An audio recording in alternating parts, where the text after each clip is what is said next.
ay, ay. Oh, God.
Hello. Thank you. Fake Alec Kyle Parker. When are you gonna become the real Alec Kyle Parker? Here I am. I'm on screen now. Oh wow. I just remembered. I found some bags of treasures. I'm gonna go through the treasures. The ones that won't dox my identity anyway. Also books. We're gonna be opening books. Book thing. We're gonna do How are you today? Today I am better. Better than last time, that's for sure. I'll do my best not to cry today. Goodness.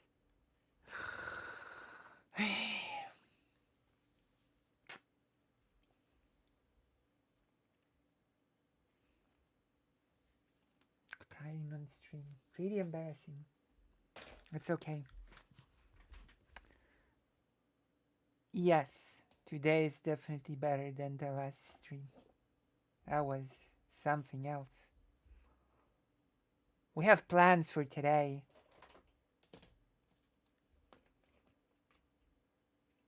Big, big plans. We're gonna expose. Oh, sorry.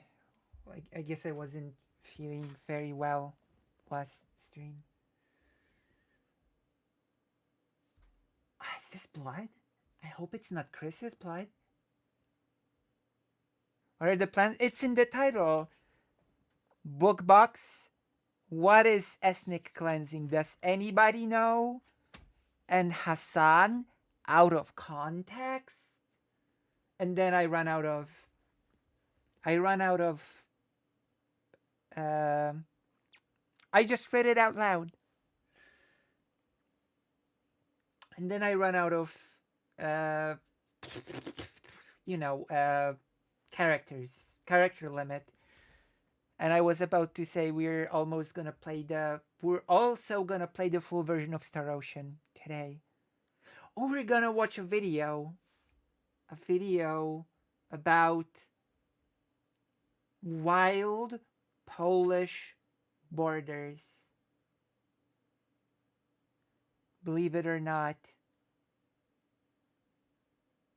have you ever heard of a national border that runs in the middle of the street? One lane belongs to one country and one lane belongs to the other country.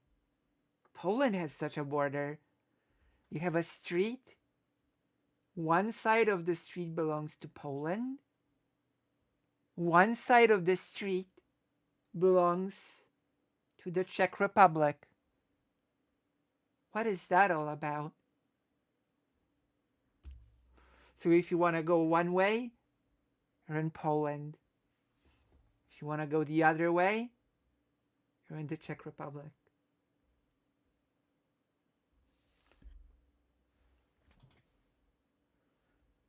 That is incredible. Isn't that incredible? Have you ever heard of such a thing?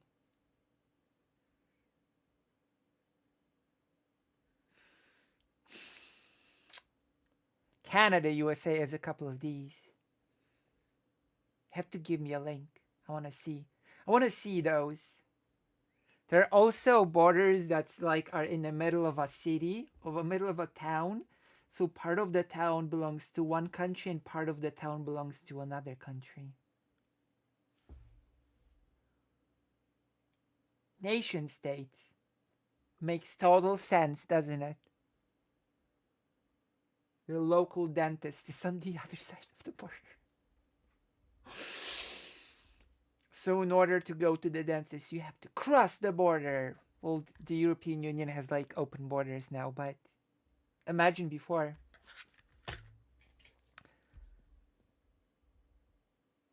It's true. You want this particular book? You have to cross the border.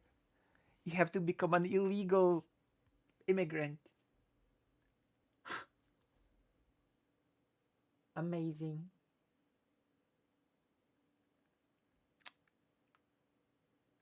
So that's the thing. We're gonna watch it today. Oh. When will my hair become acceptable and not horrible? Undocumented, true. That's true. I have to become an undocumented immigrant in order to borrow this book. So when will my hair become nice? Though there are some people that said my hair was nice, so maybe I'm just being harsh. It's dirty though. Have to wash my hair. Gonna wash it tomorrow. I'm gonna go to my mom's to wash my hair. Because God knows I cannot do it here. Because I have no hot water. Did you know that I have no hot water? You know now. You did know this before, but you know now.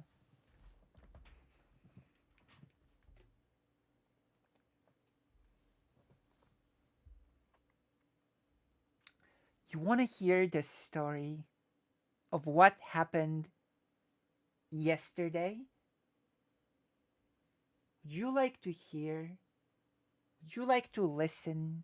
Would you like to partake in the story of my day yesterday? When love was such an easy game to play, as the Lennon song says. Yesterday. Oh, the chat is so quiet today. Fake Alec Parker only chats to correct me on things and never um and never else. Such a quiet time.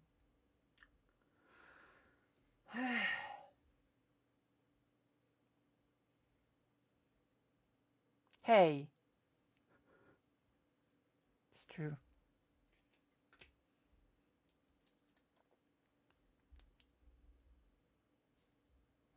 Hustle Free Library and Opera House. I said more than just to correct. Yes, you also chat to tell me that my page is still in being made. To scold me as well. You also chat to scold me. So you chat to correct and to scold me. Such is my fate. Nobody wants to hear the story of yesterday. Okay, then I won't tell it. Since nobody wants to hear the story of yesterday, I just won't tell it. It will remain a secret. Remain a secret. Forever.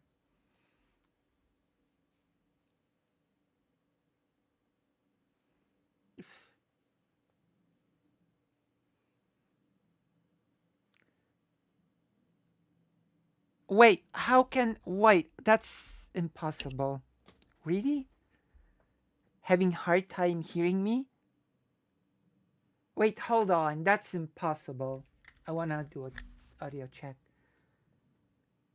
It was understandable when I was in shambles and mumbling, but now it shouldn't be. Okay. Audio test. Audio test. Audio test. Audio test. Testing. Testing the mic. Testing the mic. Okay? How about now? How about now? Am I audible?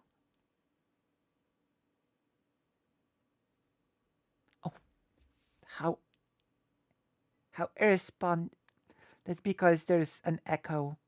I was checking. I turned on the sound for my mic on a thing so I can hear myself. So probably heard me double. So how's it now? Is it still weird? Do I still sound like a weirdo?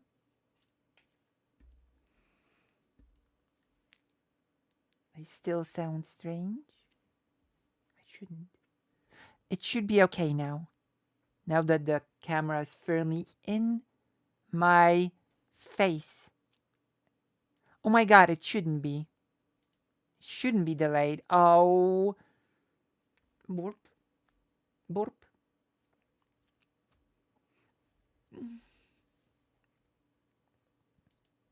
Okay, I'm gonna tell you the story. You wanna hear it? I'm gonna say it. Ready or not, here I come. I come. So, uh, yesterday, technically speaking, you're supposed to do the Day of the Dead on the 1st. Did you know that? Do you know? Do you still remember what the Day of the Dead is? The dead. The Day of the Dead. It's the day when you visit your relatives. You go to the cemeteries. Yes, literally Dia de los Muertos. Actually, you in Poland you actually do call it literally the Day of the Dead. When I was small, there was no Halloween. There was only the Day of the Dead. That was the only thing that was celebrated in Poland. Halloween was not a thing at all. And the Day of the Dead is when you go to various cemeteries and you pay respects to your dead relatives, and you leave flowers and this little, wow, I have to translate the word.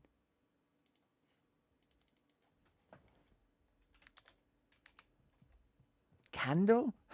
Okay, you leave a little candle at the grave called znicz in Polish. I guess so. I guess Mexico does share a lot of. Typically, no. You just leave the. I'm gonna try to find a picture of a znicz. Just leave those little candles and flowers. I suspect if people left food, then people would just snatch it. People would just snatch the food. That sounds so horribly bad. And yet we all know it's true. Yet we know it's true. You know it's true. Okay, I'm gonna show you this niche. I'm downloading the image right now. Hello. Hello, we have plans today. This is going to be an ambitious stream. Not for the faint of heart. I'm not sure why I said that, but yes. Not for the faint of heart. How silly. Then again, we're gonna be discussing Hasan, so maybe it's true after all.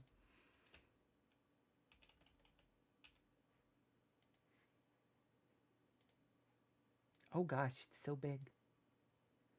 It is so big and so... Okay, I'm gonna stop now. It's... Yes. This is as niche. This is how typically...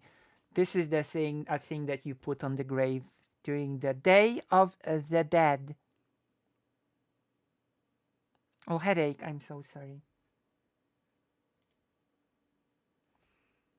How do you like this? This is the thing that you like. You might as well keep it here since it's like I still have not visited all of the graves and stuff, so I'm gonna keep it here like this. There you go. A little symbol of the Day of the Dead.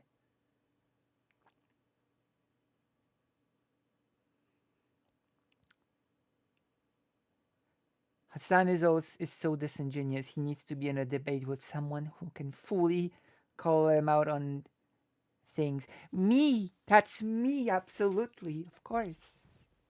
You doubt me? Do you doubt my power? You doubt me? You doubt that I will do great in a debate? Have you seen my debates? Have you seen my skills? Have you seen how great? I've had 3 debates.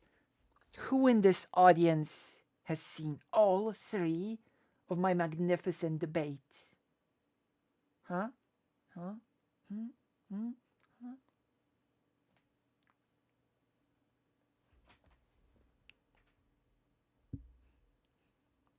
I bet you have, but I'm not sure you have, but you definitely have. Thank you, vodka. You say vodka, but in Poland we say wódka. It's the Polish way. Wódka. Yes, it does count. That's the third one, the newest one. What did you think of my Brianna Wu panel debate? Did I do well? Did I win the debate?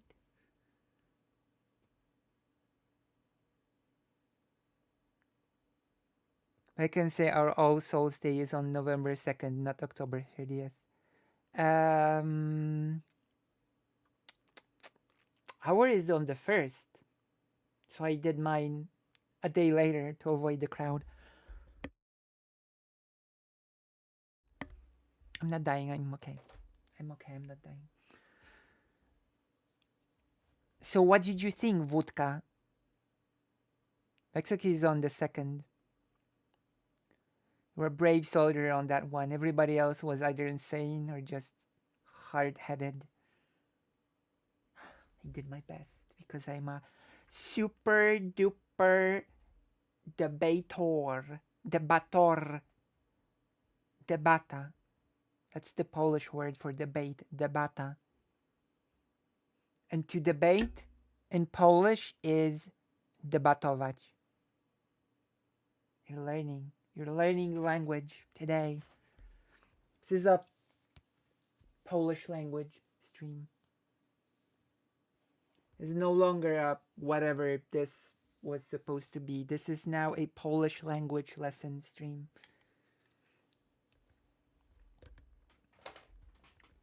To win a debate, wygrać debatę. To lose a debate, przegrać debatę. Hmm? Nice? Sweet? I am Aramis. I have not. I saw you on a panel. Wait, which one, Little 10? Which panel have you seen me on? Because I've been on two panels. A wick one, but apparently, even though I was the only person prepared for the wick one, I talked too slow, so Wick never invited me to any panel ever again. Thank you, Wick, by the way. Even to relevant panels. No Jewish people invited for the Israel-Palestine thing. Wick, thank you. Are you invited, Stardust? Wick, you bastard.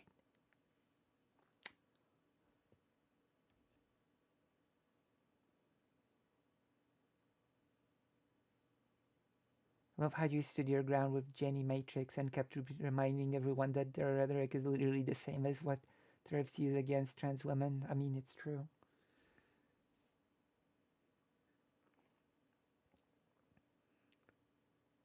Yes, the Wick one. Everyone else was rude.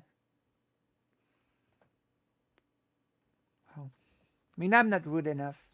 I think it's because Wick wants a show, not an actual debate. I guess. I guess that's true. But also, what else? What else? So, how many of you have seen me debate Loner Box? I kept wishing you could have spoken more. Well,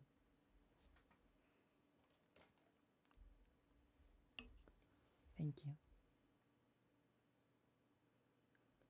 It is a bit telling that all the people of color guests that came on that panel after it was over were like, oh yeah, I have to say that I agree with Lucy's points, and to add to her points, I want to say, that's my little badge of honor.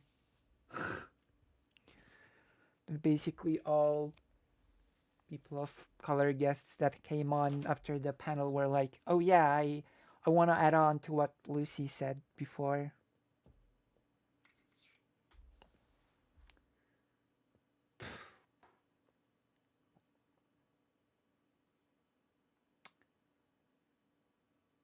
Weak ones just to have some people fight.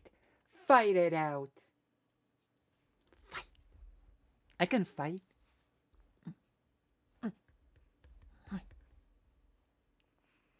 Hello, Maya Mayor. I should have been like,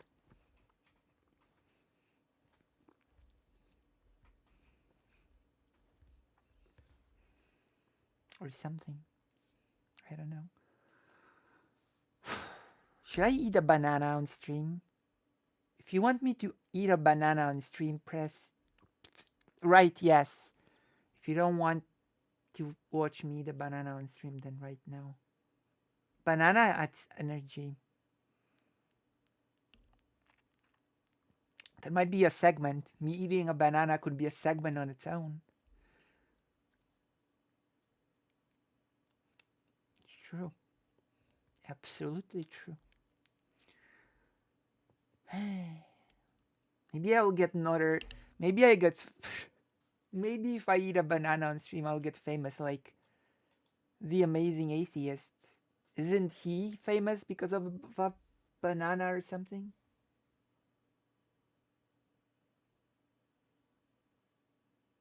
Huh? No?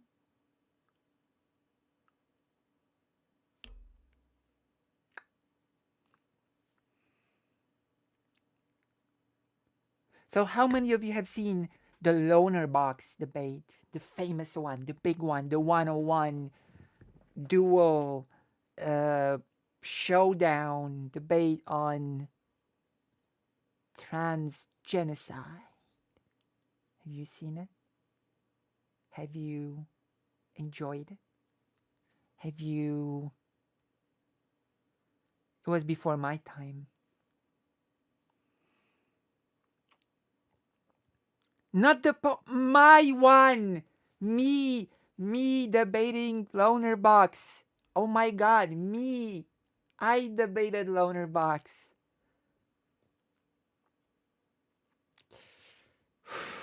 I'm not poly, people. Look at my outfit. I'm not poly, people. Definitely. We could ask. I don't know. I give people the stream VOD, and as much as the audio is not perfect, I think if we did some adjustments, it would be fine. Especially since I gave it to some people to watch and they were pretty fine listening to it as it is from the stream VOD.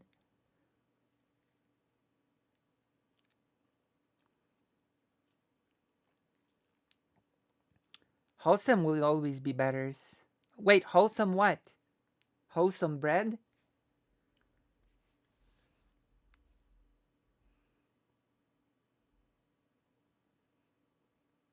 I can give you a link.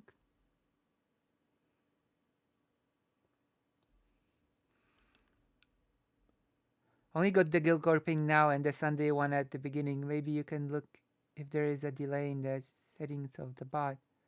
Wait, what bot? I just manually. There's no bot. I manually put in the thing that I'm on President Sundays. Oh, delay on the giggle card. Oh. Ah. Interesting.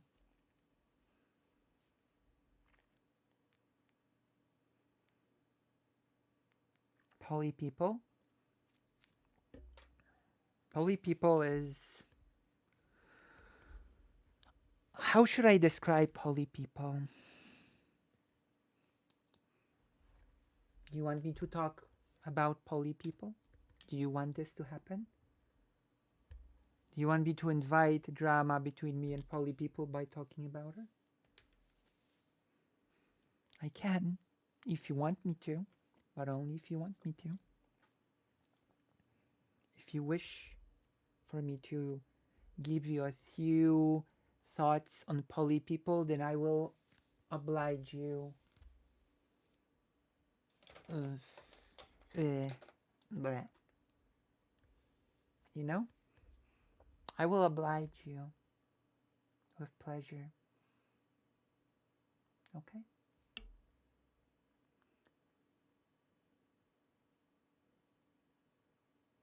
Milkshake duck. Demon Mama has not consulted me on this. That's for sure. Okay, press yes if you want me to do a little speech on poly people. I will. I will if you wish, but if you don't, I will just move on forever. Forever and ever. The ball's in your court. The ball's in your backyard. Tell me quick. You wish for me to speak on. Did you get Star Ocean? Yes. We're gonna play it today. Thank you. Oof. It is. Oh, it's actually not that cold. Interesting. It's actually not that cold.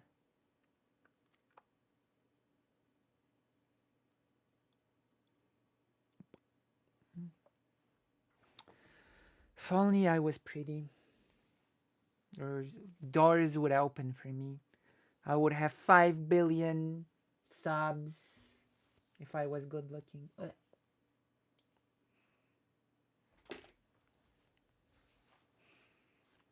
So, well, nobody answered my question, yes or no, on the poly people thing. Oh my gosh, the chat is not very cooperative today. The chat is passive. It should not be passive. Stop being passive. That's not fair. I'm not sure what I said that, but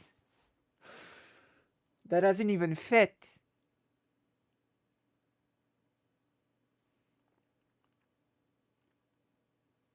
So yes, if you want me to talk about poly people, and no if you don't. Press, not press. Write yes or no. Be active. Be an active participant in this experience. Yes. Thank you, Wutka. I always knew. I always knew I could count on you. Talk about yes. That's 2 yeses. Anyone else? Sure. We ready for that degree of unwholesome? Why can't I do a super chat? Because I have not set it up yet. No, Karasu, I actually can. I can turn it on. I just haven't turned it on. I have the option to turn on the super chats. But I just haven't. I'm sorry. That is an option that I can use now, the super chats. But if you really want to donate, you can join the page and do it here. Just turn it on. I'm trying. But I get distracted. And it ends up not happening. I'm sorry. Wait, who's writing me?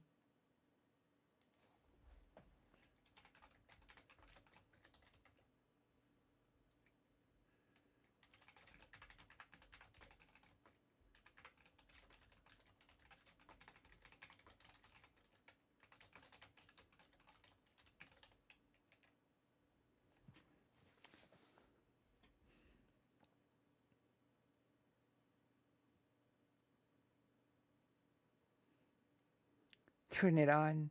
True. So, oh, wait, no, don't leave. Oh, gosh. We dropped. It's okay. Anyway, what I want to tell you, because you've asked for it, poly people. So, in my personal opinion, Oh yeah, we got braided for not engaging, but you can't be ours. Turn on super chats.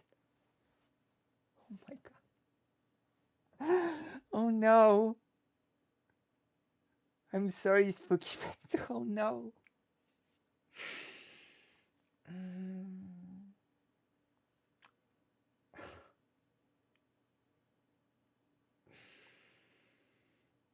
mm, I apologize.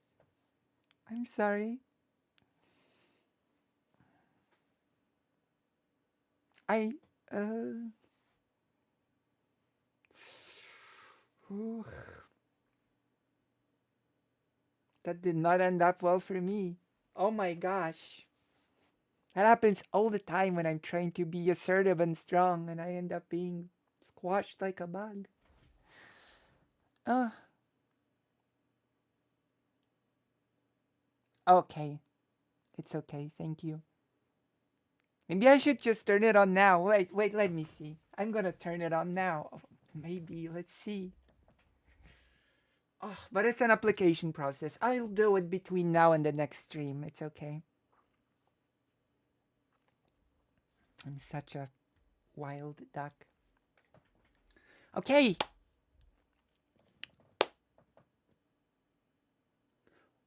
Yeah, what kind of super channel is this? Can you even super chat? Listen, YouTube, when you super chat, YouTube takes a cut of the money. If you donate through this page here, if you donate through here, I get all of it. Do you want YouTube to get a cut or do you want me to get everything? The choice is yours. Or as Captain Planet used to say from that cartoon that most of you have probably never seen in your lives because it was when you were 0 years old. The power is yours.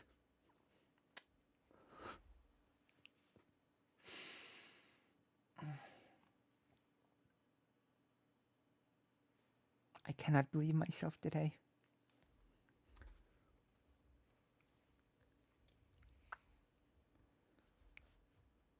So,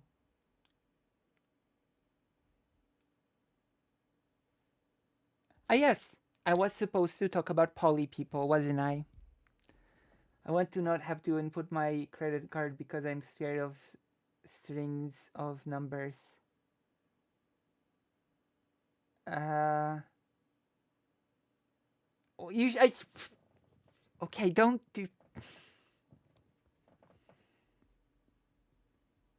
say that.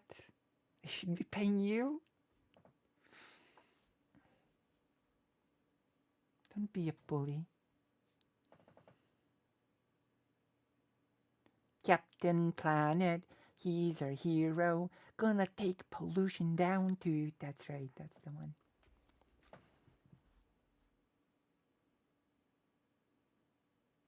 Ah, okay. I understand. Wait, do you need to pay through the card? Can't you?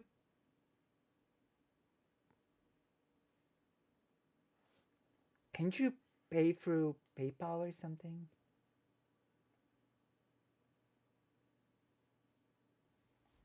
Okay. Sorry, I'm just teasing it.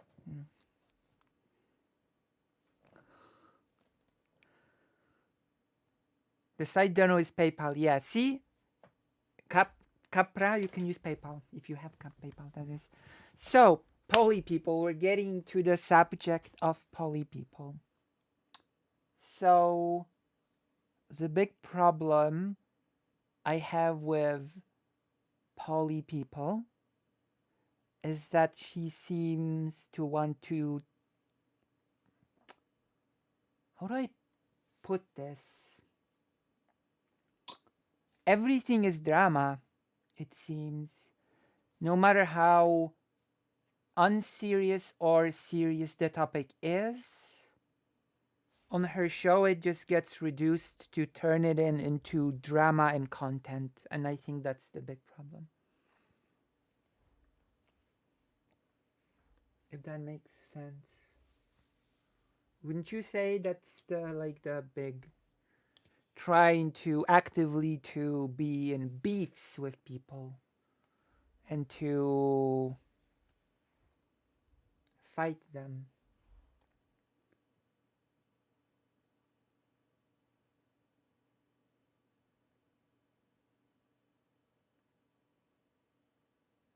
Is she the woman who is convinced she will get refugee status even she's American?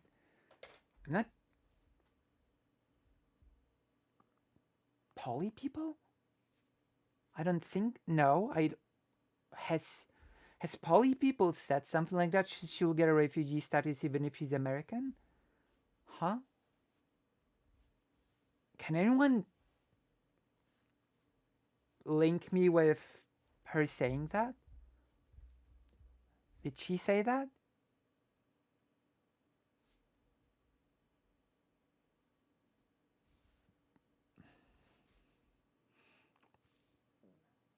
Is it just my imagination? Did I imagine it? I think we're gonna open the book soon. So, what do you think of my assertion? That's the only thing that I can say about poly people. That's a good question. Refugee. She said she will get one for being trans, but she's American and no country in the world would give refugee status to American. Wait, a refugee status where?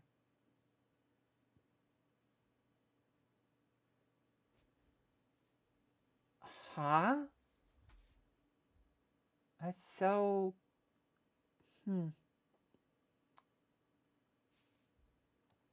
It is so interesting. Huh.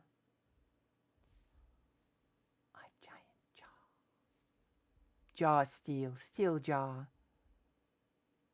Canada, most likely. But she's not entirely wrong on the issue. Um.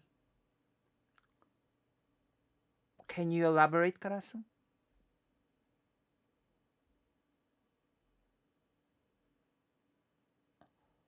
I like.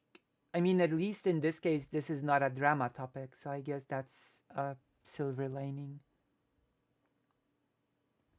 Her saying that is not turning things into drama. I assume that this is a serious topic.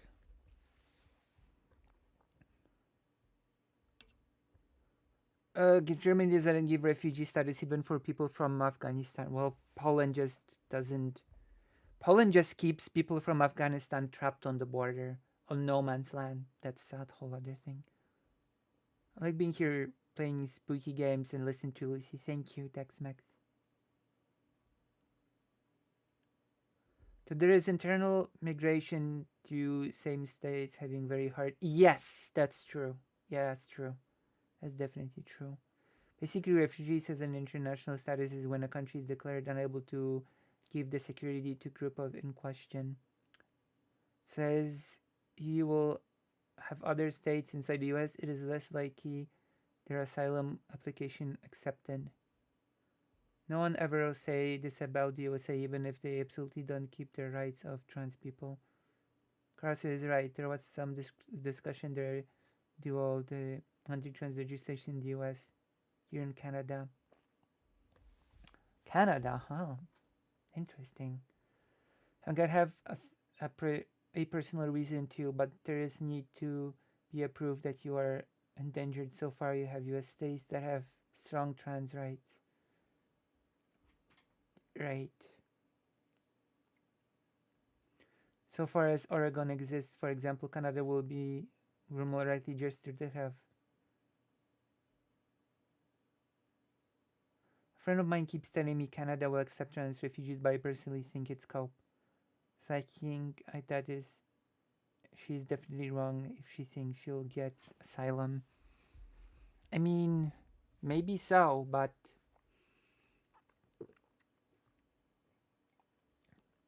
maybe she's wrong. But at least that is somewhat of a serious discussion.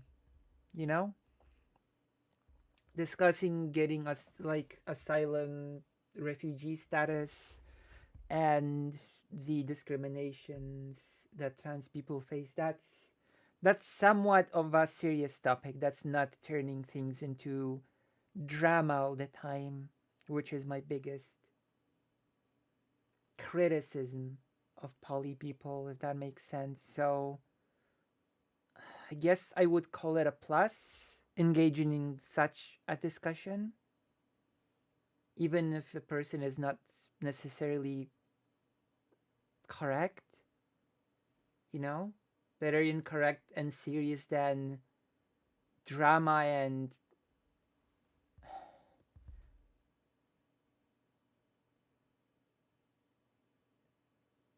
Wait. Wait, she does? Karasu? Wait, have I been DM? Wait. Karasu. Oh.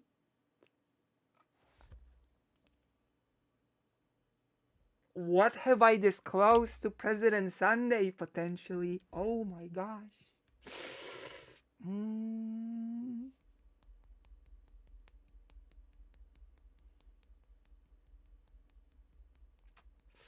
Oh no. I have disclosed some pretty personal stuff to President Sunday potentially. Oh my gosh.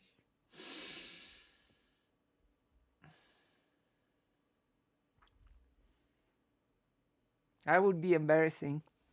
If it were true, that would have been like, oof. Mmm. Would not have been good for me.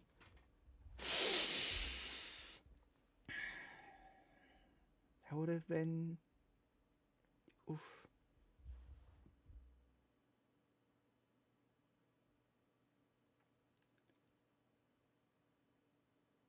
There is a massive amount of people internally moving, yes. Wish people, poly people, talk about that more. She was having a chat with me in YouTube comments when she was attacking Sunday. And what happened? When did she decide that you are a President Sunday out?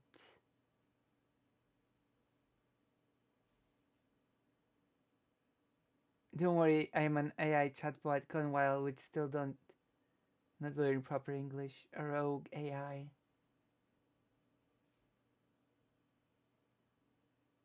Everybody in chat is President Sunday sock except me. It just makes me think you are the only one, to be honest. What you just said just makes me think you're the only one. You're the only President Sunday sock account. You're suspicious. You're a suspicious individual.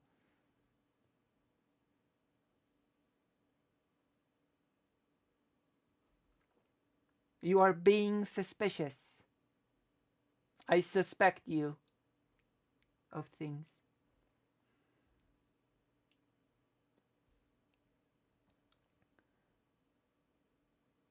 I actually made a paper about how to seek asylum as a trans queer person with all the sites and stuff, but I had no way to this person.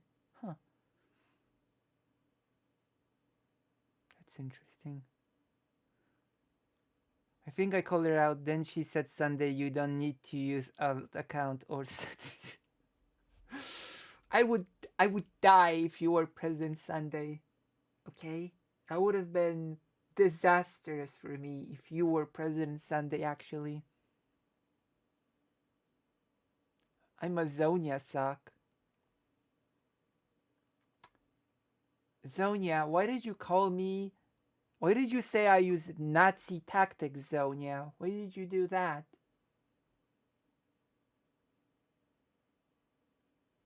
Why did you do that, Zonia? Please tell me, since you're here.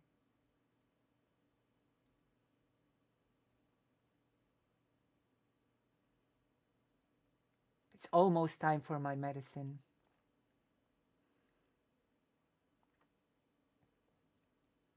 I think it's the type of romanticization of European welfare states by Americans.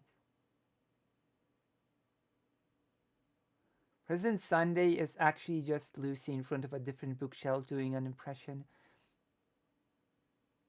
Okay, that I are you saying I look like President Sunday? Because I will not be happy if your answer is yes. So please think on your answer carefully. Do I look like President Sunday to you?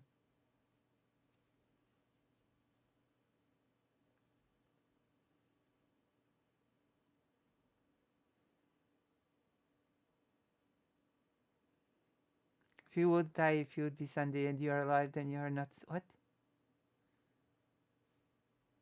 Huh?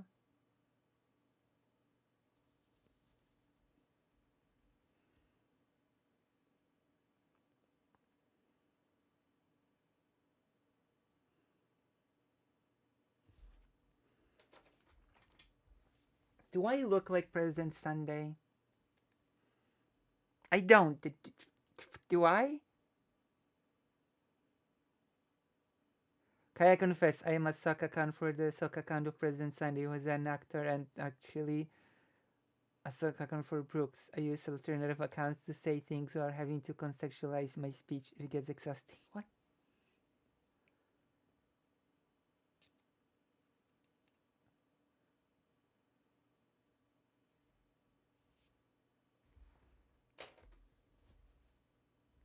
I have enough self-image problems as is, and now you say I look like President Sunday. You're not helping. You're not being a supportive giggler right now.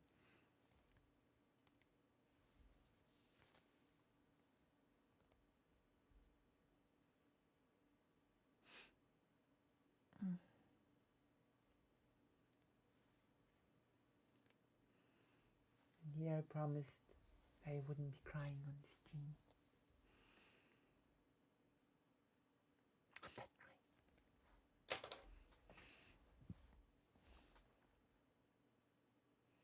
Okay, so wait. I am waiting. We talk about Polly again? That topic's over.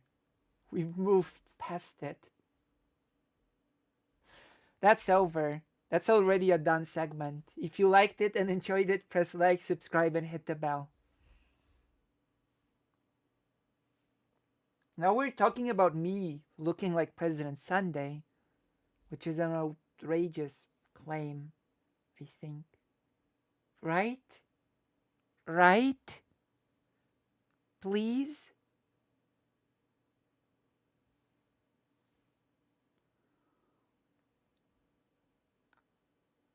Perhaps PS is a VTube avatar. I don't see the back end.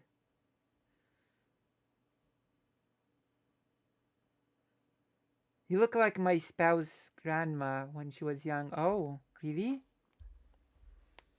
I look like a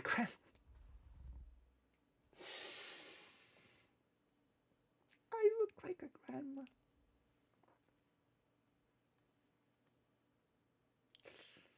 But you said when she was younger, so that's okay. That makes it okay. When she was younger.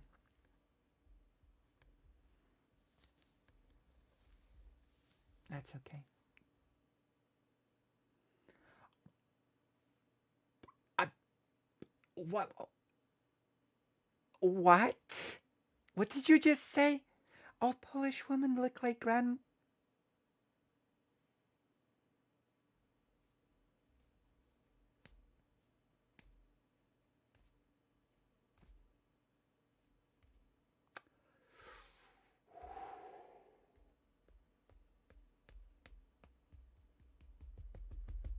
All Polish women look like grandmas.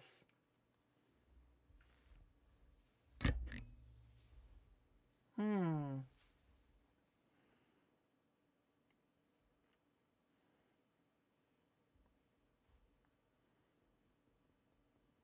Why the fake Alekal Park Club of Meanness?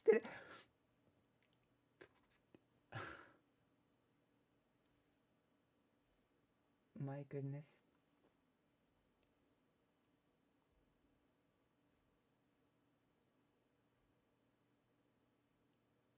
I seen a picture of her like 25 because she liked photography. I just have this classic Jewish look, I guess. To be fair to myself, most of what I joke about is Chris. I knew it. I knew it. I knew it. You only chat to criticize and to what was the other thing? And to I forgot the other thing. Look a lot like your mom. I do look a little bit like my mom. It's true. Should I show the picture of my mom when she was young? No, no, forget it. I won't. I could, but should I? That would not be moral. That would be uh that would be morally wrong, I think. It would not be morally neutral like incest, for example.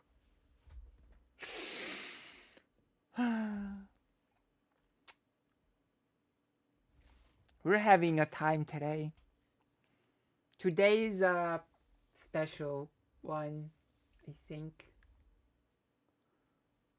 I'm being taken out of context. That's it. You are taking me out of context. Just like poor Hasan is being taken out of context every day by those evil Ukrainians and their psychopathic puppet master or something.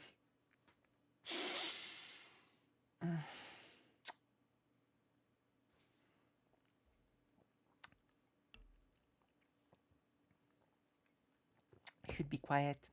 I should shut up. Should not speak. I should not speak anymore. Let me restate. All Polish people look like their mothers at least 80% of the time. Is that true? Is this actually factually correct?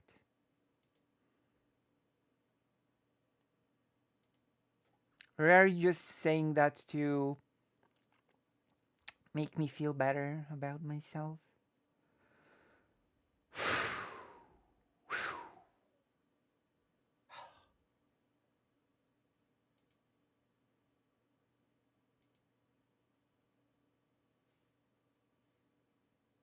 You? I'm Polish too, remember? Oh, yes. Well, you look like your mom?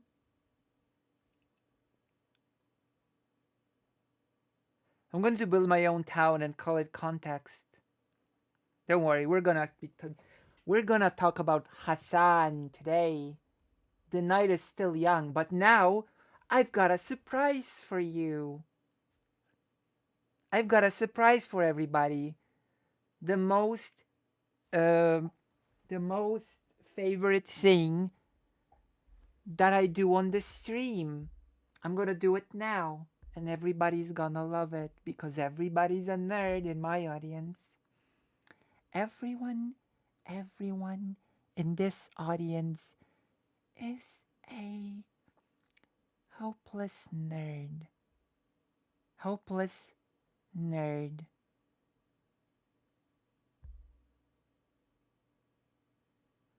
I don't know what for to contribute, but I do think you kind of like Riku from FF10. Wait, personality wise or look wise? I found a lost book box, yes. We're gonna open it together like a family. Ashkenazi Jewish people look very similar. Me and spouse get confused for relatives all the time. We're only 5 cousins twice removed for Ashkenazi Jewish people. That's not bad. Maybe that's why I look like your spouse's grandma. Maybe we're related secretly or something. Maybe we're from the same branch. Obviously, we're nerds. Oh, look wise. Wait, I don't have the personality of Rico? I'm not lively enough? Don't worry, we're just getting started. We're just getting warmed up. We're still in the warm up period. Hello. Also, somebody should unwhite you. Whiteness is a sin, after all. Maybe we're in the same branch, Jean. Let's say you're less naive. Oh,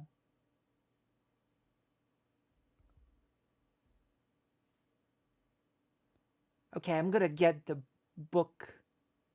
I'm gonna get a bunch of things. I'm gonna show them to you. Okay?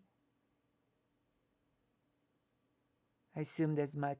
She was from what is now the Czech Republic. Well, you never know. There might be some connection there. Especially since my family is shrouded in mystery.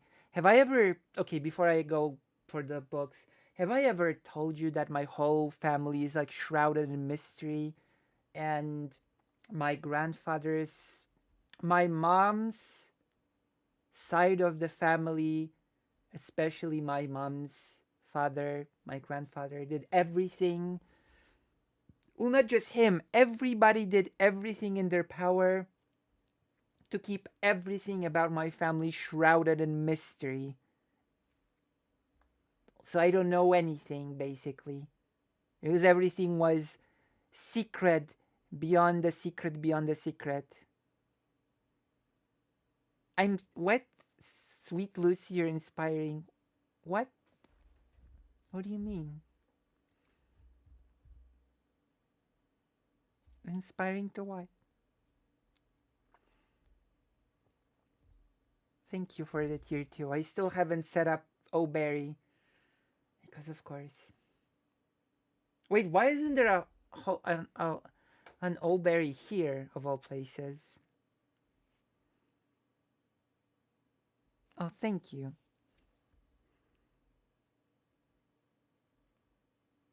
Thank you.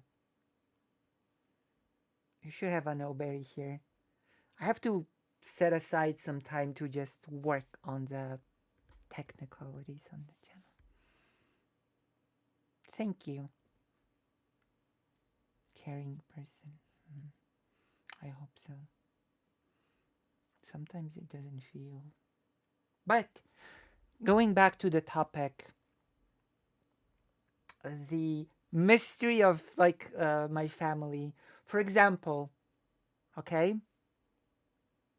For example, my mom thought all of her life that my great grandfather was a composer, died of a heart attack. You know, my grandfather's father from my mom's side. She was told by grandfather that he died of a heart attack. And then we sort of tried finding anything about him on the internet. And the internet says he died in tragic circumstances or something like that. And then we found out that he committed suicide. And grandfather was like, "Oh, didn't I tell you?" And mom was like, "No, you told me he had a heart attack."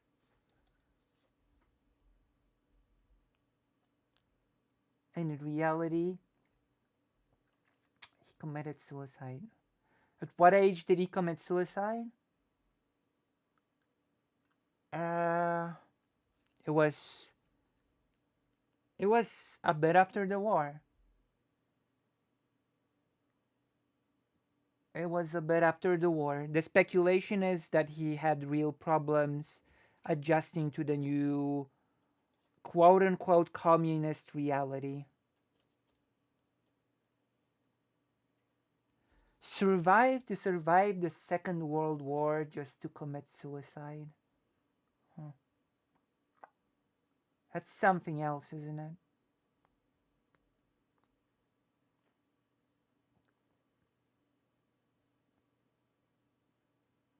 My spouse's family kept telling his that they are descendants from uh,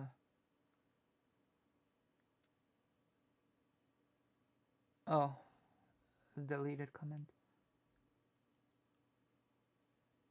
Also, my mom, because we lived in a block, another secretive element.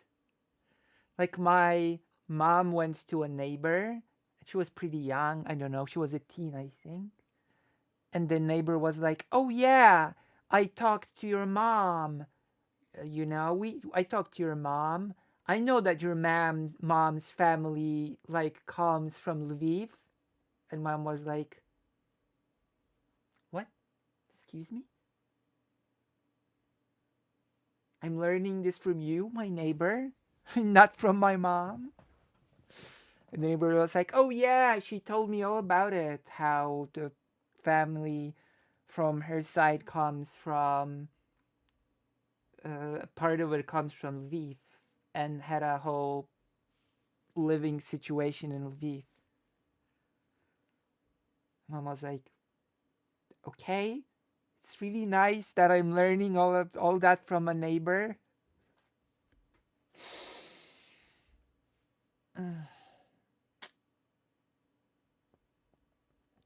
So yes, it was all secretive,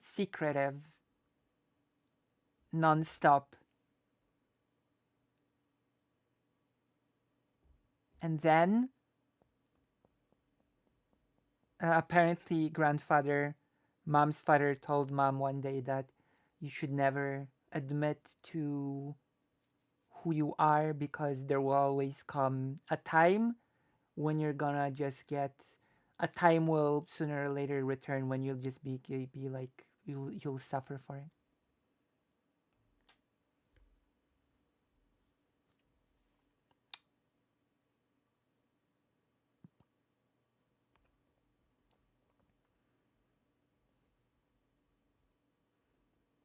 So yes, isn't that fascinating? Oh, I keep hitting the mic. Boom, boom, with my head. Boink, boink, boink. So that means that I have zero knowledge of my family because it was all a secret. Always. I barely learned of the ghetto family. And I still know the bare minimum, actually. I still know basically close to nothing about them. Thank you, Minos. That's right. I've returned after the last fiasco of the last stream that I had to cut short because I don't know. Oh, speaking of, it's time for the HRT, and then I'm gonna get the books.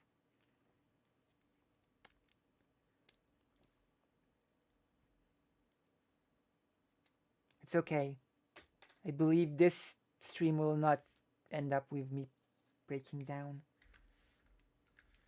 I'll do my best. We're gonna talk about ethnic cleansing because it seems like many people just have problems understanding what the term actually means.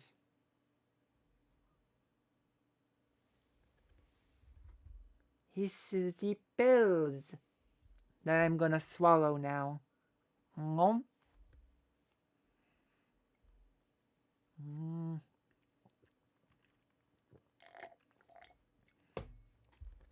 Today's stream, a lot of it is just gonna be me in this room on the full screen thing talking without any gimmicks, without any clips, without any things to react to. It's just gonna be me because you all come here for me and nothing else and nobody else. I hope.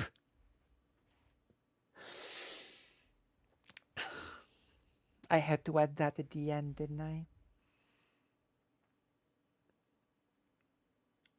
Her history under the Iron Curtain was a very excessive subject.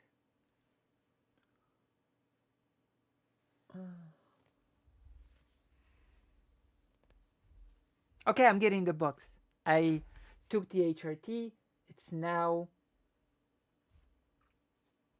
It is now time. The time has come. Oh, look. The YouTube thing makes it look like I have a red nail. I should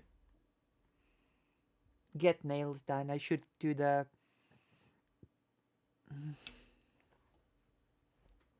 Wait, I'm gonna double check.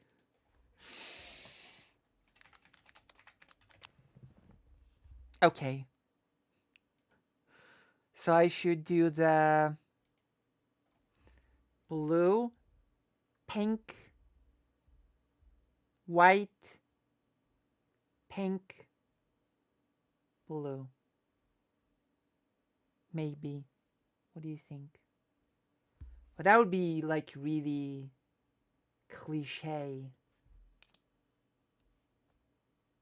I've been told yesterday by my mom that I should get my nails done in some colorful fashion.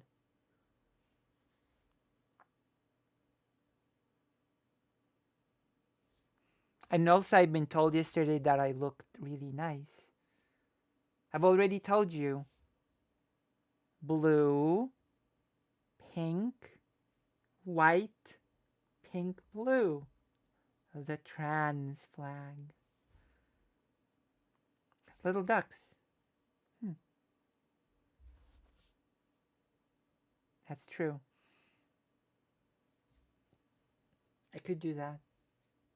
Mom took a photo of me on the tram, but she didn't know how to send it to me. If she sends it to me, I'm gonna show it. It wasn't a bad photo. Okay, I'm gonna go get the books. Get excited because we're gonna... Oh, yes, that is the plan. Don't go. In fact, get more people or something. It's, it's sad. It is a sad, sad time. I mute.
I could.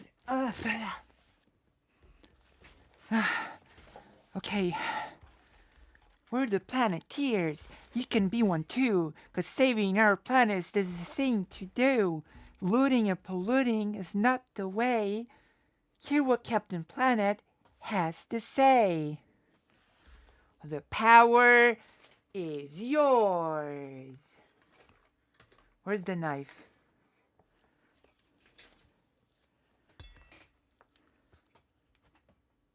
You're gonna use this giant knife.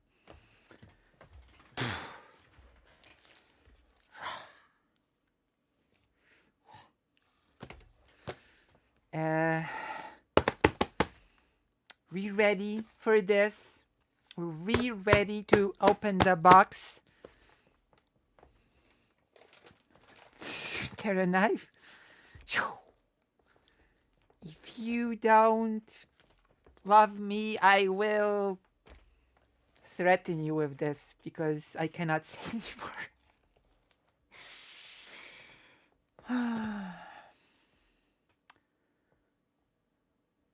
Yes. Okay, opening. Wait, somebody asked me for... Maybe we will...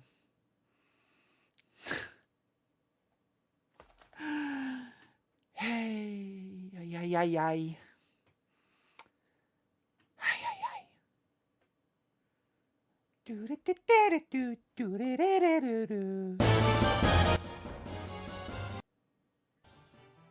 will be quiet. Well, let me hear. Okay, it's adequately. It has to be quiet music, okay? It can be loud music and be quiet music. Boom, boom, boom, boom, ba, ba, da, ba. Wah, wah, wah, boom, boom, ba, da, da, ba, boom. Ba, ba, ba. Ba, da, ba, da, ba, ba. Ba, ba, ba, ba, bum, ba, bum, wa, da, ba. Ba, ba, ba, da, ba. Ba, bum, wa, da. Okay, opening. Phew.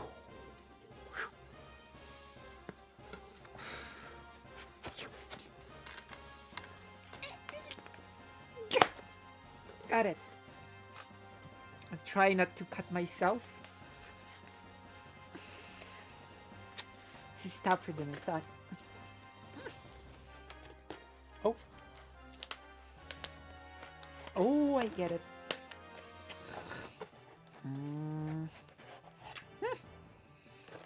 I would not be a good knifer. Yeah.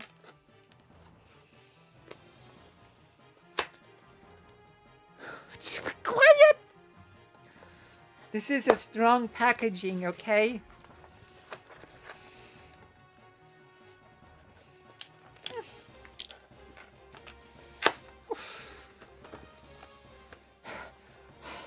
I'm tired.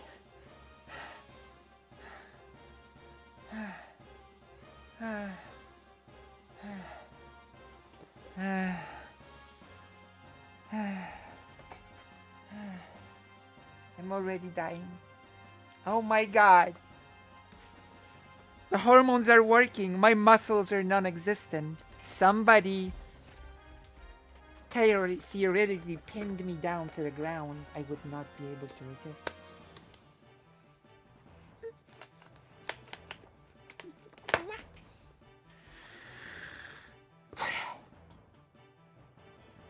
Just wait. You're gonna see the books eventually. Stop bunking me. Stop bunking me. It was an innocent comment. Hello, Bill Pertley. It was an innocent comment.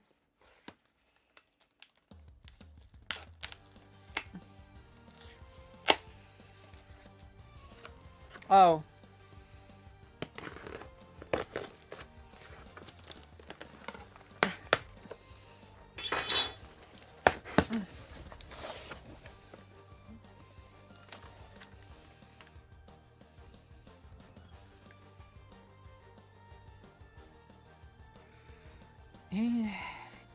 This institute sends publications to include in your library collections. Why, thank you very much for including books to my library collection.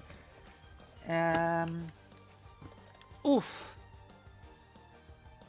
Okay, so this book is called For Every Crumb of History to Be Saved. And it's about, I have no idea what it's about. I'm gonna sniff it. The smell is not very nice.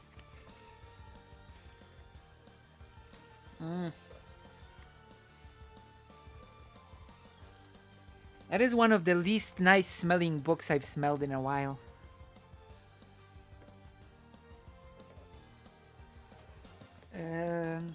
What it's about? What is this about? Oof.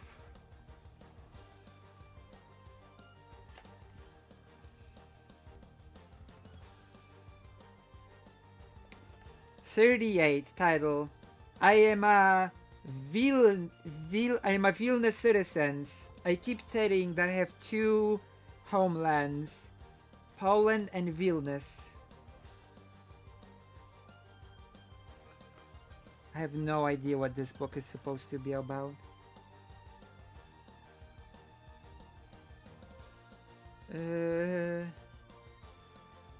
I guess this is some stories from various time periods. It's a collection of stories from various time periods.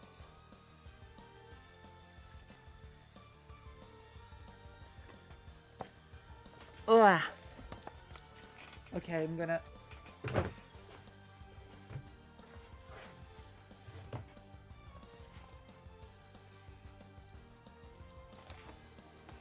Next! Stefan Ardvinsky. Wait, I have to make sure that no copyright hits us.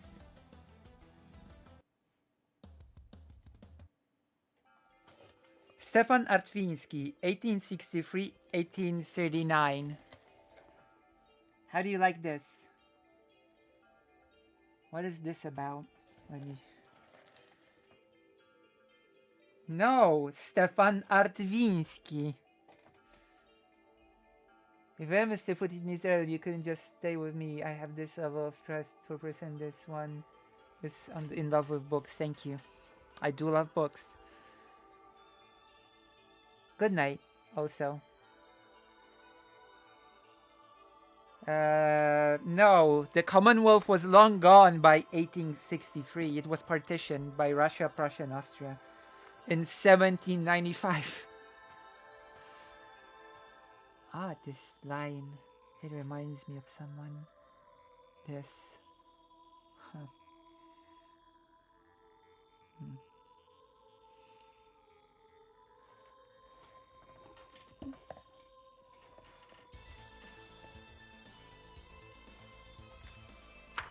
So who is this Stefan?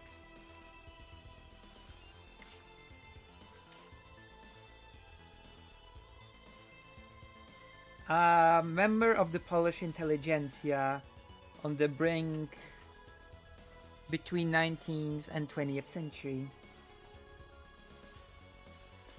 So this is like a writing about an intellectual. Stefan Ardvinsky is without a doubt a very important and known person in the history of Kielce, the city. And basically this book is about this person whose history has been sort of erased, as it's said here.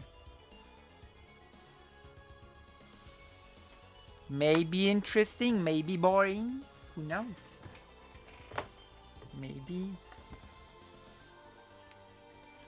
The Context of Conspiracy. This is the next book by Joachim Walther. The Context of Conspiracy. Let's see. Oh, this is a foreign book that was translated. Interesting. What's the original title?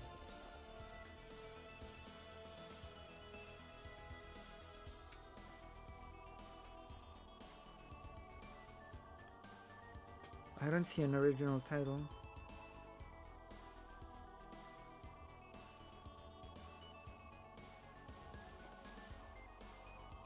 Usually they give the original title.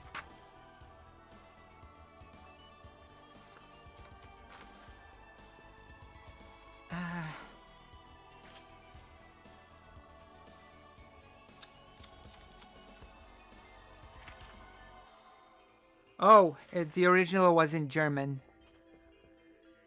In German.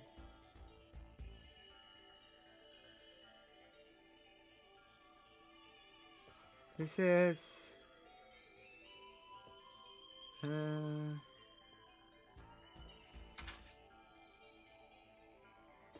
naked despotism did not use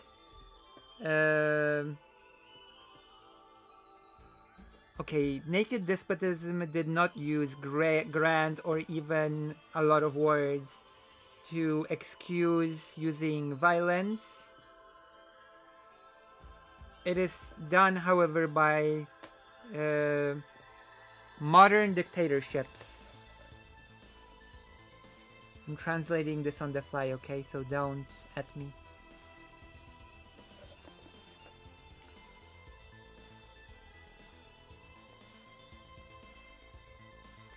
They have a need to unravel their total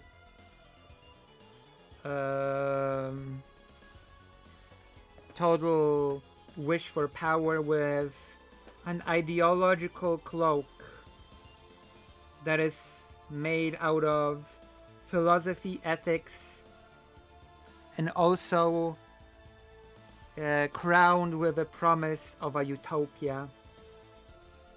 They need words, language that generates pragmatism. The more monumental, the more noble genesis it claims, the more it masks what needs to be masked.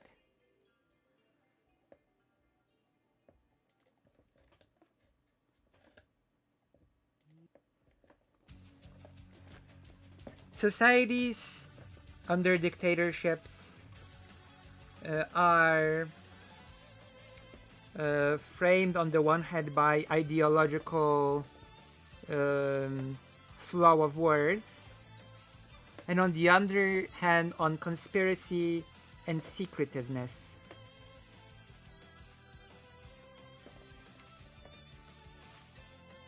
This one seems interesting, actually. We have found our interesting book. How does it smell?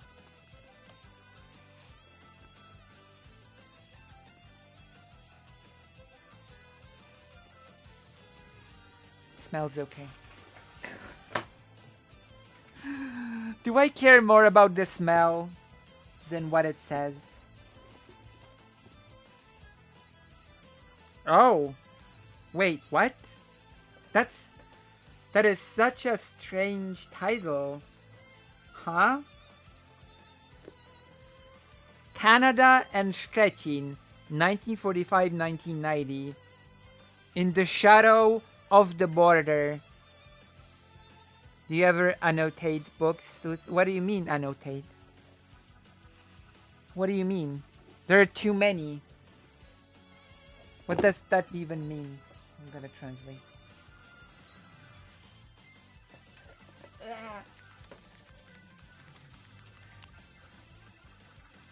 No. Oh no, never. No. Oh gosh, never, ever.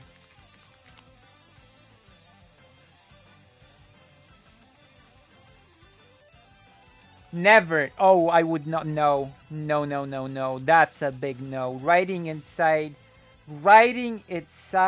books is a big no-no.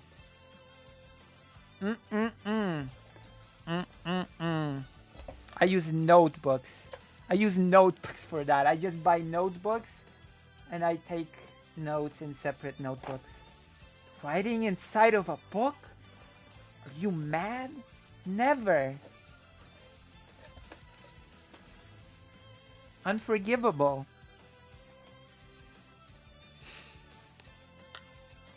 I'd never do such a thing. That is such a big no-no for me. Psychological. It's like a sin or something. Unforgivable sin.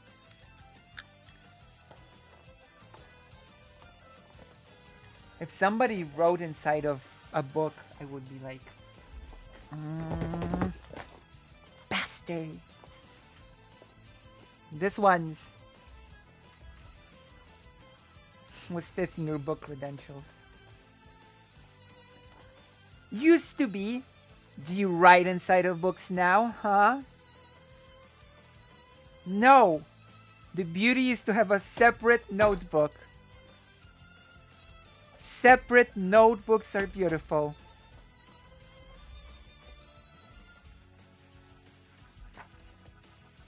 I cannot forgive you. Okay, I forgive you. To each their own. To each their own.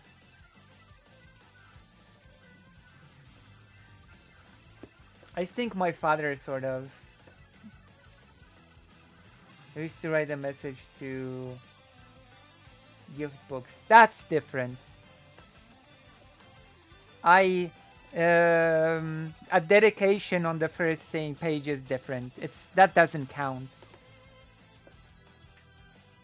My grandfather used to give me his textbook, the basic introduction into law, and with each new edition of the textbook, he would give me a copy and he would write a dedication to me.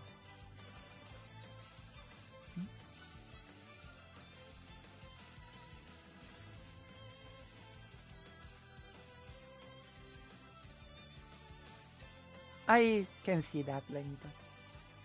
That can be interesting. But I would never do it myself. My father has beaten this out of me. He was like, no, don't you dare, you bastard. That was definitely copyright.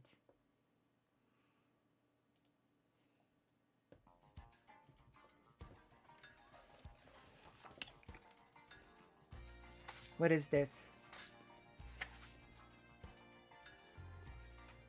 The Canadian-Polish relationship after Second World War are usually looked through the context of the Wawel treasures, which were taken out of the country in 1939, and they were returned to Krakow only in 1959.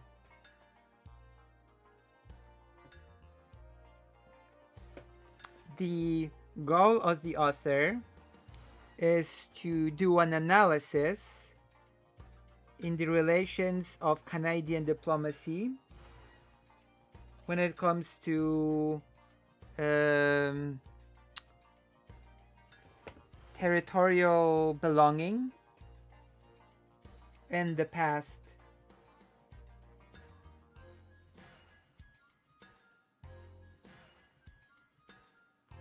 You might ask, why Canada and Szczecin? The country of the clone leaf and the British Dominion.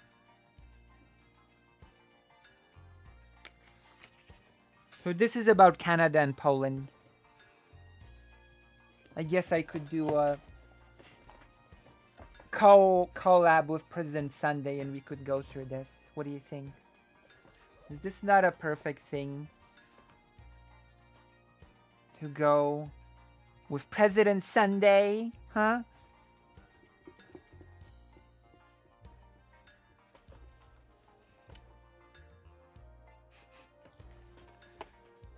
No good smell. Maybe the box has been locked for too long and the smell became stale. Next book. Oh, this is about the tales of the independent press between 1982 and 1989. And by independent press, I mean the underground illegal press of the anti-communist anti-communist opposition. Yes.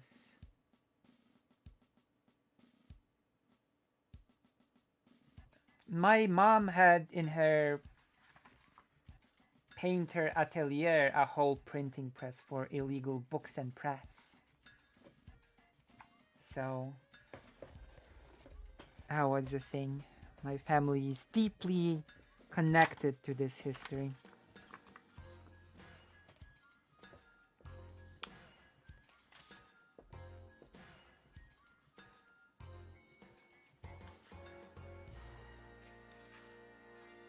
That's right. That's why both of my parents received the status of combatants after 1989.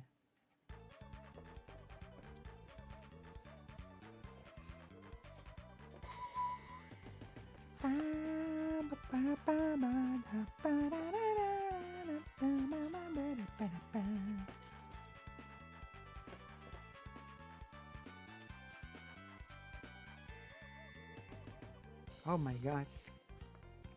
This one might be interesting.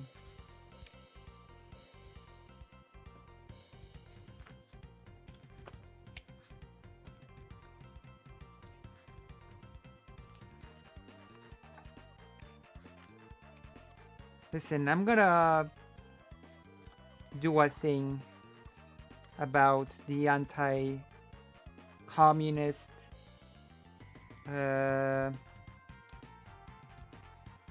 government, anti-communist opposition with the things that I have. Look, Galicianin, communist in Hungary, 1945-1956. This is something for Carasso, the red thing. Communists in Hungary.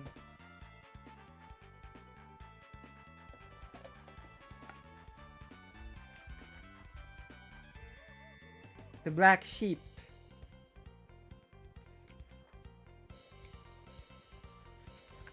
The black sheep. The sheep is red.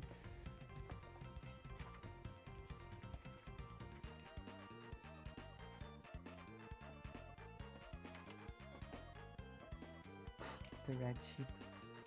Next book. This one smells. Okay, this one smells okay. Next.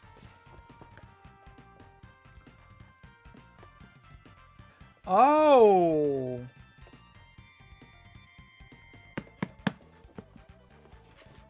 This book is called Post. After the Carnival. American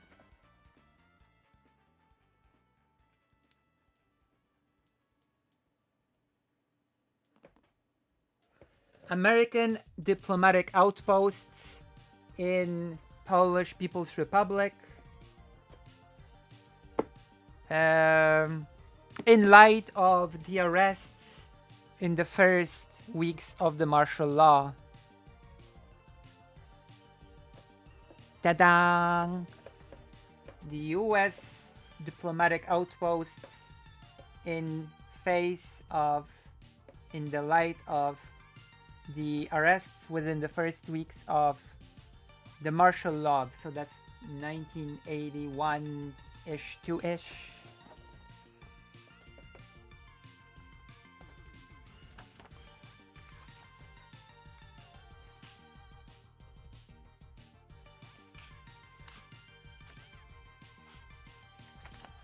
Documents.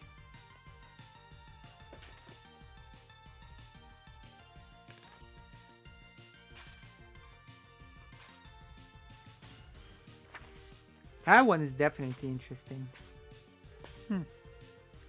How the US reacted to the arrests.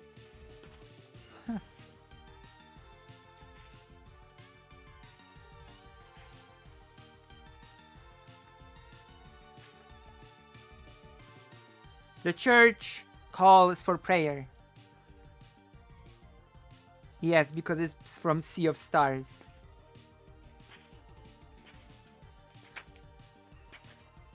It should sound familiar. I've been playing this game a lot on stream. Next book. How does it smell?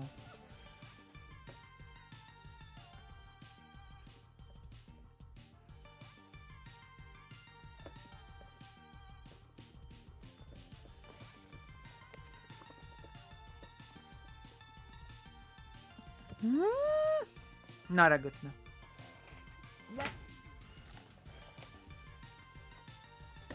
Ah, tiredness. I am tiredness. Wait, let me check something real quick.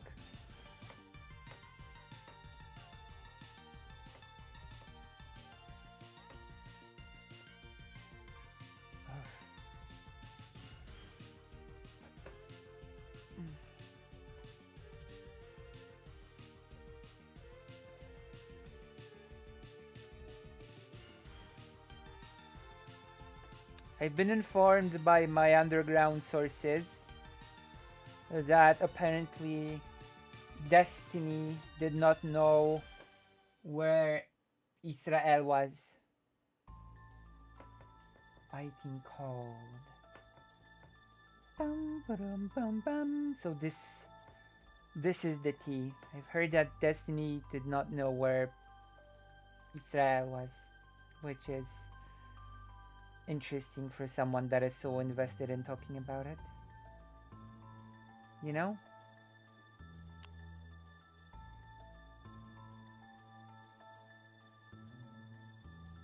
Very interesting indeed.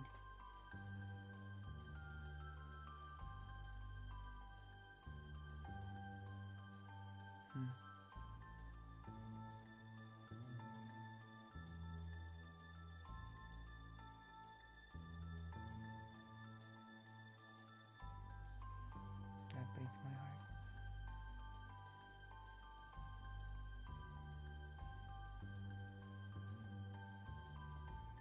For sure.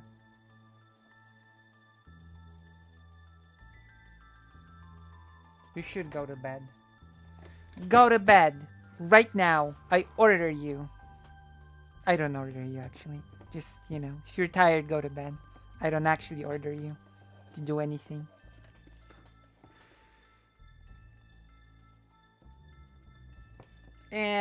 This one's... I mean, it's interesting to me, but it's not very wildly interesting. It's about... I don't even know how to translate this. About people living in a certain area of Poland. That's...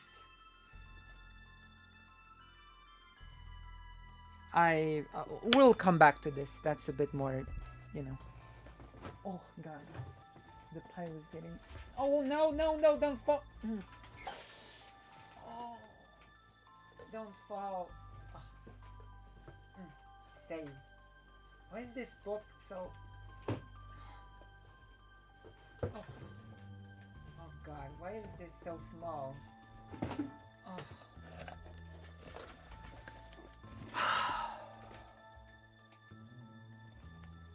Okay. Danger averted. Priest diplomats.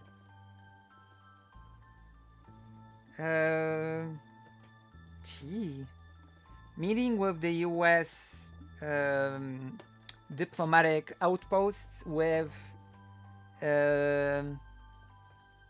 representatives of the church in light of the documents from 1974, 1988, and this is the cover. Ugh. Priests and diplomats. Let me smell it. Putrid smell. Bam, bam, bam, bam, bam.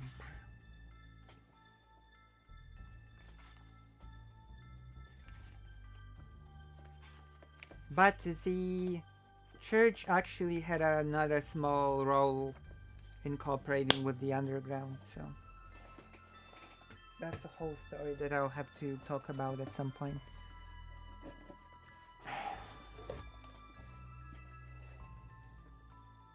Ooh, now that's very interesting. That's a good book.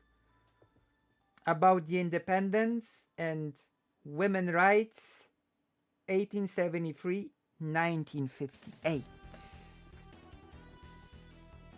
About the independence and rights of women, 1873, 1958. Life and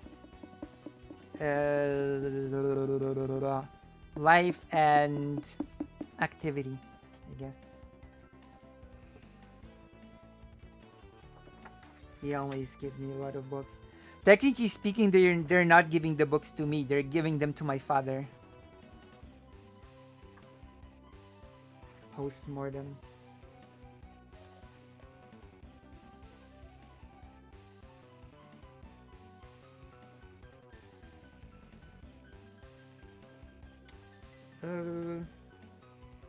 Childhood and teenage years in Lviv, speaking of.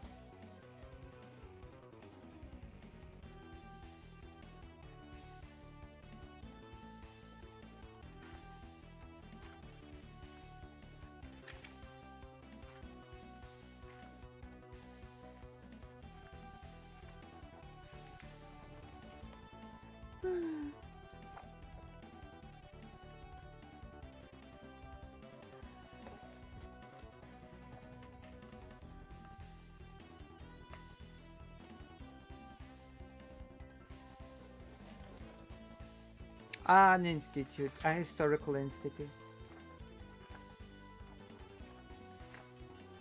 A historical institute periodically sends my father, even though he is no longer alive.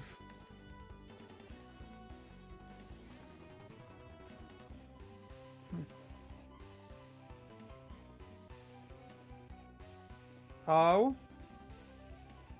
How do you translate the word kapelani? I don't actually know.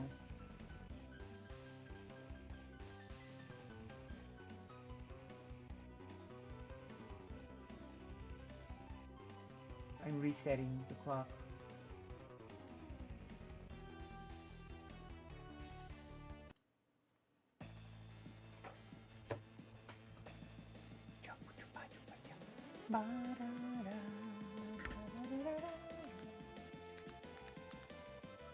Chaplains.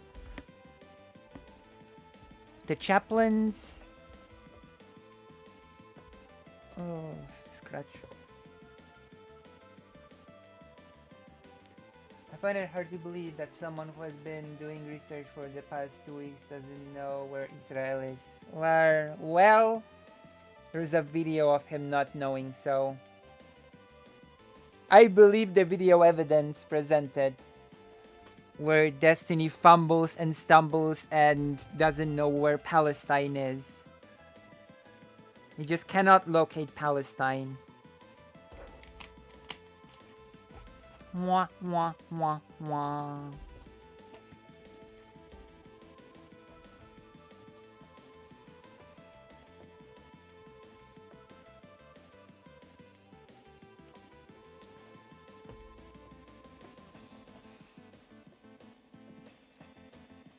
Okay, chaplains.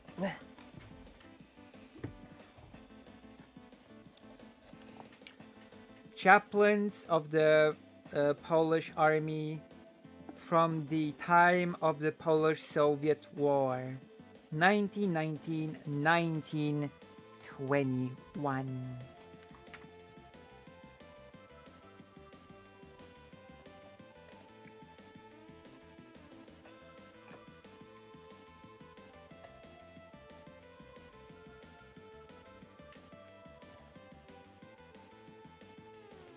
Okay?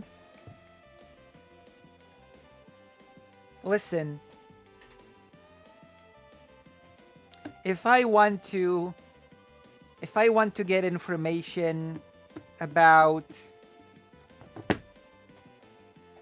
stuff, if I want to get information about foreign affairs stuff, Destiny is not gonna be the streamer that I am going to go to get that information if I'm going to go to a streamer to begin with.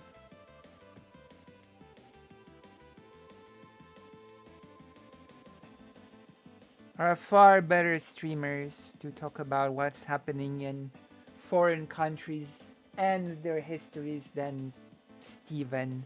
That's for sure. So I would just go to the better source from the get-go.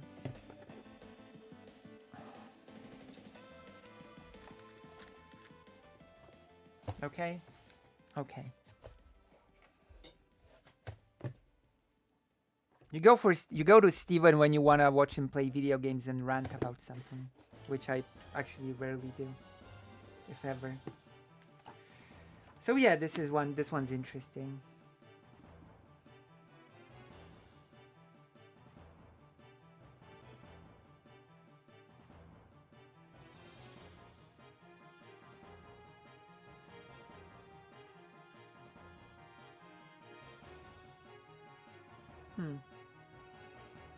Interesting. This book says that the USSR just continued the Tsar policy, which some Marxist-Leninist inclined people have a real hard time believing that the USSR just continuing the Tsar policy. What do you know?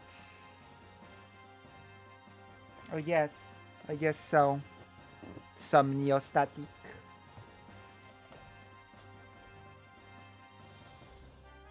Ooh. Now this is really good. I'm gonna show you the cover. The archive, the Soviet and Polish archives in the reality of the communist system. Now that's an interesting book. Book.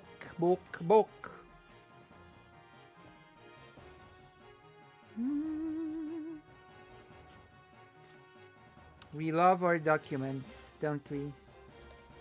Oh, wow. Summary. Sometimes employees of the Maria Curie Skłodowska University in Lublin omitted information about their stay in Soviet labor camps, German prisoner of war camps, or even concentration camps in their questionnaires from the communist period. More often, they mentioned deportation to forced labor in the Reich, but without giving specifics. This kind of behavior limited historians' knowledge of the facts mentioned above and made it difficult to assess these employees' personal files' archival value. In the university's office practice, it has also occurred that controversial materials were eliminated from the individual files of employees or students, e.g. these concerning arrests by officers of the security services. As a result, there was no trace left in the personal files. These practices reflected the essence of a totalitarian state. On the one hand, citizens were afraid to disclose positive facts about their participation in the struggle for independence. On the other hand, the authorities got rid of the evidence of decisions harming honest citizens. Keywords: archival science, personal records, reliability of documentation, Maria Curie Skłodowska University, Lublin, Polish People's Republic.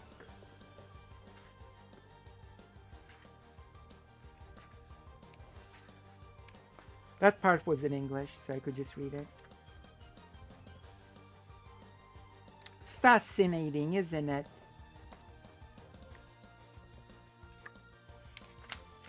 You did not expect there to be a thing in English, did you? There was.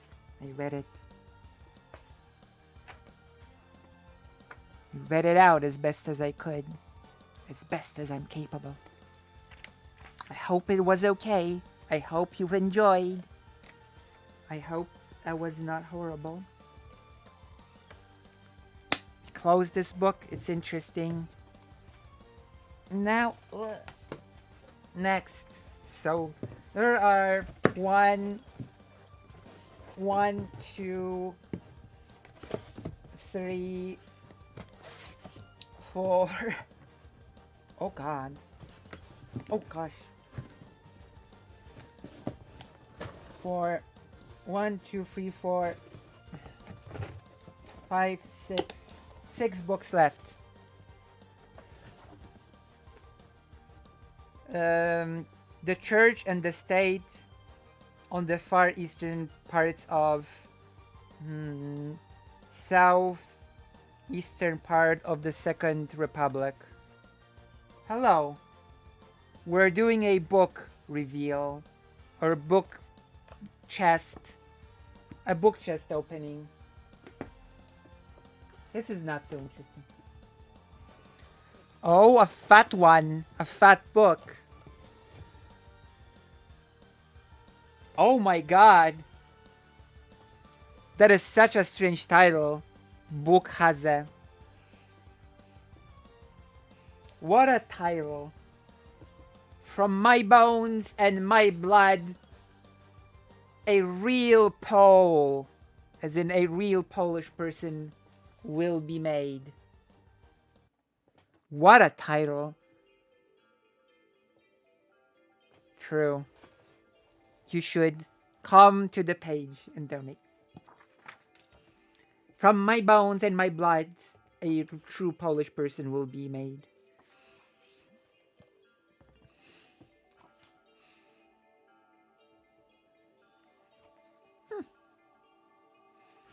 I have no idea what this is about. I guess this is about the interestingly enough, I guess this is another book about the anti-communist underground. 1948, 1954.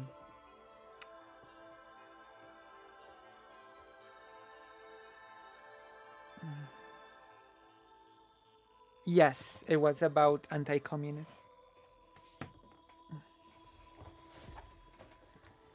Last books.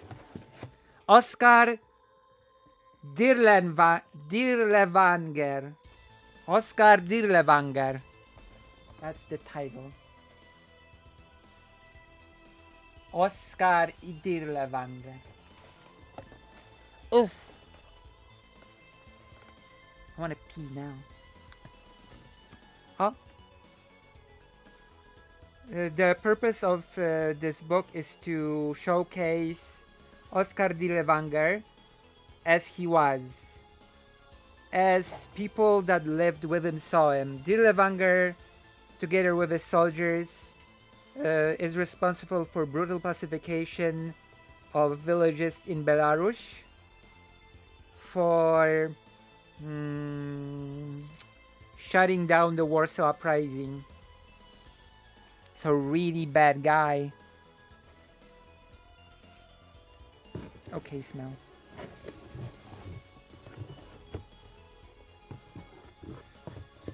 The IPN Bulletin. No, this is the studies of from the history of the newest history of Poland.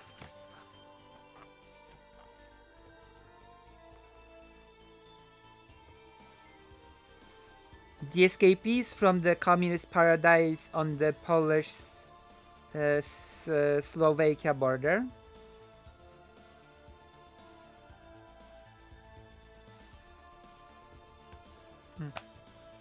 That's the time. That's the cover. Almost done. Oh! Polish rehabilitation. A chosen topics from the penal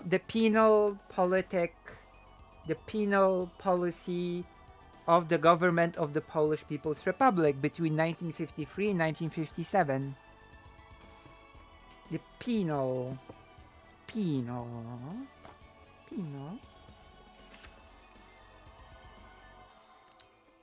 The doctrinal thesis of the communist terror of the years 1944-1956 within the Polish communist state, executed on the basis of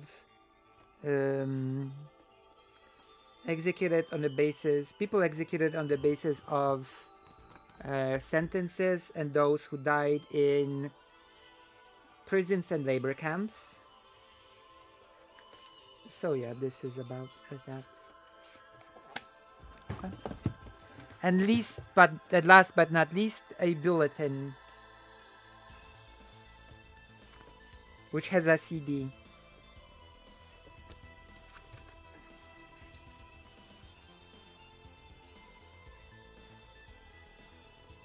So there we go. We've done it. We went through the whole box. Ugh. And it's not a loner box because there are a lot more boxes. So this box is definitely not a loner. Ah.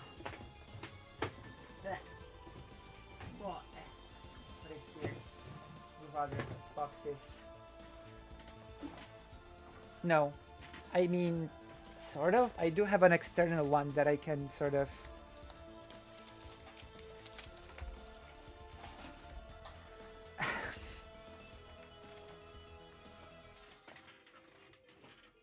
Connect to the PC. I guess it's about time we started segments, maybe. We'll see. Shall we start segments or not yet?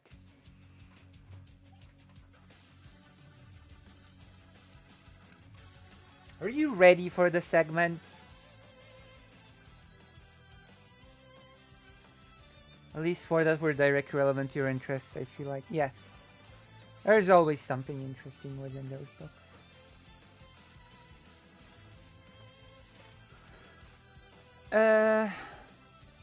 Let me do something real quick. Oh.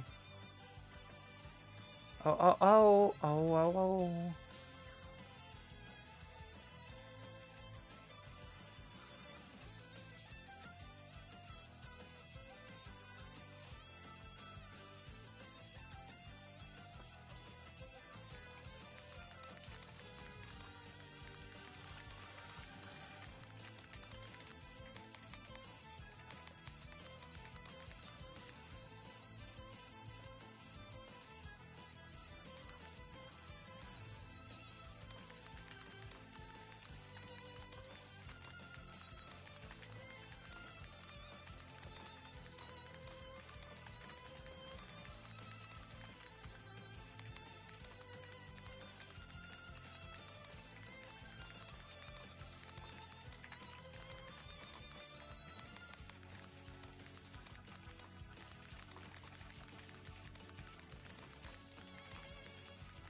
Uh,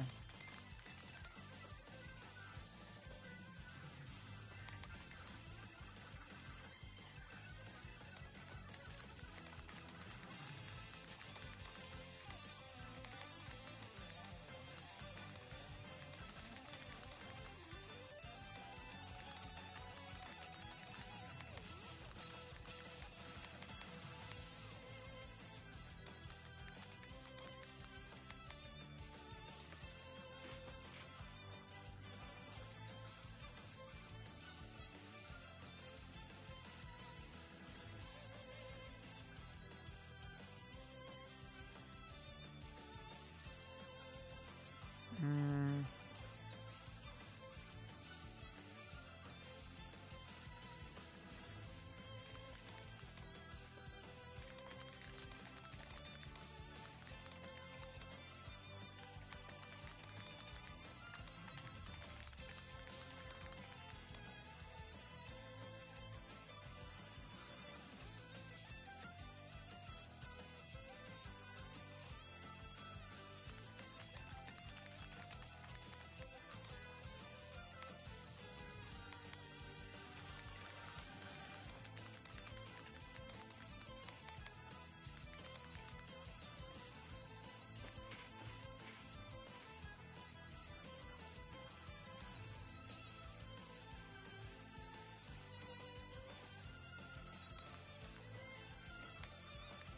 there you go. Let me do something real quick and then we'll go to the segments, I guess. What's the segment? I guess we're gonna talk about ethnic cleansings, won't we? Feel that that's the thing that we have to talk about now. Sadly.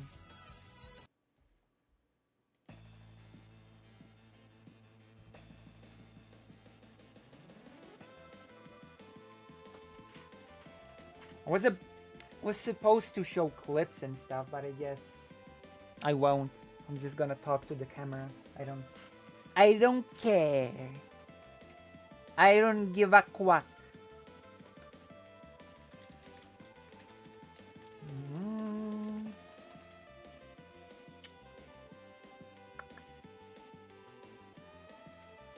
it's fine. Is it?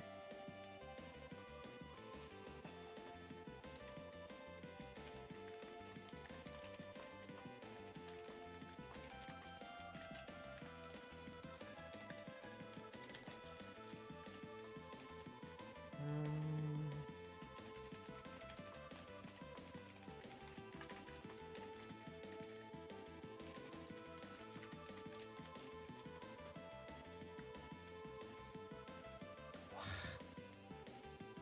my bone.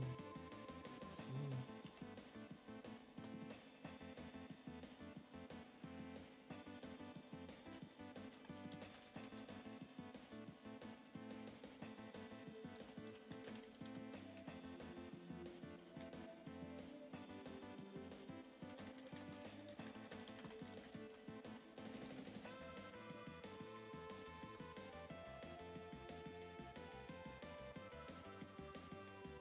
Boom.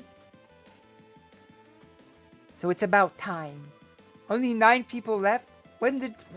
Where did the left? The left. Where did the left go? Where did the rest go? Oh no, book haters. There are book haters in this chat. We're like books. I'm not staying around for that.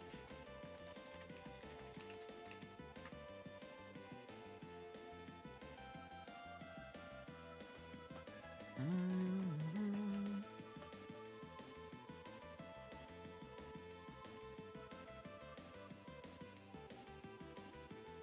God damn it. God damn it. Haters of books, haters of knowledge, haters of wisdom. You are not truth seekers. You are not, uh, you know what I mean. Anyway, anywho, anyhow, any majing, we're gonna do it now. Finally, we've been waiting for this. Oh no, oh no. And to that I say, oh yes. I can take this off. I'm not gonna be listening to anything anyway. I'm just gonna be speaking. You don't need to see any. I don't need to have anything on. I'm free. I'm free to do as I wish. I'm unleashed.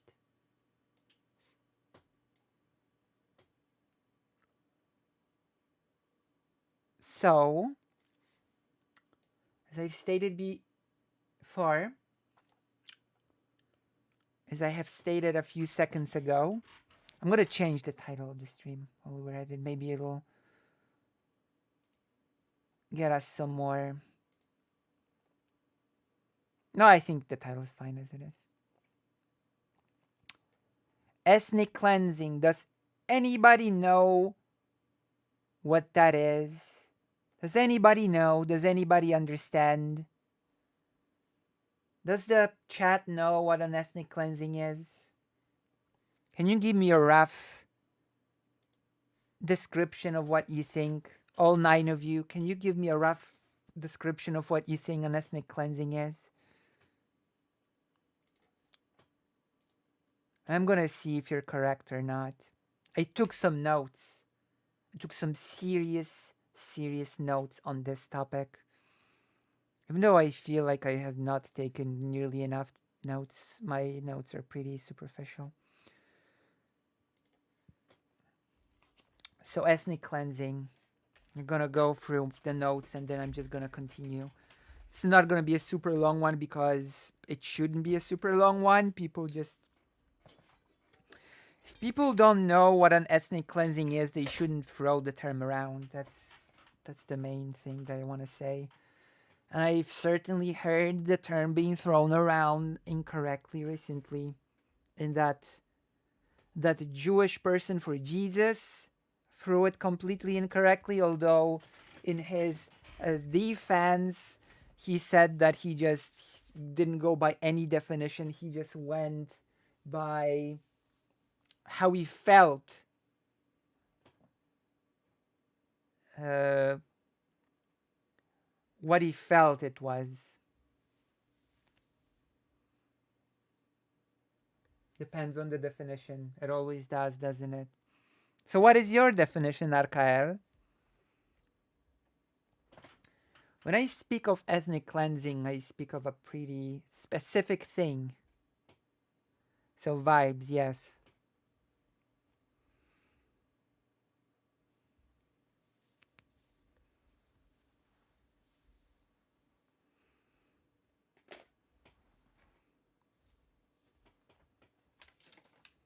Or their culture.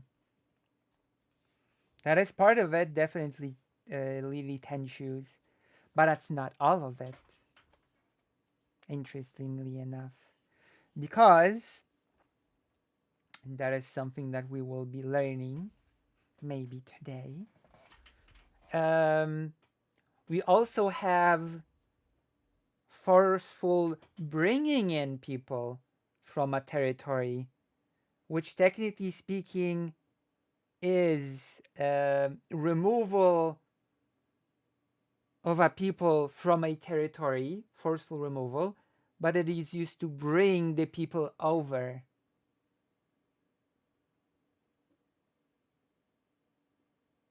Right? But, and what I'm referring to here is, for example, the transatlantic slave trade. But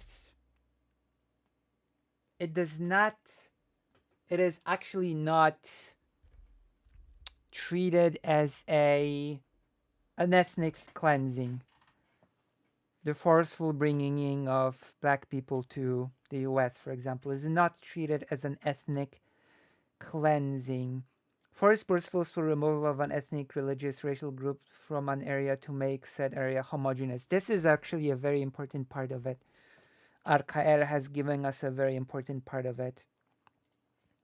The reason why the bringing in of people as slaves to an area, even though technically speaking it forcefully removes them from an area where they lived, is because in the long run it leads not to a area being homogeneous, but it leads in the long run to an area being more diverse.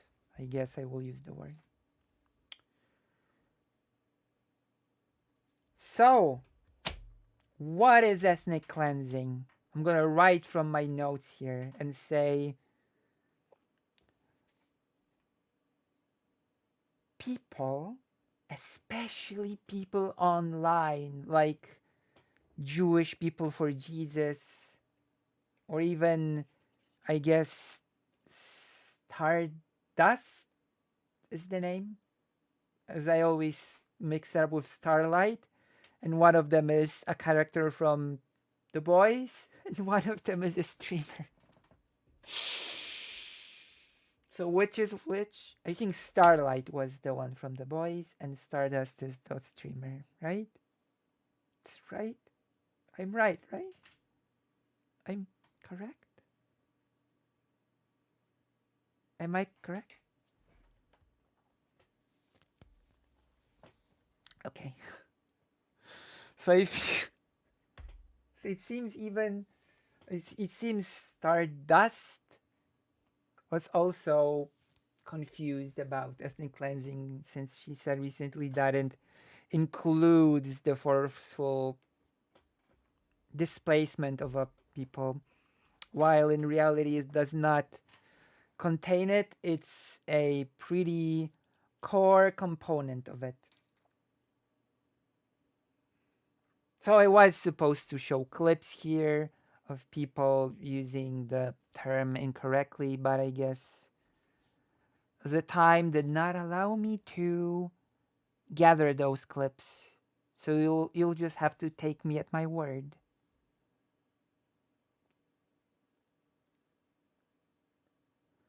confusion is made worse by the fact that ethnic cleansing has no legal definition under international law. Well, be it as it may, I will say that legality is not the be all and all of all discussion. I can say that for certain.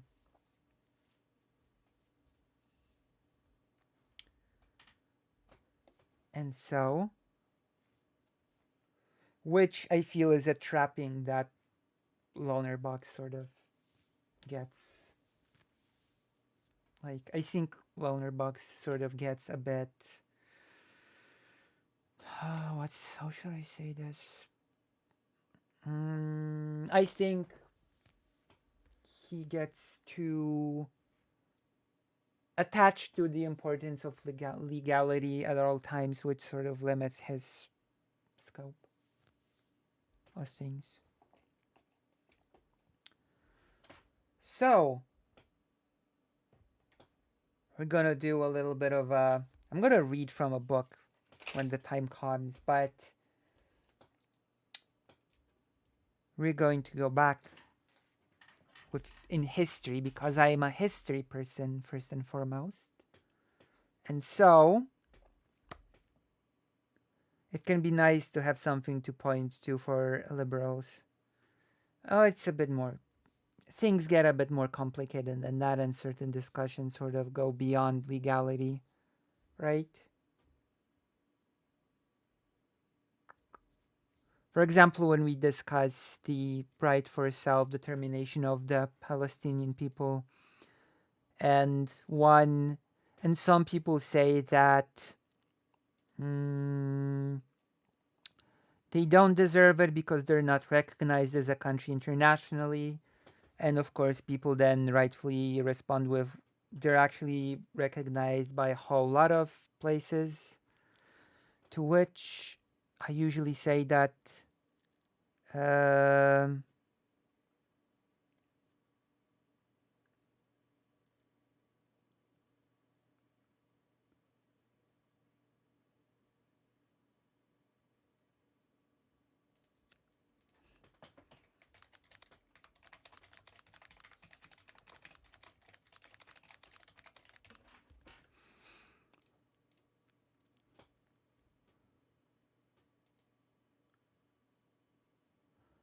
like it was a fact that there were historically countries, peoples.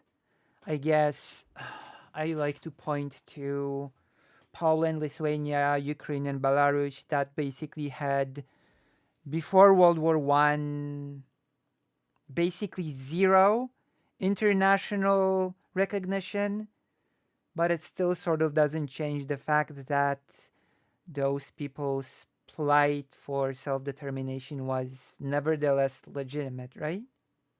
It's not like, oh, no, basically no countries recognize the right for those countries to exist. So I guess that's that. I guess they should just get used to being part of Russia, Austria-Hungary, and Germany. It is what it is. Those people just don't deserve it, you know? That's an example of things going a little bit beyond strict legality, I would say. Right? Yes. Of course. Of course. So, great migrations were for thousands of years part of human history and a big engine of human development. And we're talking about voluntary movement here. Like, it was often forced not by governments forcing it to happen, but by bad living conditions or in search of a better existence. Whole groups of people would mass migrate from one place to another to find greener pastures, so to speak. But There's a very specific form of migration done under direct or indirect coercion, force, carried out by when um leaving the current place of residence is not a voluntary decision, but an imposed one. So basically, it's a government saying, you people now have to move from here to here. That's a specific thing. Let's see. Let me consult my notes once again.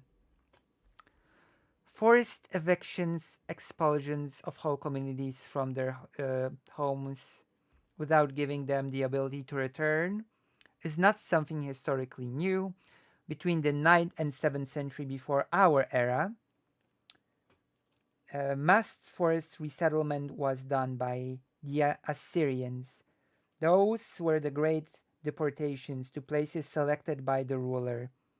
So the ruler basically would decide, we need more people of this kind in this region, so we're just gonna take a bunch of people from here and we're gonna put them here. That's basically how it works. Forced migrations which were present in a strict connection to forced migrations which were present in a strict connection to evictions and people fleeing during war.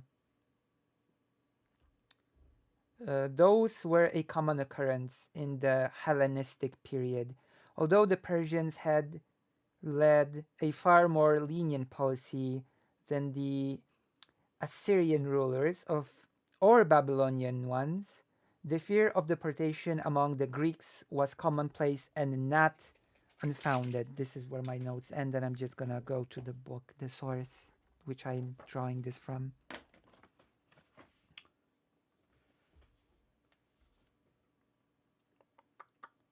Because mass uh, movement of people, mass resettlement of people, well practiced by Persian leaders and widely practiced.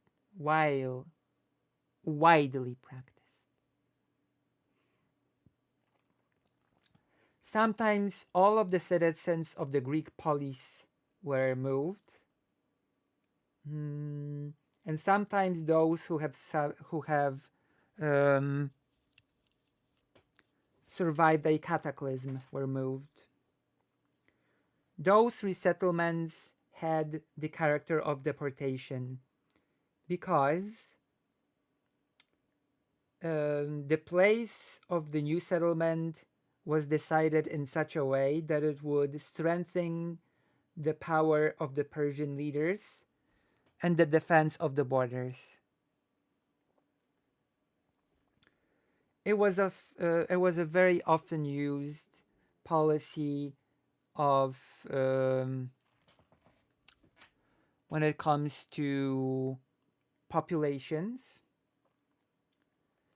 by which the Persian kings did their best for the resettled populations to arrive at their destinations in the best state possible and were not broken apart before reaching their new place of living. As a result of this policy, continuous assimilation in the Persian surroundings happened. The external resettlements were in a lesser degree combined with internal resettlements.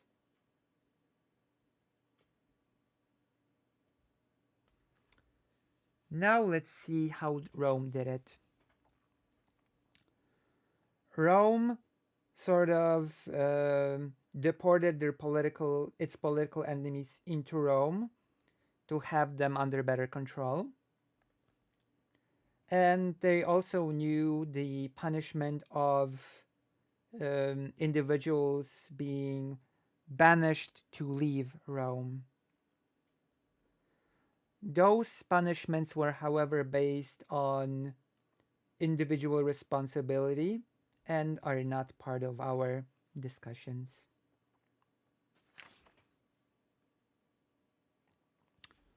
The Romans have expelled and forbade the return of the remaining living Carthaginians, and of course, also expelled and forbade the return of Jewish people after the First Jewish War, 66 17 year, and after the creation of Bar Kokhba, 132 135th year.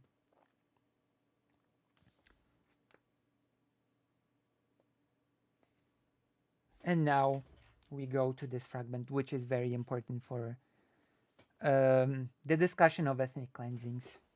This one's going to be a doozy. Prepare yourselves. I feel ready. Um, so,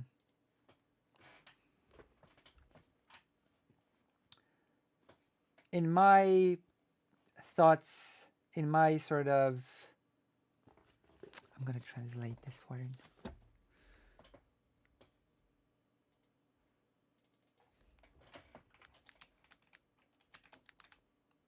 Okay, that's a good word. Because this is where we're getting into like what ethnic cleansings basically are and what they aren't. In my reflections on the topic, we're not talking about just resettlements done under um, coercion. Although this tradition is of importance, and though I signaled it by talking about the history of it, our point of interest is a combination of two processes. One is the forced migration, in other words, forcing a people or a ethnic group to leave a specified area by using force or by using a threat of violence. That's the first element we have here. And then the emergence, that's the second element that is important. The emergence of the modern ideologies and nation states, and what followed after the process of the nation unification or uh, of making the nation homogeneous. In other words, it was the process of expelling from the borders of peoples that were considered not part of the newly formed national community.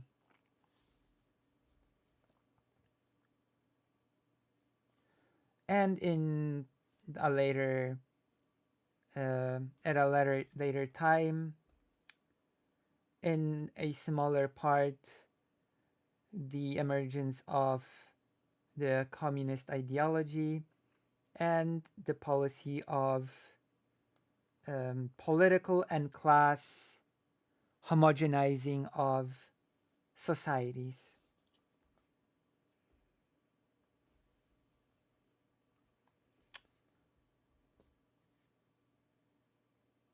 So, as a result of the combination of the ethnic criteria, it was decided which groups of people would be forced, would be under the forced resettlement? Which groups will be forcefully resettled?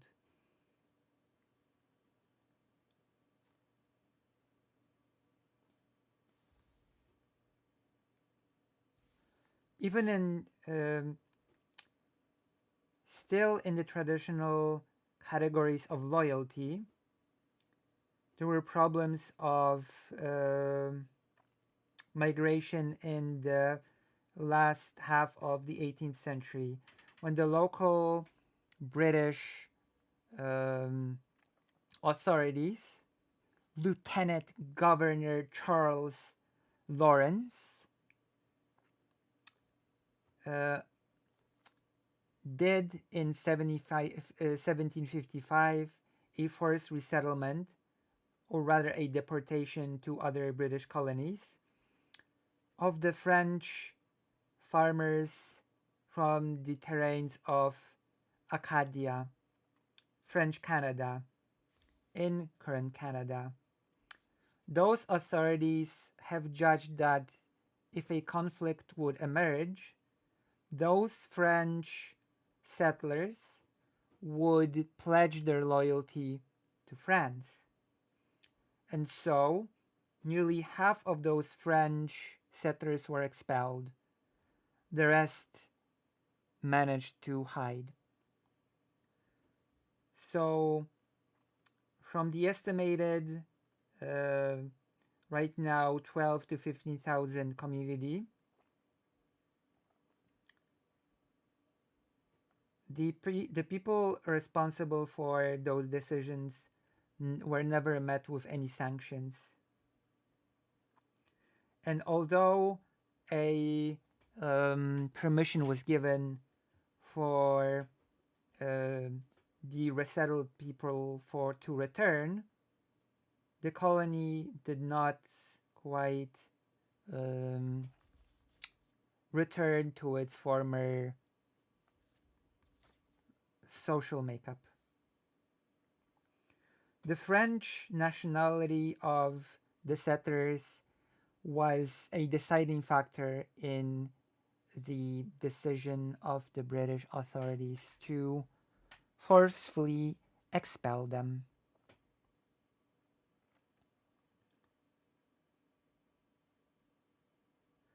But it seemed to be also tied with how with the understanding at the time of a connection of French people with France and being part of the um, French national identity.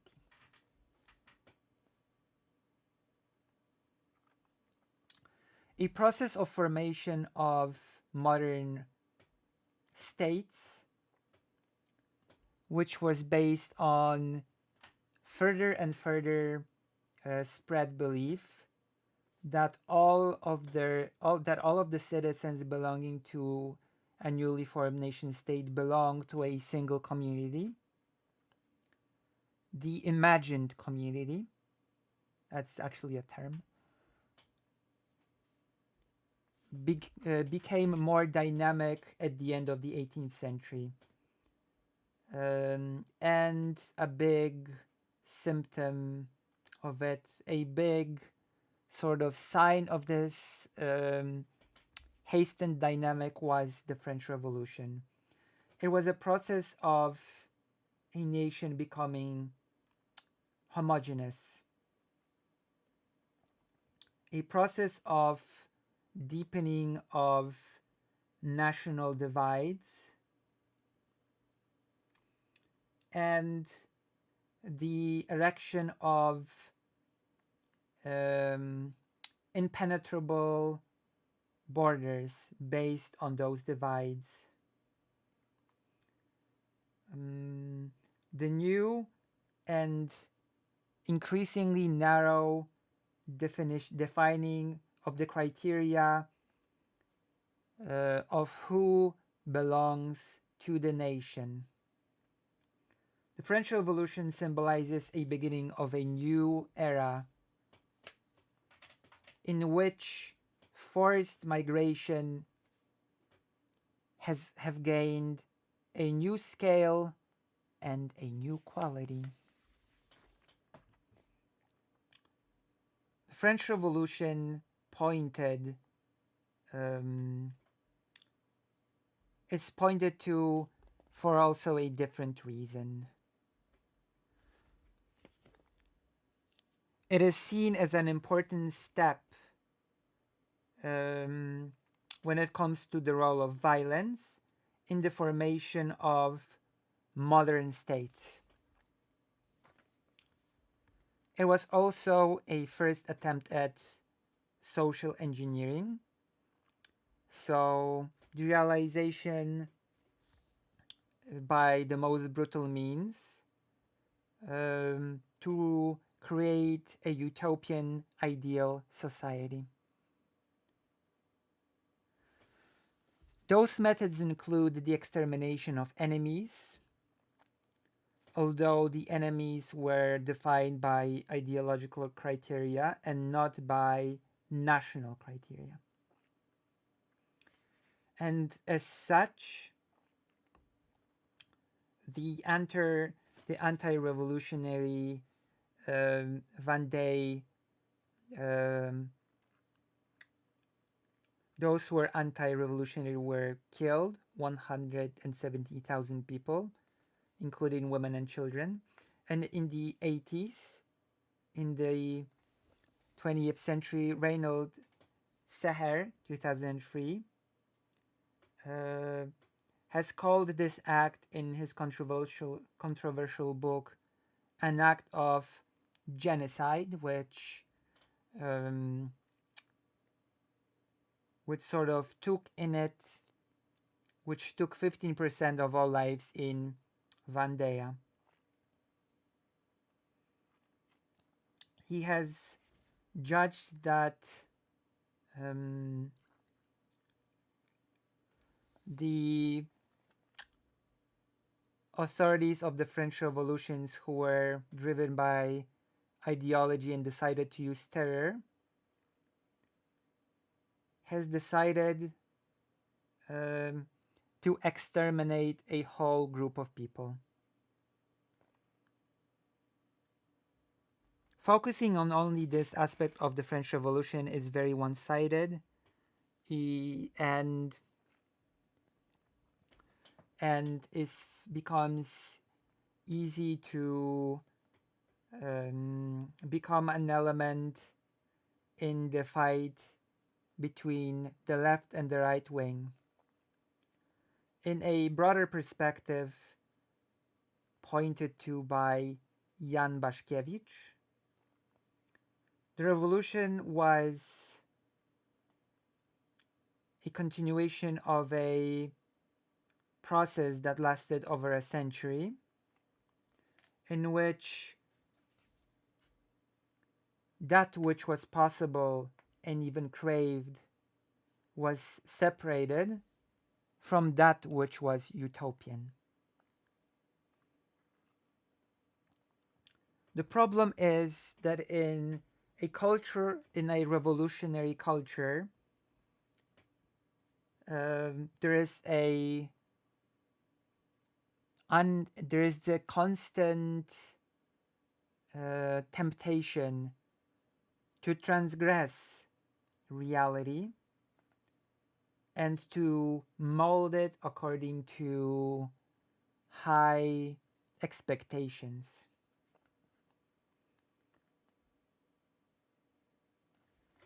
Through this mentality, the myths of the new man, of the new nation, and of the new vision of the world become extremely attractive.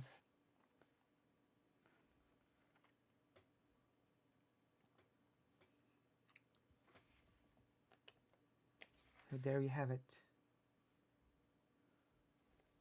That's sort of the intro to our discussions and what we call right now ethnic cleansings is extremely tied to the emergence of nation states as a concept, to the nation states project. Does that make sense, what I've been reading to you so far, or rather translating on the fly? Does any of this ring true? Do you understand what I'm trying to tell you? And now we reach the fragment which is called The Emergence of the Nation States. The French Revolution was, as I pointed out before, an important step in the formation of the modern states, which were based on national ideology.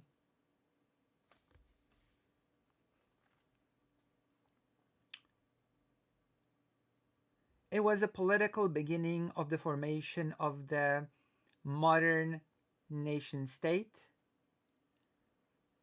Um, the mass spread of the national ideology, modern nationalism, and the national mobilization of the masses. It did not create the national identity, but it has given it a new shape.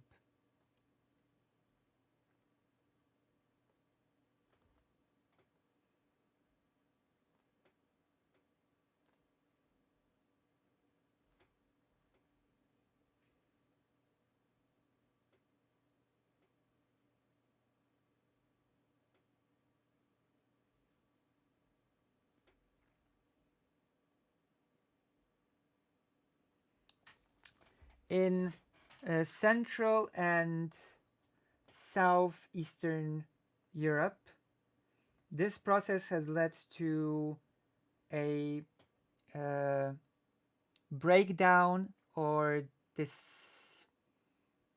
of breaking apart of multinational structures, which through many ages have defined the character of this part of Europe.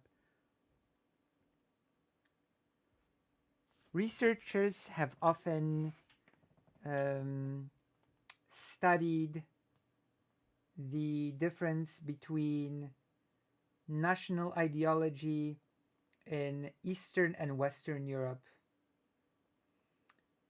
In the case of Eastern Europe, in the case of the first, they look for the objective traits of nation, sometimes described as irrational. In the second one, it was uh, looked at in the context of the subjective declaration of belonging and hence as rational.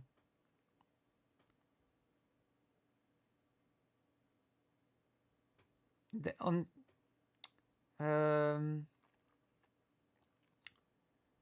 the current sort of the current view that such a simplistic division is not possible has stronger foundations. So also in France, we will find sort of references to objective national traits, and in Germany, to subjective ones. In all the states, a similar strategy is realized, which combines in different proportions exclusion and inclusion to the national community, And we also stress that the introduced by Friedrich Meineck and and and studies undergone by Anglo-Saxon scholars were not designed to describe whole nations and their histories, but only a specific phase in their development.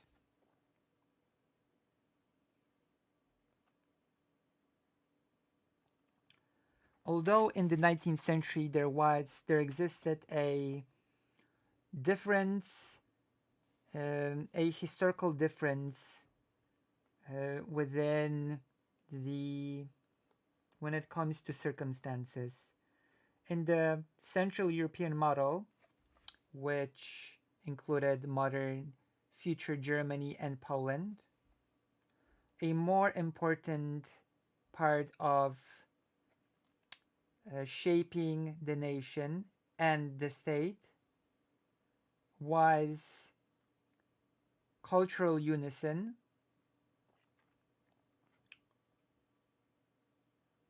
and the fact that those countries were not only created based on shared culture does not change that fact. And their future borders partially ended up being contradicting the cultural unity.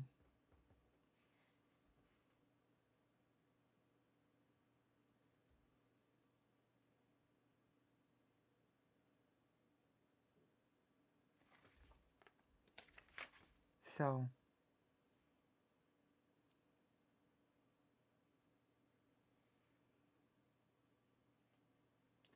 let's go to the part that actually starts talking about the ethnic cleansings because that's why we're here.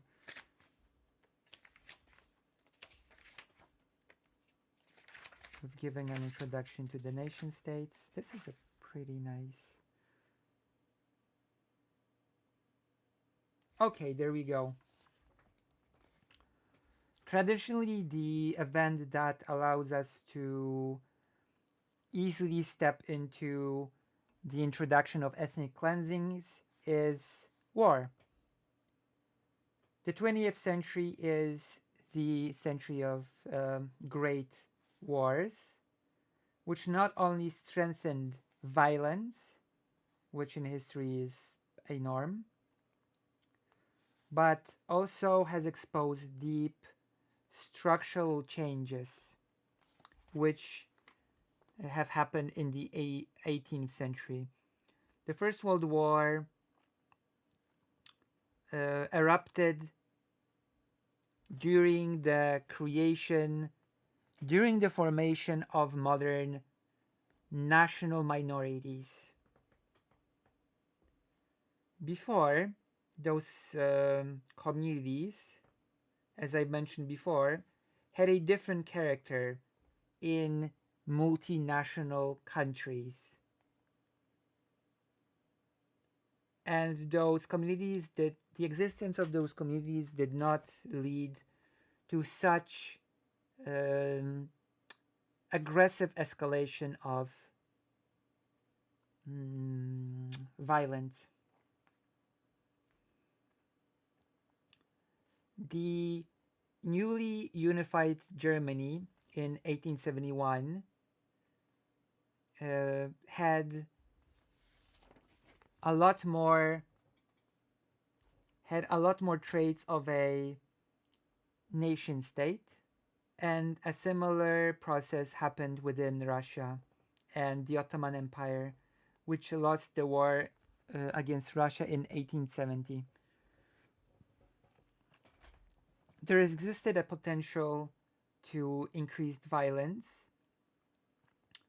in the context of ethnic conflicts.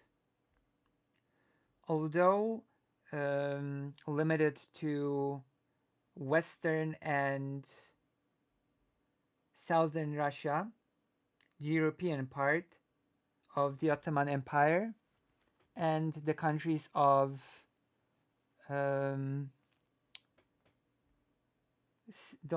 Southern Eastern Europe. The First World War has decidedly influenced the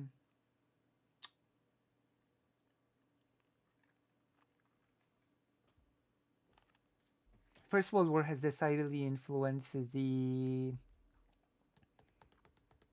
I have the word at the tip of my tongue.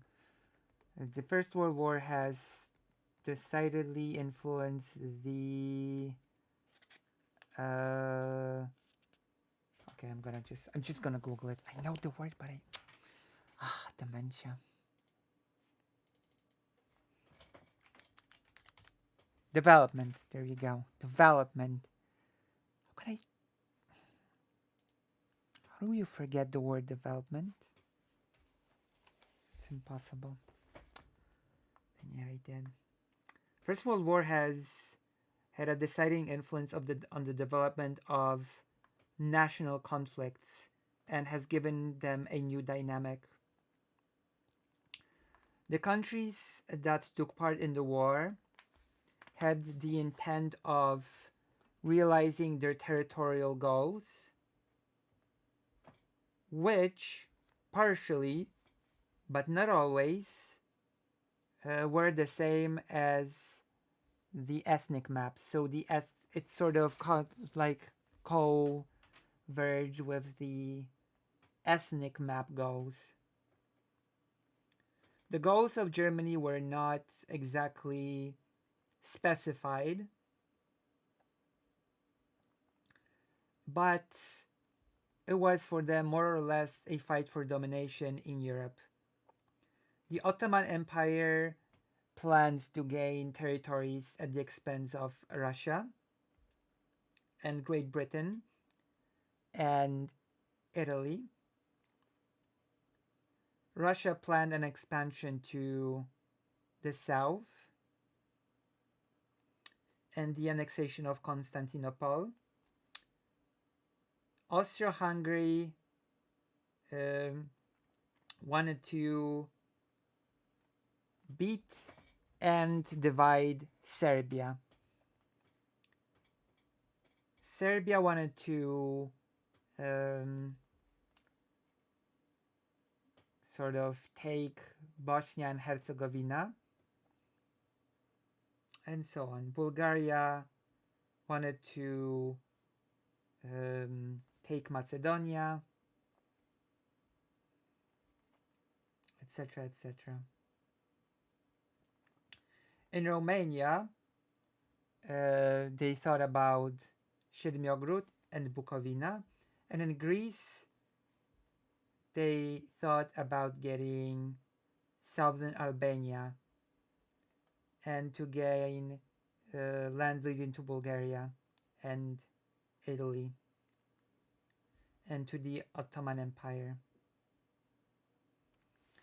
And here we have the activists of the Polish, Ukrainian, and Lithuanian national movements were planning to create their own respective nation states by identifying broadly their borders.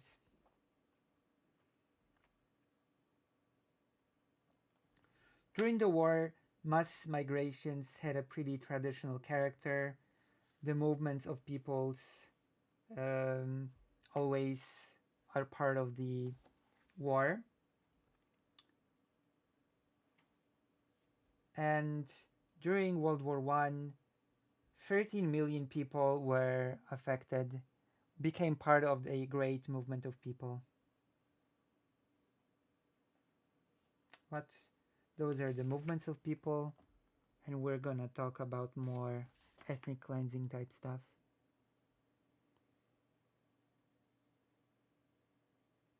Oh, there we go.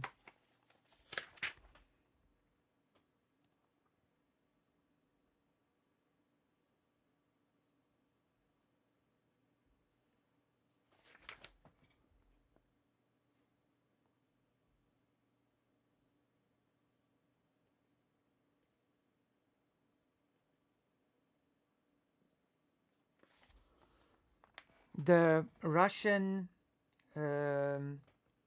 government has evicted in the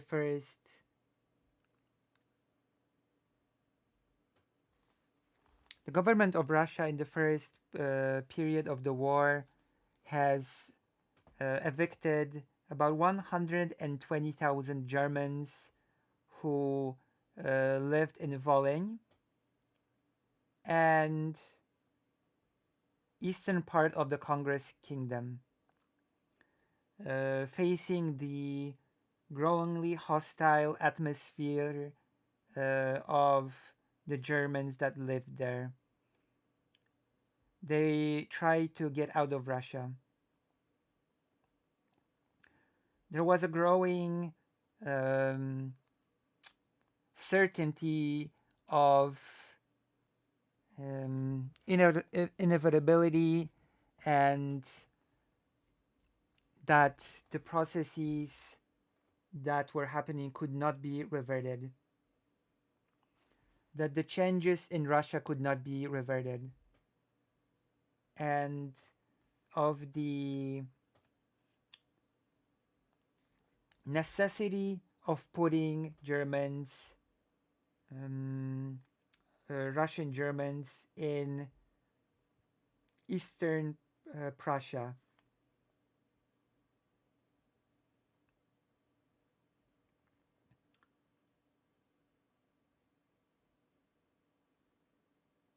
Let me see.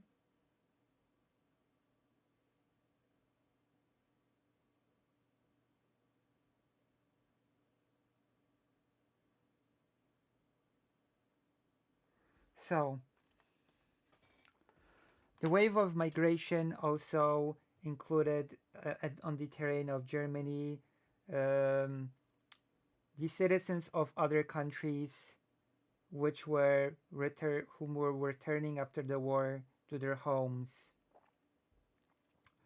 Germany, in on the biggest scale, used in its economy workers who were foreigners. In 1914, 1.2 million foreigners were working in Germany. Most of all, there were Polish, Italian, um, and yeah,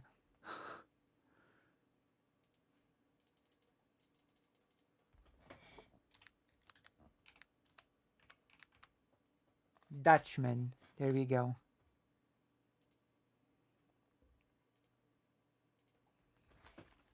Dutchmen. After the war erupted, over 400,000 foreign workers were forced to stay, and from seasonal workers, they became forced labor. So as it continues here, the issued by German government ban on leaving the country has changed the seasonal workers into forced labor. Also on occupied terrain, the German authorities, confronted with the lack of volunteers to work, have more and more used forced draft to work. At the end period of the war in Germany, 2 million war prisoners were put to work, and without it, the economy of Germany would not be able to continue to function. So it gave us in total 3 million of foreigners who were working for forced to work, and through and within those, within a million of workers were civilians. 5 to 600,000 were of Polish nationality. 100,000 were of Belgian.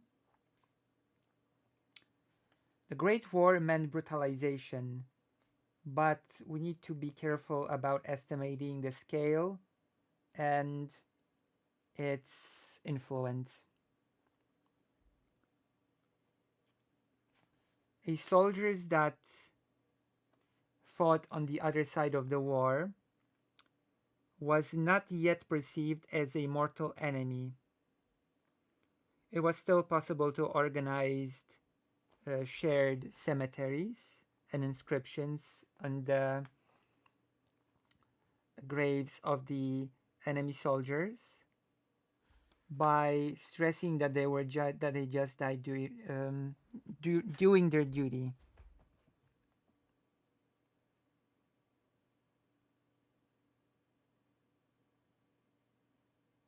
Oh, there we go. We're getting to the ethnic cleansing part.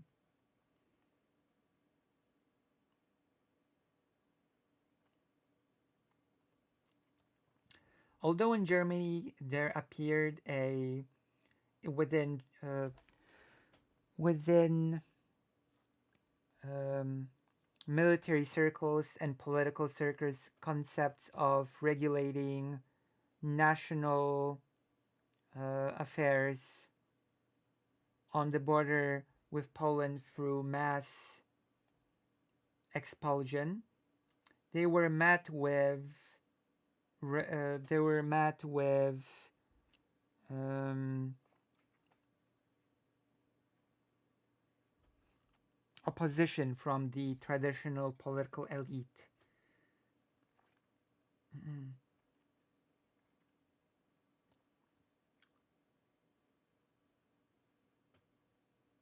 They were responding, however, to a growing nationalism and um, a certainty of a possibility of building a German empire within Central Europe.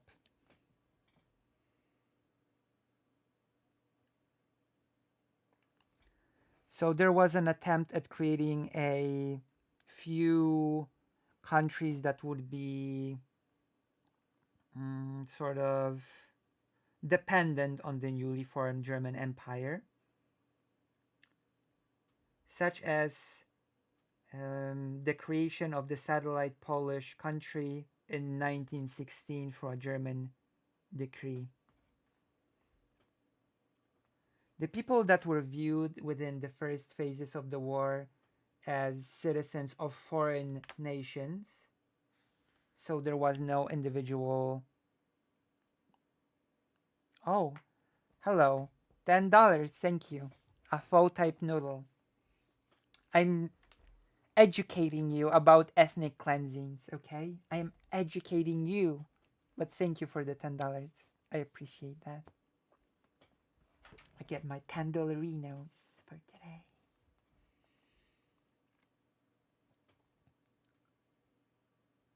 So people who were viewed in the first phases of the war as citizens of foreign countries were quickly started to be seen as foreigners and enemies.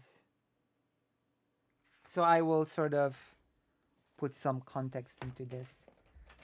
I'm gonna give you a simple example. Let's say you have Germany, and in Germany you had people who were French, and those French people had their families living within Germany for, let's say, hundreds of years, 500 years. And within the context of the first period of the First World War, those French people in Germany suddenly became foreigners, enemies, and and basically agents of a foreign state. Basically, they became they were viewed as outsiders, but they were also viewed as loyal to a different state. That's basically it. Yes. It was combined with an increase in nationalist um, sort of attitudes, and those attitudes were spontaneous as they also were part of an increased need to mobilize societies for the war effort.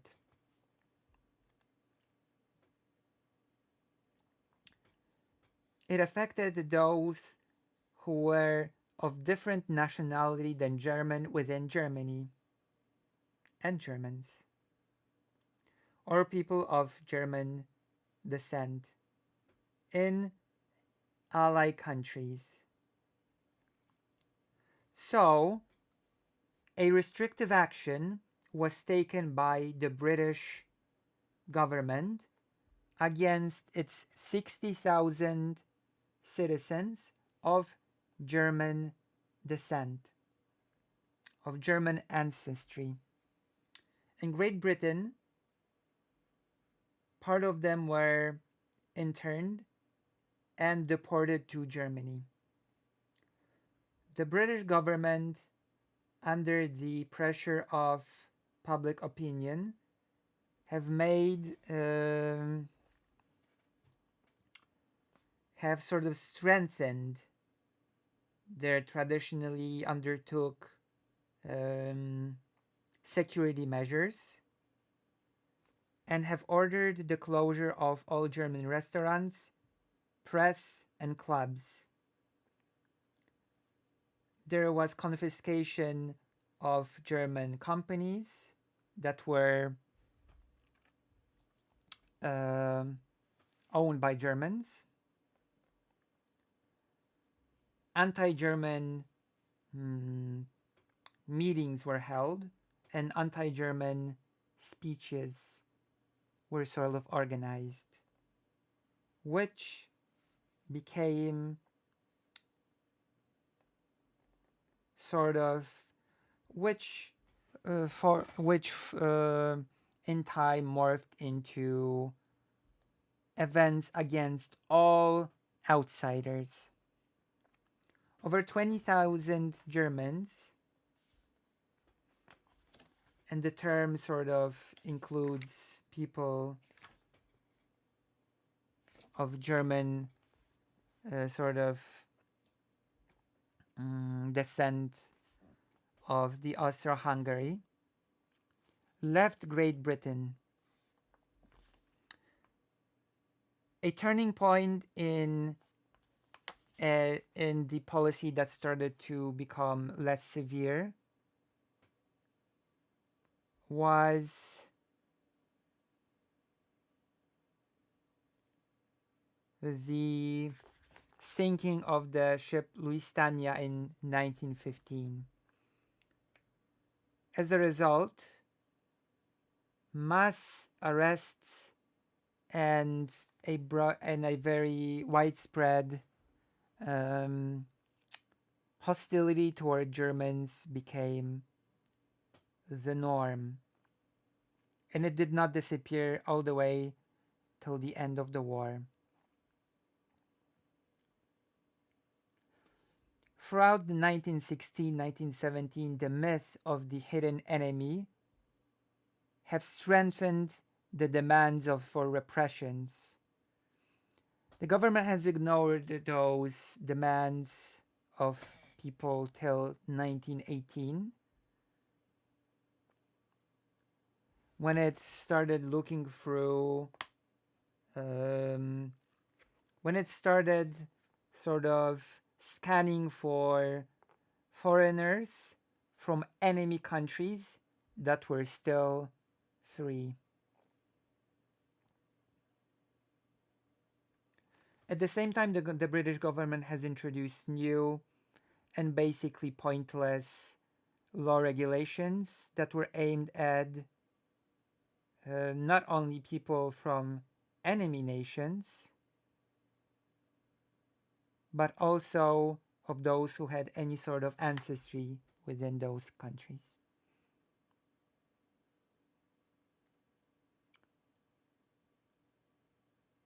A similar atmosphere existed within France, where the citizens of enemy nations were ordered to leave the country, and a lot of those who did not listen were arrested. And that included Polish people, Alsatians, and Lotharingians. And then in 1915, all people belonging to the enemy nations were stripped of French nationality.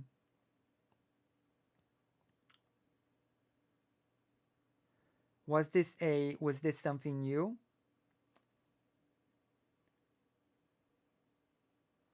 The consolidation of societies during war and marginalization of those who did not support the war is a typical thing that happens. But in this case, the role of the state was very significant. Facing a war in an which had an increasingly total character, which included all aspects of the life of a state, it necessitated a very mm, it necessitated a very decisive policy from the state in all aspects. Only it could guarantee the functioning of the economy in the time when draft uh, affected almost 80% of men who were fit to work. The increasingly restrictive policy meant that it heavily limited the voluntary migration related to finding work. And part of the brutalization um, happened in Russia in the creation of a system with a strong totalitarian tendencies.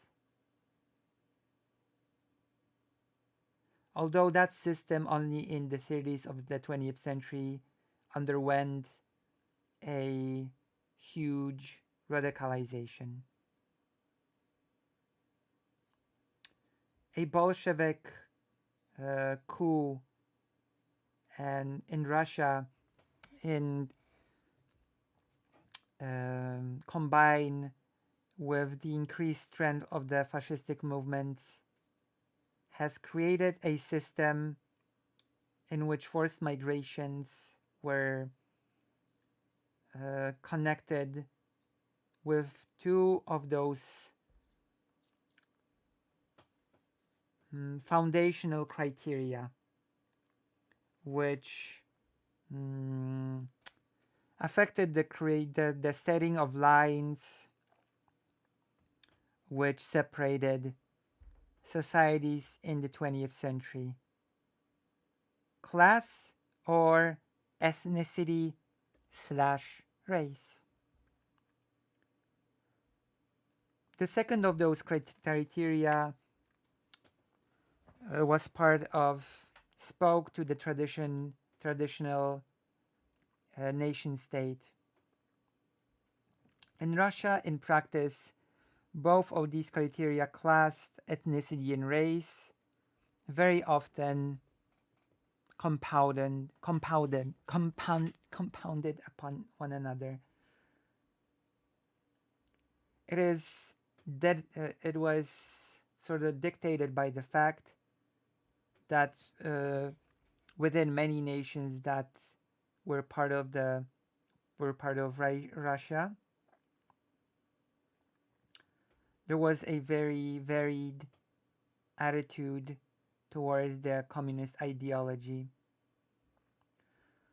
And so repressions were targeted as those who were seen as class enemies.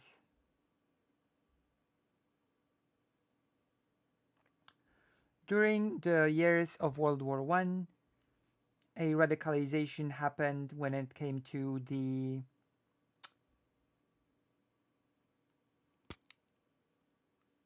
dissolution or mm, well, Ottoman Empire breaking apart, falling apart. I'll just say that. It was a much more important process than the resettlements that were happening due to the ongoing war. It was not as far away from Europe as one might think by the observers of the time. Before it was the fall of the it was the first fall of a multinational empire under the pressure of national ideologies. So as the weakest empire, it was the one that fell to it first. It was in a state of crisis for a long time before it happened. So in this process, what happened was the expulsion of the Muslim populations from the previously lost European provinces to the Ottoman Empire proper.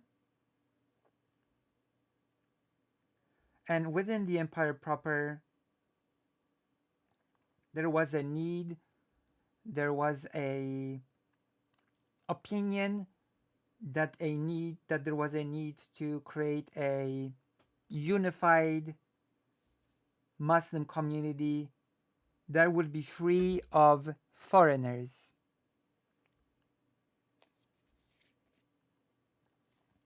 And similar actions was targeted against we're almost over. We're almost done.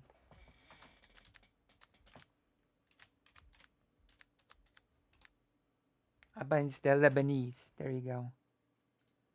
Against the Lebanese.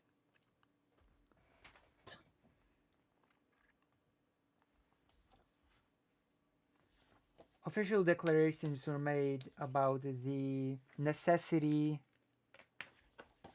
of cleansing the country from the Lebanese and of cleansing the country of the Armenians. It was clear that there was a broader policy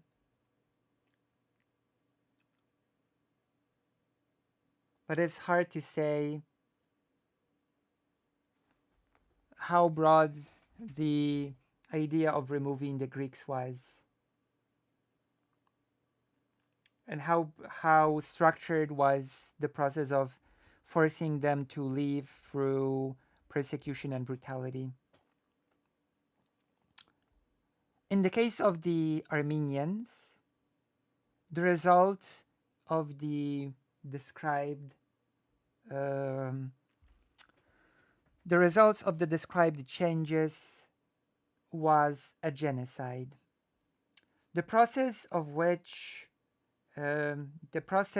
which did not differ in the grander scale from the stigmatization of the Germans in Great Britain or the growth of anti-Semitism in Russia. In May 1915, the Russian government has expelled 150,000 Jewish people, as the Jewish people were thought to be uncertain elements who were favorable towards Germany. And as similarly, certain ethnic groups were seen as threats to the nations, and they were also seen as the main reason of future defeats. Such was treated the German population within Russia, although in a little bit of a smaller scale, the Polish population within Russia. Germans were deported to the southern regions of Russia, and the full deportation plan, which was accepted in 1916, was not fully realized. When it comes to the Armenians, the year 1914 is not the key aspect because it has not been settled, and it was an increasing problem from the 17th of the 19th century. At the end of the 19th century, um,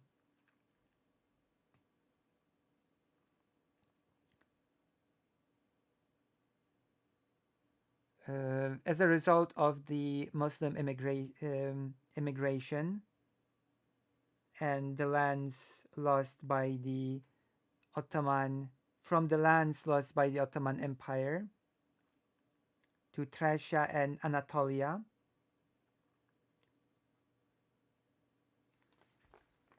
the how should I put it? The balance between the Christian and Muslim populations was destroyed,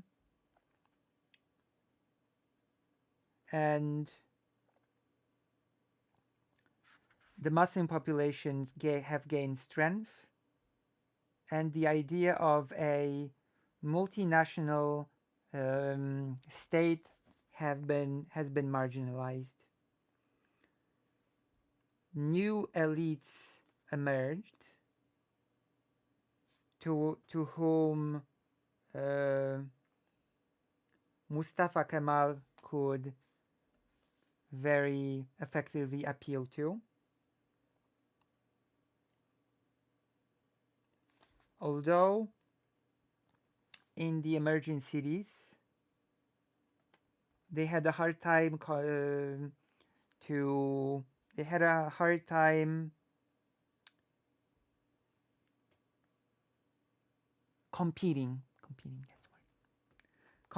with the old elites, forming nationalistic the new nationalistic intelligentsia. The officers and intelligentsia were more and more numerous and influential groups. Nationalism was more and more seen as the tool that would enable the country to survive, the state to survive, as well as its modernization. In the years 1908-1918, the last changes happened which allowed for the creation of the Turkish nation state. Parties were formed, education was broadened, political changes were hastened. The Armenian society tied its fate with Russia, and through the pressure from the Ottoman Empire, Armenians were seen in the newly formed Turkish nation state as supporters of Russian policy.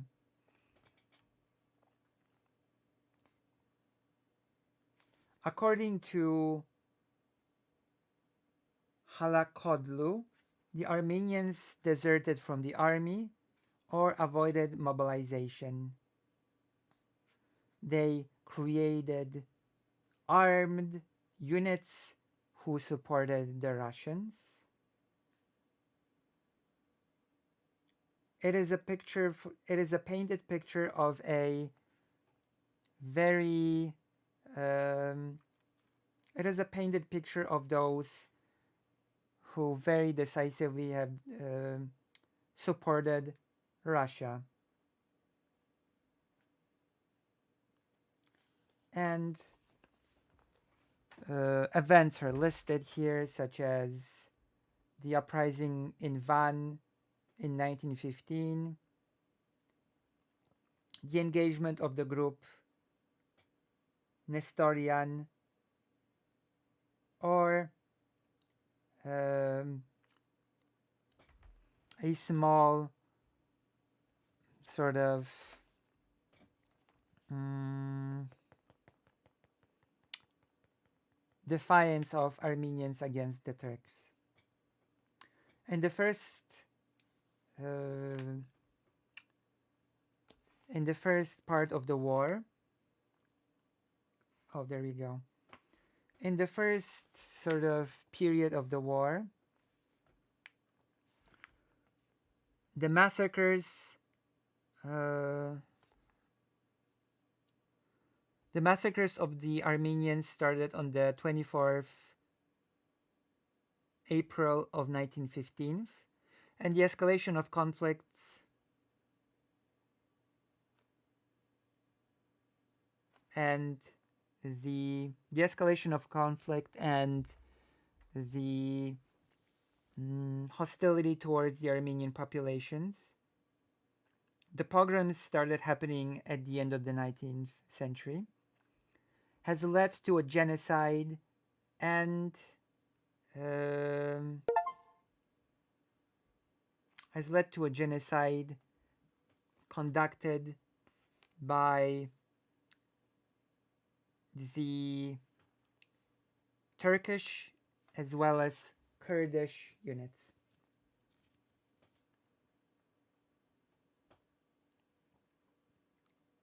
In the anti-Armenian speeches,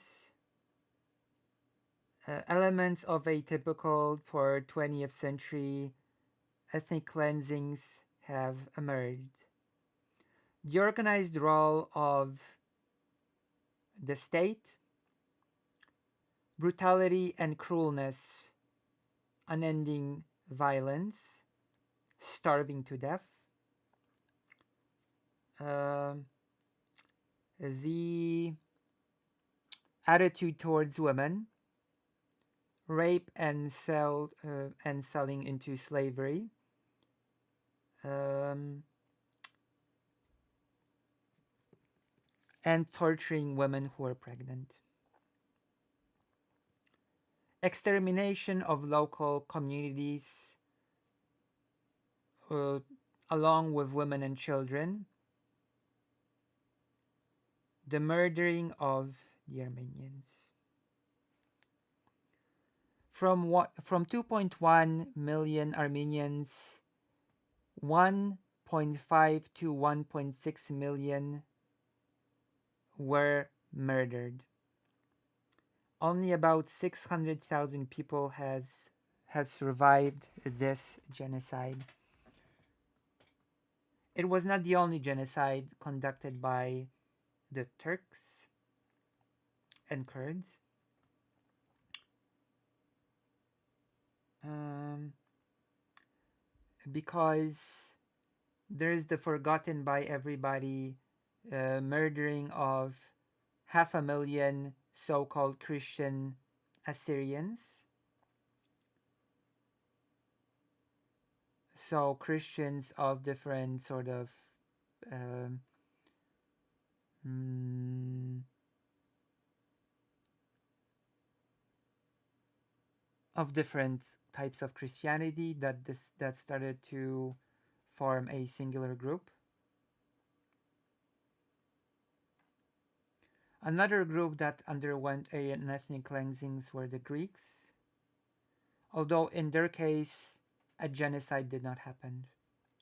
The Greek-Turkish conflict escalated from the Balkan Wars, which brought about the mass escape of the Muslim population from the Balkans and a radical and the radical worsening of the situations of the Greeks in the Ottoman Empire.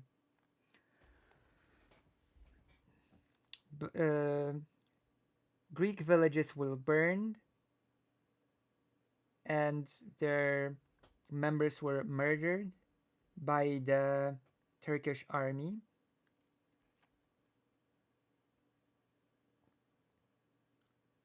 And the after the uh, failures in war in 1912, 1913, a retreating Turkish army has um, totally leveled the Greek colonies in Thracia, in Thracia. The year 1913 has brought about the end of the conflict, of the armed conflict, but did not remove the tensions. The Turkish government has deported in the spring of 1914 Greeks to from selected regions and later continued the policy of removing them from eastern Thracia, from the Marmara Sea and from the Aegean Peninsula, the smaller Asia, and the Black Sea. The ethnic cleansing combined with uh, pillaging and murdering, the destruction of small villages has affected 240 to 450,000 Greeks. The eruption of the First World War has stopped the Greek Ottoman talks about the exchange of peoples. The um, the persecution of Greeks escalated in 1916. To 1916, about 150,000 Greeks were expelled to Greece.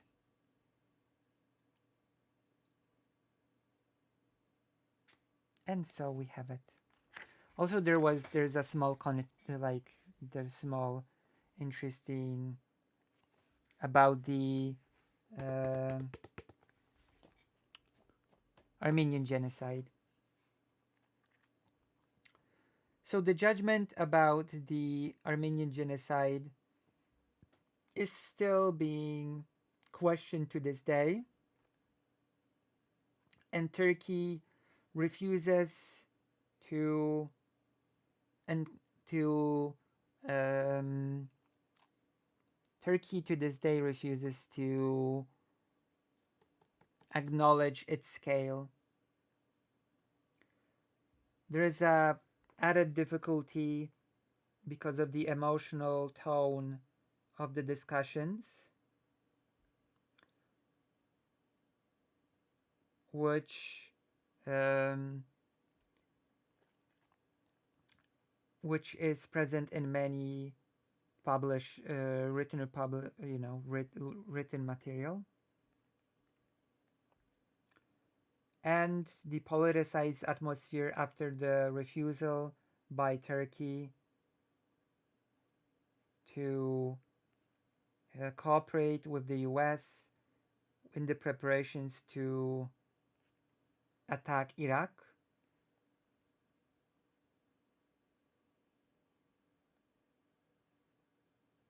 And a procedure was started for the West to see the Armenian genocide as a genocide. The resolution asks Congress to reaffirm support for the Convention of the Prevention and Punishment of the Crime of Genocide. In the wake of the Holocaust, nations approved the convention which affirms that genocide is an international crime. This year, the bill was redrafted to include the Armenian genocide among the 20th century examples of what falls under the convention. Los Angeles Times, 22nd of May 2003.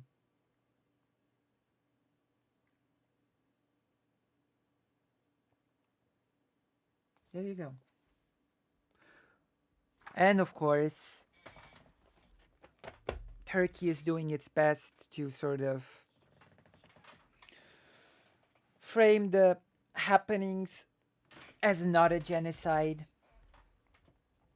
and it managed to turn the matter of the Armenian genocide into a discussion in the first place, because this sort of,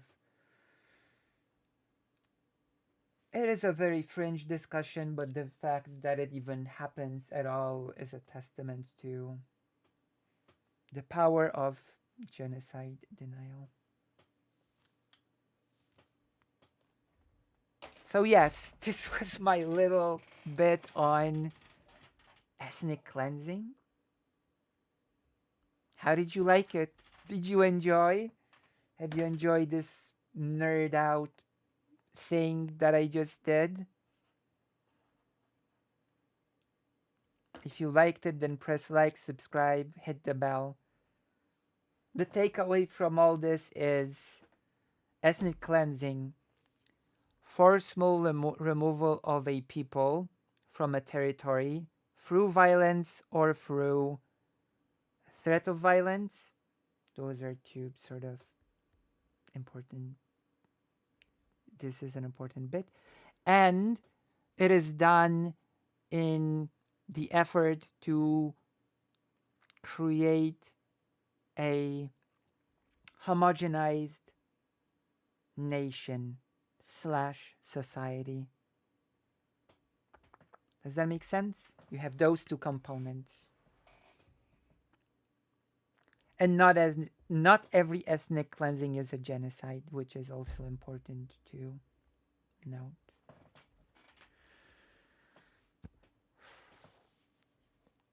There we go. We've done it. We've done.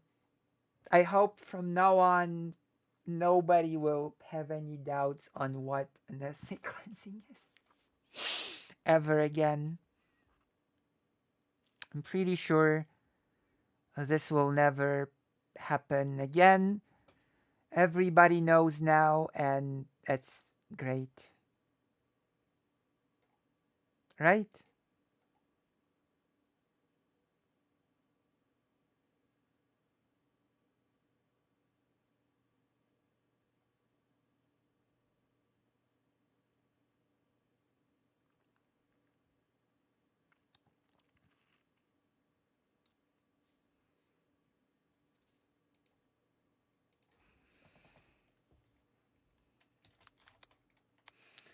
So yeah.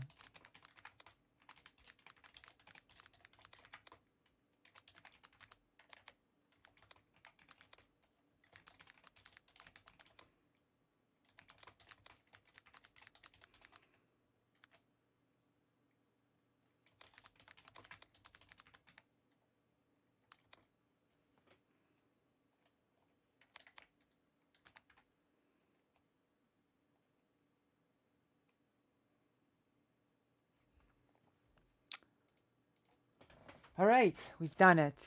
Amazing.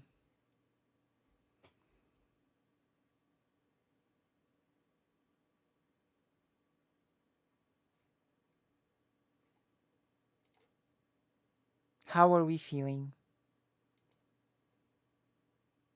No, just a segment. Just a single segment.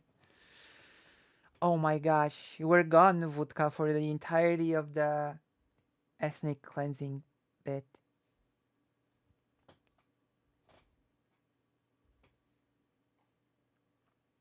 Admittedly, I could have prepared it better.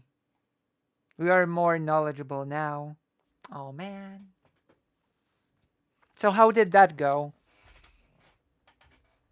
Did it make any sense, or was it just a bunch of incoherent rambling on my part? trying to translate a book by Piotr Madejczyk. It was great. It was good. No, it was good. Oh, okay, I hope so. Piotr, yeah, Peter. There's at times I translated and I thought to myself, am I just rambling here? It's just a bunch of ramble.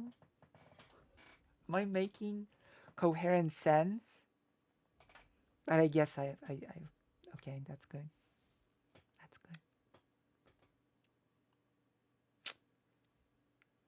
There's another thing that I've got planned for today. Another. Now that one's gonna be a ramble. It's time to talk about your favorite creator under the sun and the moon.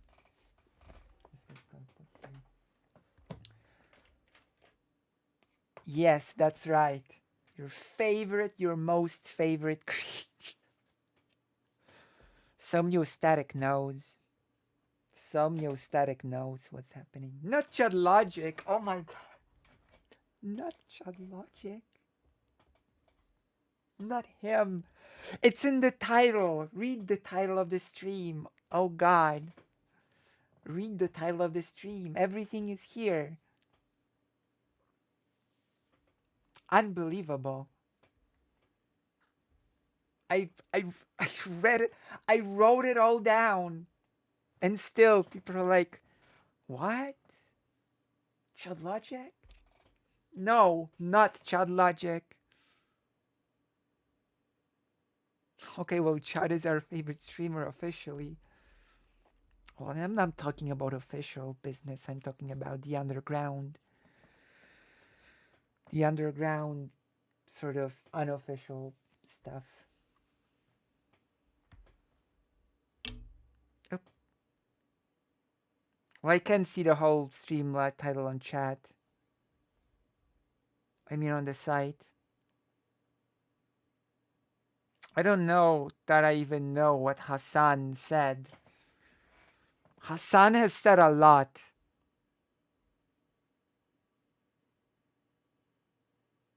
The most important question is, do you condemn Hamas, Chad Logic? You're white. I condemn you for being white. Oh yeah, he just keeps on talking. He does. He does keep on talking as he digs a deeper and deeper grave for himself.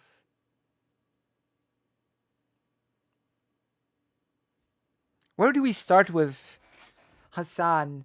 Hasan Piker. He's rather chatty. Oh yeah. Oh, listen. I'm chesty.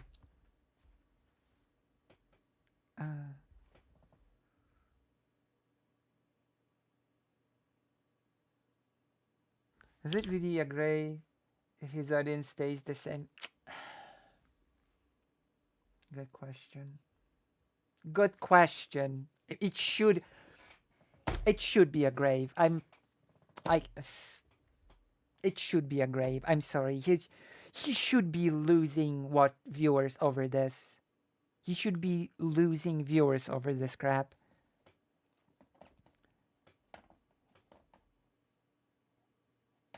Do you want a reasonable size chest, Lucy?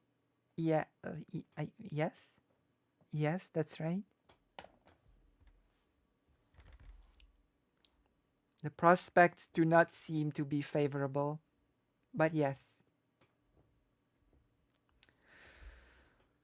But now we're talking about Hasan Piker, not about my chest, okay? It's not the topic. It's not the vibe. We can talk about that later or something. You never know. I guess. I guess I don't know. Oh my god.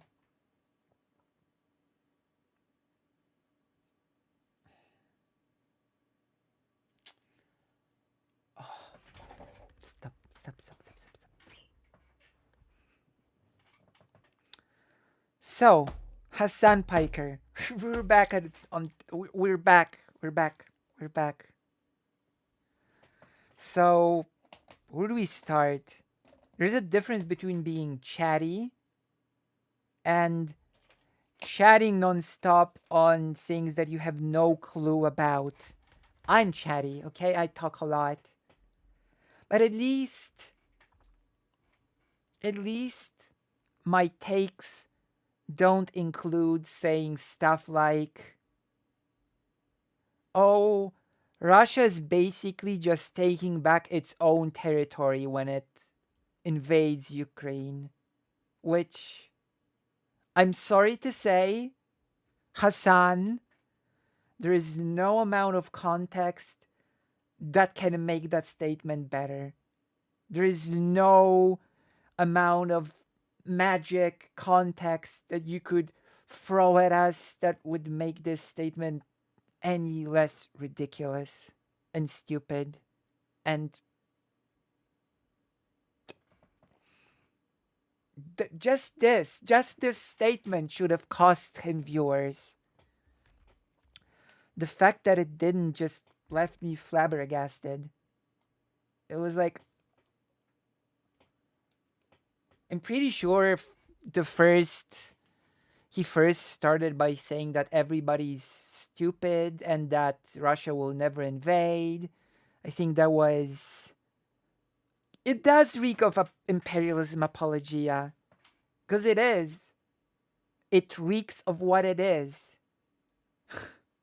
And like at first it was like, oh, Russia will never invade. You're all being fear mongering, stupid people or something. And then it did.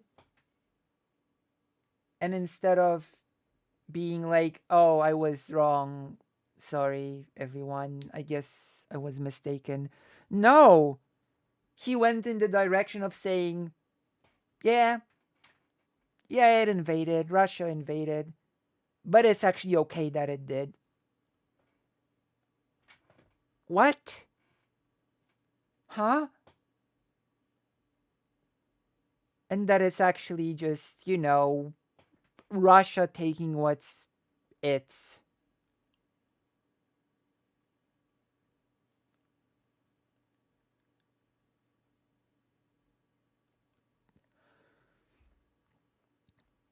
And like the key argument was Russian speakers in the eastern parts of Ukraine. Because Hassan Piker has never in his life looked up a little bit of a thing called Russification. You know, that thing that in fact that impacted all of the countries which were part of the Russian Empire, Poland included. You know, that at the end of give or take 19th century, beginning of the 20th century, there were tons of Russian speakers in Poland as well, right? That the situation in Poland was actually pretty damn similar to the eastern terrains of Ukraine. So what should be my takeaway from this by Hassan's logic? Please tell me, Hassan. What is the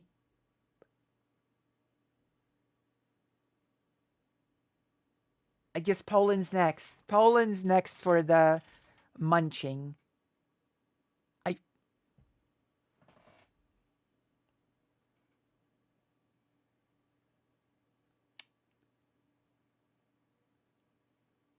just Google Russification and you'll learn anything. There's a wiki. Let's do it.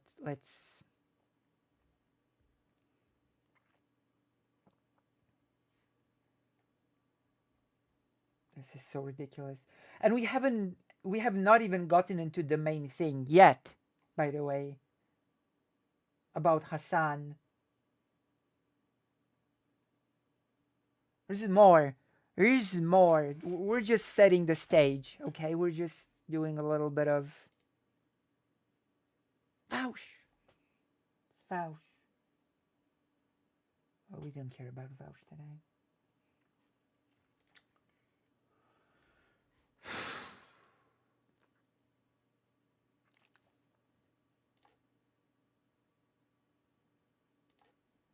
Schnauzer.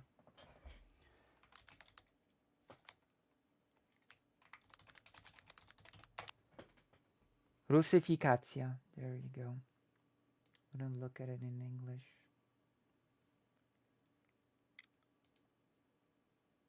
Puppers. Russification, just so that we know what we are talking about here. For God's sake. Like, it was, and some people got into ridiculous arguments with me about this, by the way. I had a person, because I sort of mentioned that Ukraine was doing de-Russification, that it removed some of the Russian books from its curriculum, and it sort of replaced them with other types of books. And the person was angry, saying, "This is ridiculous." Oh, of course, the person's from the US. This is ridiculous. It's censorship. It's taking away the freedom of speech. And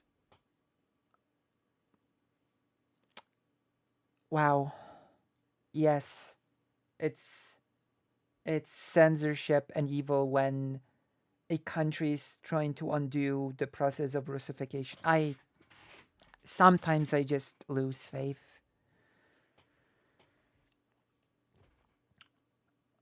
Russification, Russifikacja,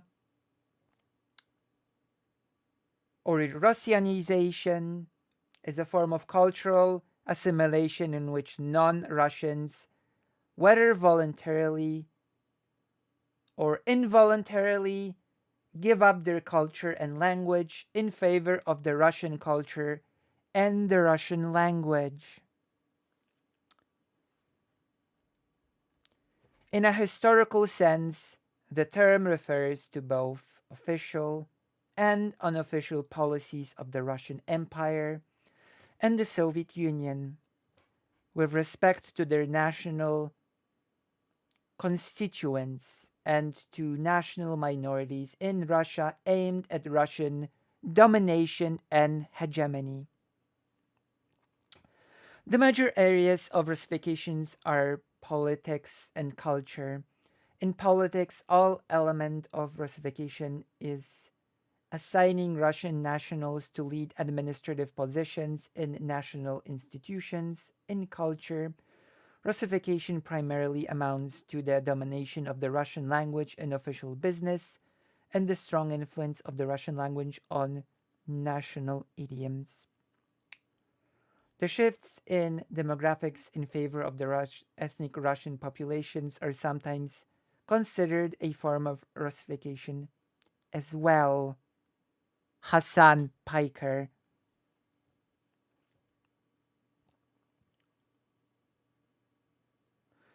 Analytically, it is helpful to distinguish the Russification as a process of changing one's ethnic self-label or identity from a non-Russian ethnonym to Russian, from Russianization, the spread of the Russian language, culture, and people into non-Russian cultures and regions, distinct also from Sovietization of the imposition.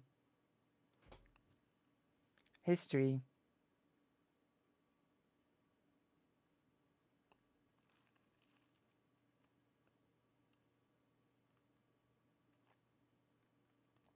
So yes.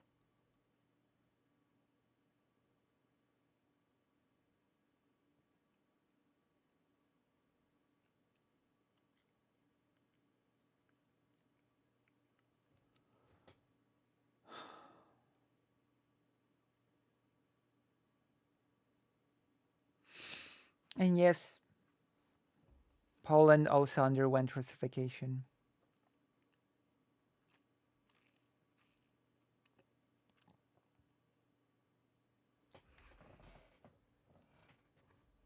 Let me see.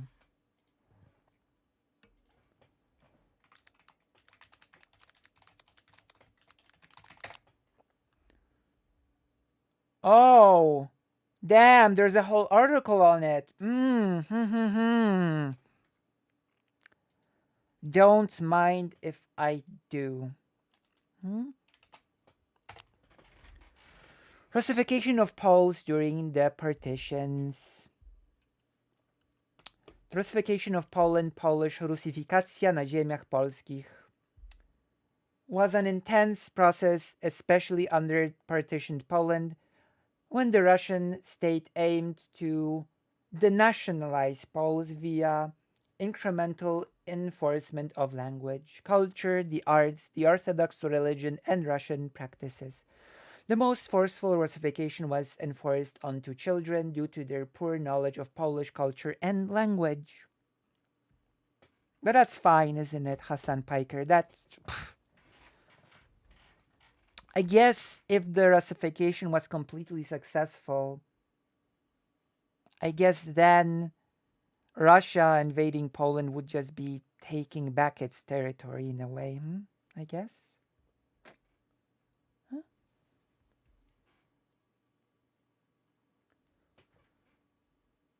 After the November uprising, the self-will of Grand Duke Constantine and the infraction of the Constitution of the Kingdom of Poland, together with the rise of secret societies, led to the November uprising.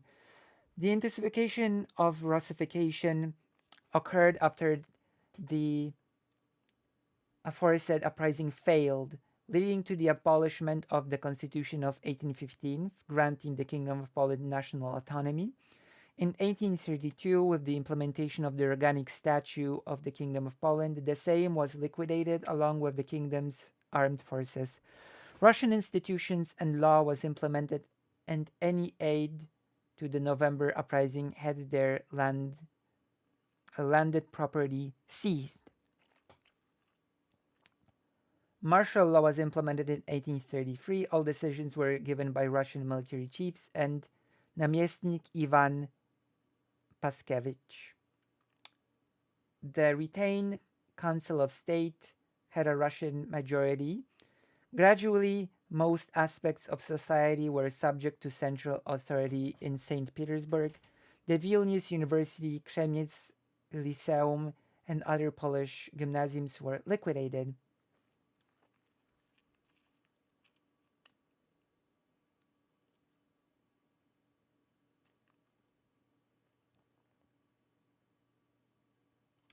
More radical Russification occurred in the parts of the Polish-Lithuanian Commonwealth that after the partitions were not incorporated into the Kingdom of Poland and instead directly into the Russian Empire.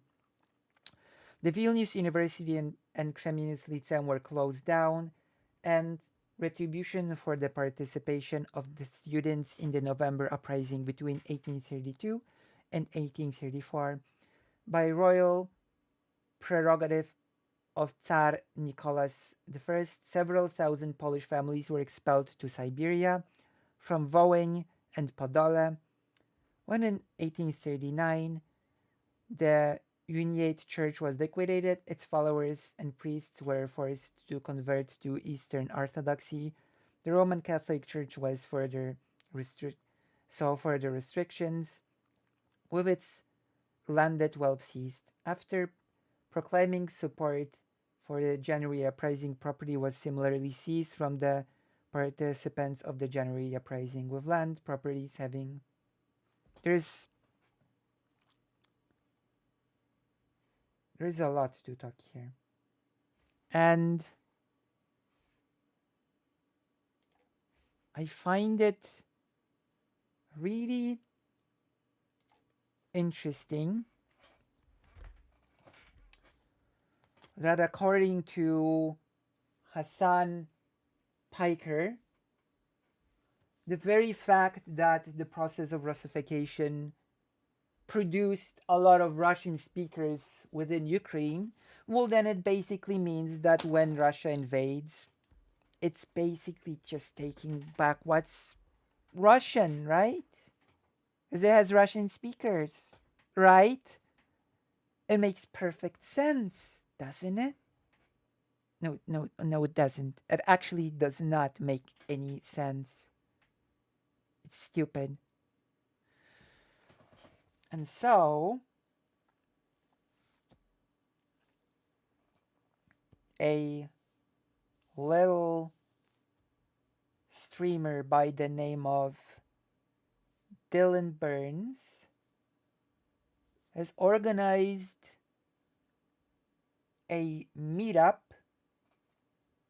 of people, Ukrainian people, of those Russified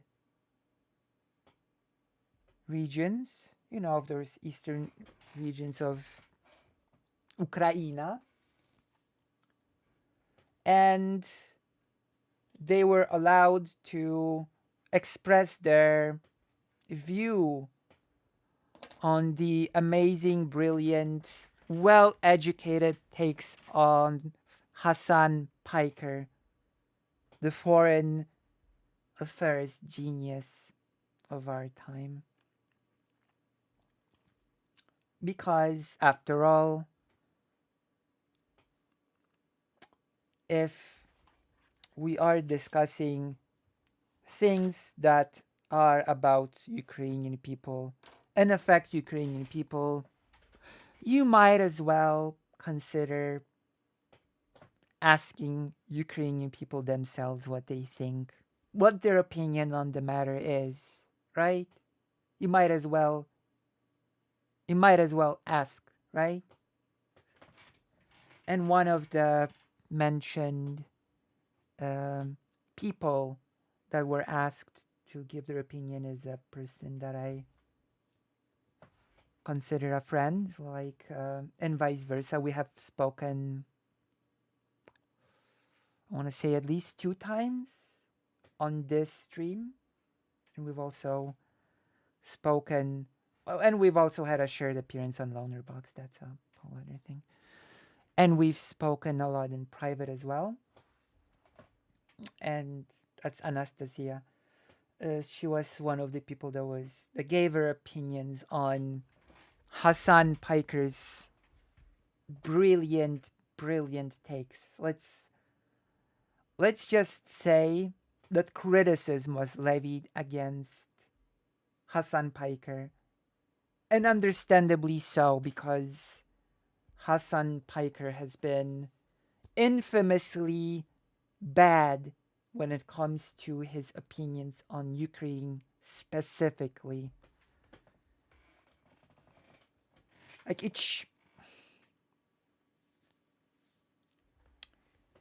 and this is not some niche content creator. Like Hasan Piker is not a Lucy Hazet size content creator.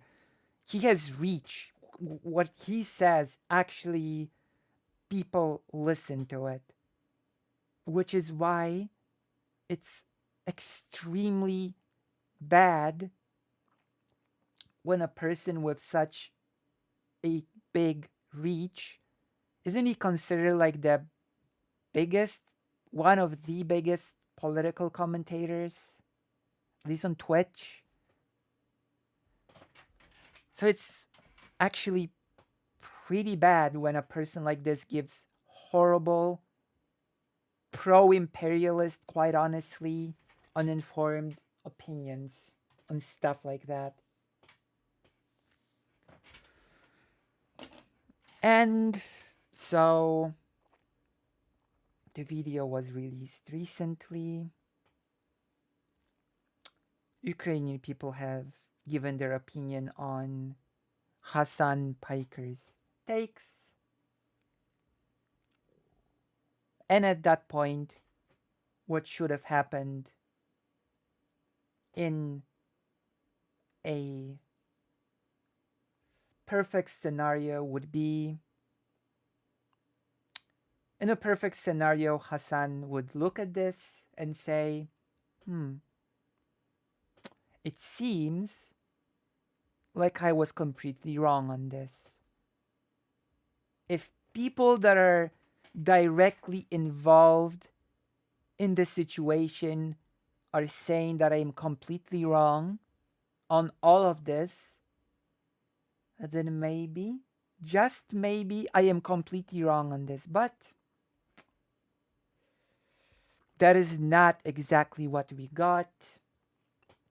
What we have gotten is not the perfect scenario.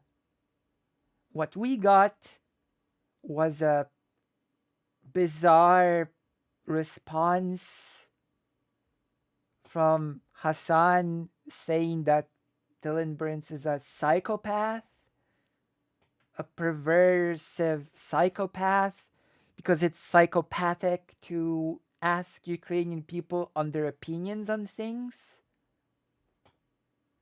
and that he has been quoted out of context.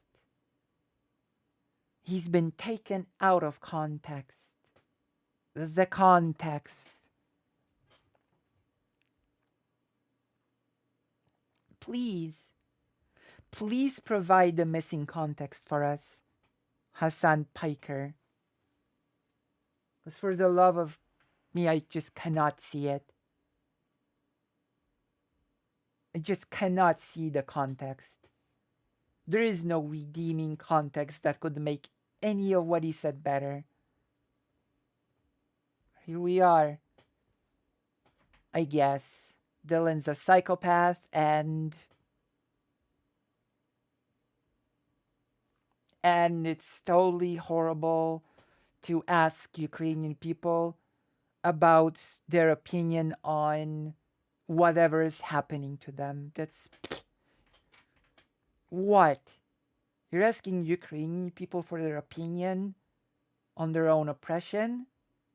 What are you, a psycho? What is this? And of course, poor Hasan Piker has been taken out of context.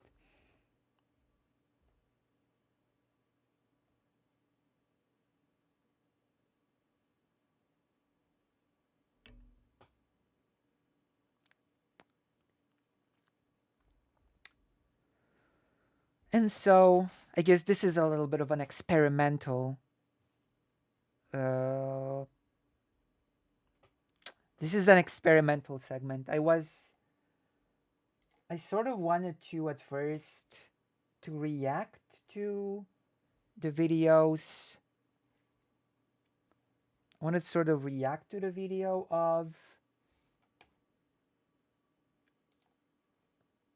to the Hasan's response and to the interview with Anastasia and the other people. But instead, let's not give Hasan the view, and I'm just going to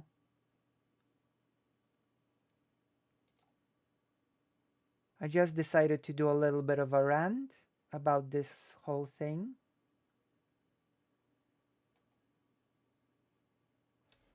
And instead, I'm just gonna link the interview with the people in the chat so that anyone who has not watched it yet can just watch it.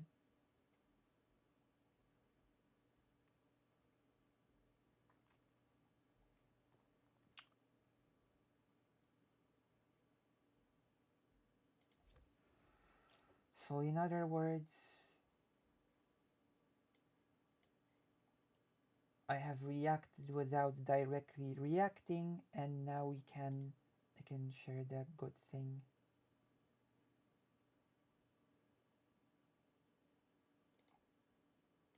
This is it. Boom. Boom. This is the relevant video. I'm gonna make sure that it is actually.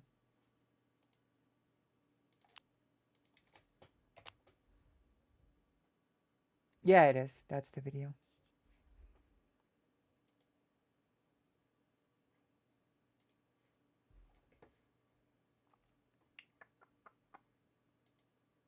Excellent. Excellent. So if you have enjoyed this little experimental rant, then like, subscribe, bell, and all that good stuff that you usually do when you like a thing on YouTube. And don't forget on Twitter to add YouTube, Team YouTube, and complain about Dylan Burns being demonetized. You can do that as well. We're done with this. How was it? How was this? I want some feedback from the chat. Give me some feedback, please. Please.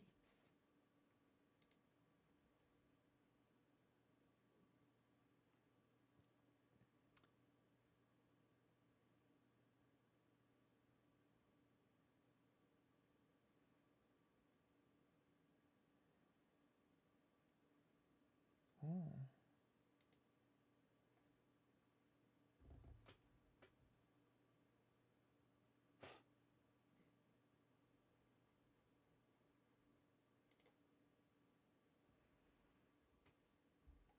I think it was good. It's good. Perfect. That's perfect. We've done it. We have managed it.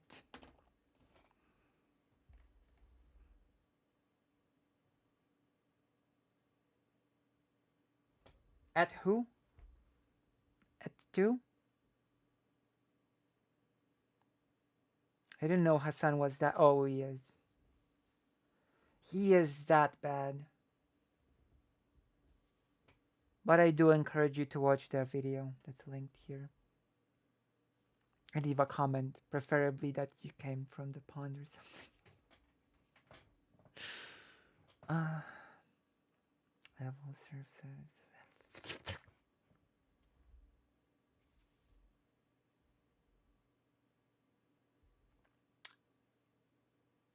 So yes, that is basically it.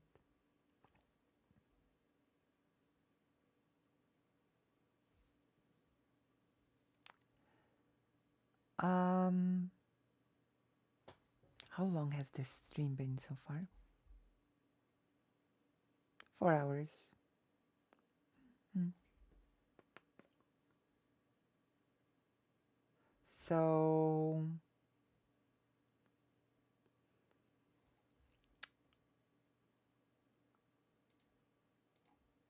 I suppose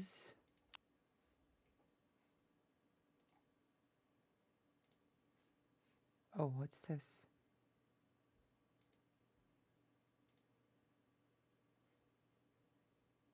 What's happening here? What the heck is this?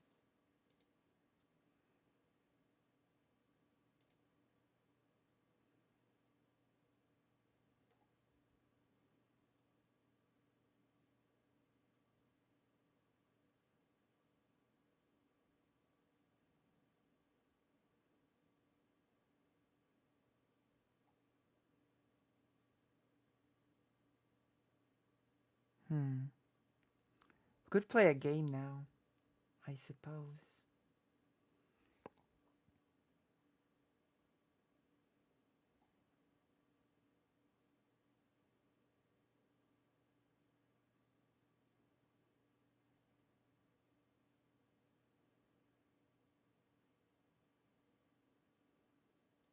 Hmm?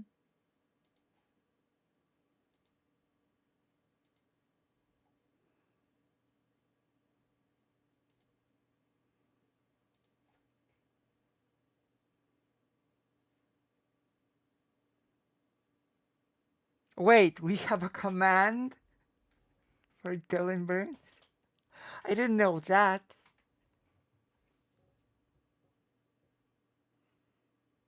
What's this link? Oh. We do now. Damn.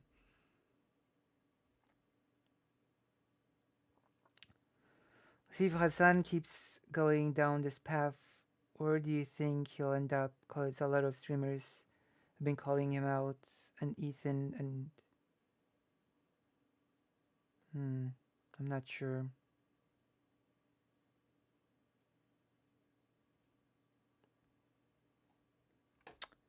We need a new brave.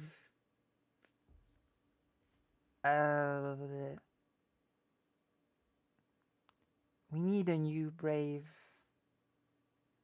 progressive voice. A voice of Lucy Hazet. That's it. That's what we need. But first, we need to get to 1,000 subscribers. We're on the way. We're doing pretty okay on that front, I think. I believe in us. I believe we can reach 1,000 this year.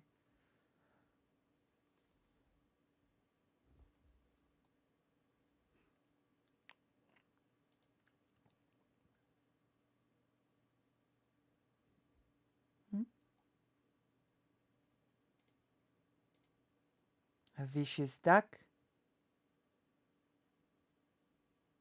I remember seeing on Twitter someone putting up a horrendous animation of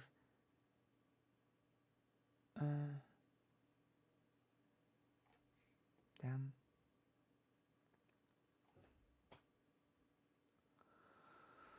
So we've covered ethnic cleansing today. We've covered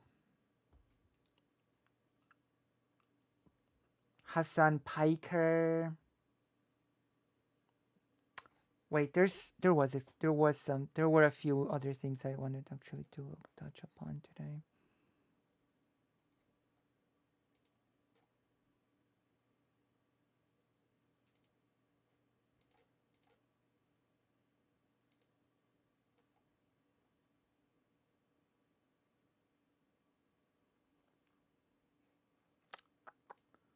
So, jeez Louise.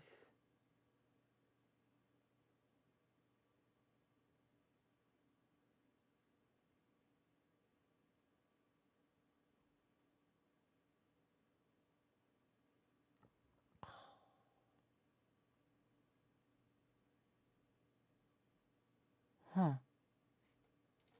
Okay, now let me see.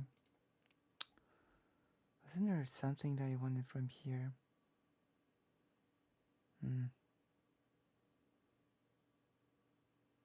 Oh, yeah, let's take a look at this. I guess, yeah, we might as well. Yep. We might as well take a look at this. I think not enough material like this is being shared, so let's just do it.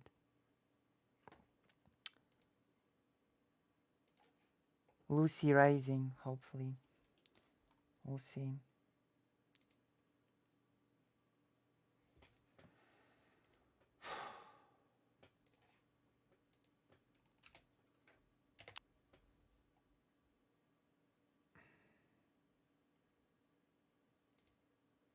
How do I mute this? Unmute this? Is this... Oh, unmute them.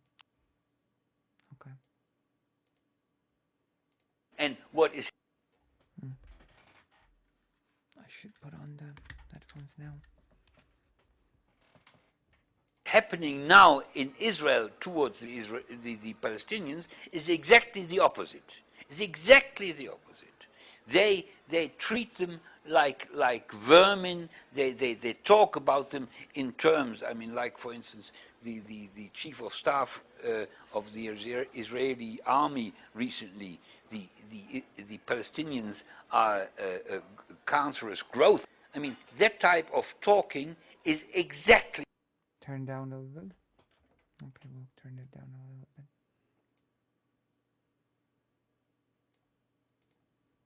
The opposite, and it's actually like Nazi talking.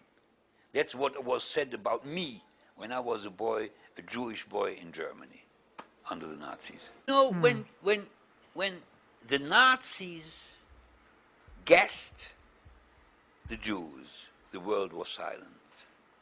Now, the world is silent while the Jews or the Israelis harass, humiliate, and steal away land from the Palestinians. And the world is silent. And I want to awake the world. Because any criticism on the policies of Israel is hampered and made impossible by a terrible trick and crime of Israeli propaganda, that any criticism on the politics of Israel comes out is induced by anti-Semitic feelings. And our main purpose is to show to the world that we are Jews and we are conscious Jews, and we want to show that you must criticize Israel if you at all want anything good for the Jews in the world, because what Israel is doing is destroying the Jewish world and the Jewish heritage. There you have it. Holocaust survivor. Auschwitz survivor speaks out against Israel's human rights violations. I thought it was pretty valuable for us to watch in light of people like aristocracy saying that she is not sure if this anti-Israeli government of late is not solely born out of anti-Semitism. So I guess that would make this Auschwitz survivor anti-Semitic.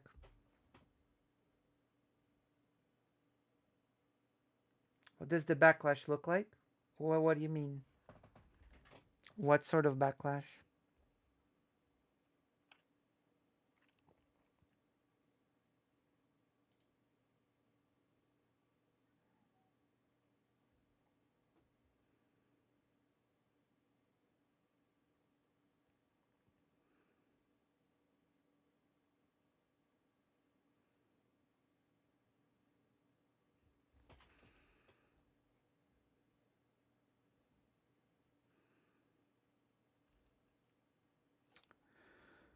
I want to look for more. There are more.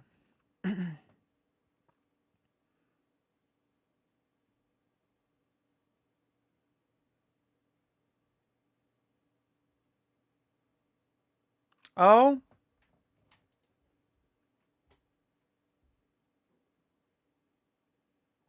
Mm-hmm.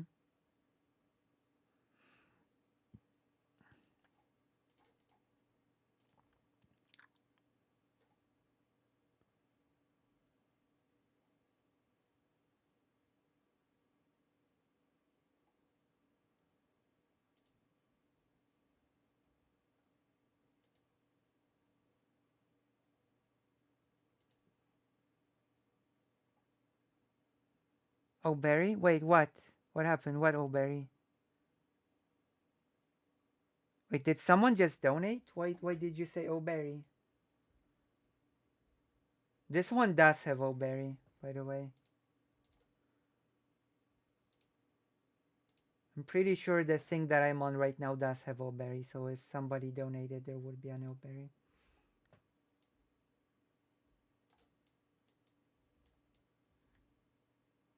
Oh. No. That's not what I meant.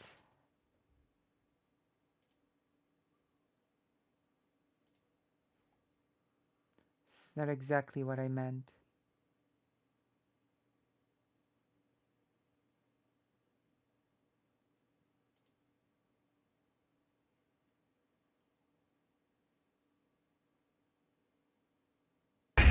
Oh, Barry! Oh my... Oh, Barry!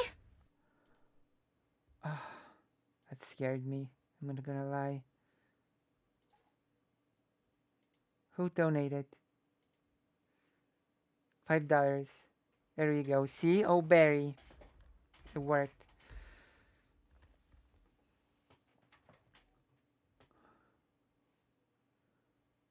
Blah. me see if there is not something. Ah, yes, this one.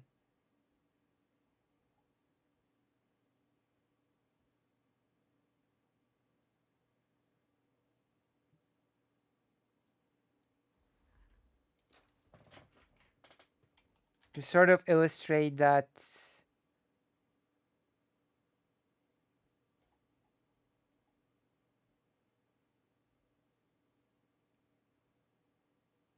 Hmm.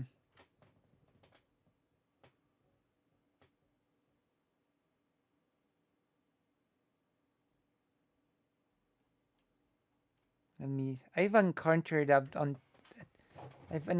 this video recently on the X of how the, I guess, undesirable Jewish people in Israel are being treated. Let's take a peek. Let's take a sneak peek at how certain types of Jewish people are treated within Israel. Should be the right thing.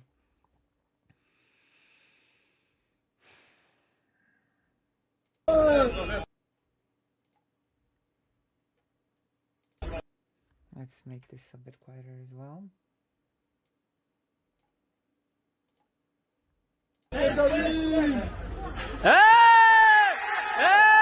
This is very loud. I apologize. Let's make it this.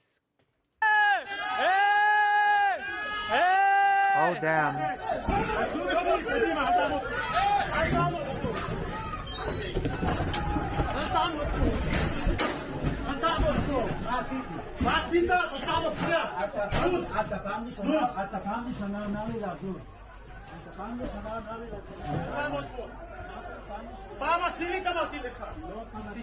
I thought Israel was a safe haven for Jewish people. I was made to believe that. What happened?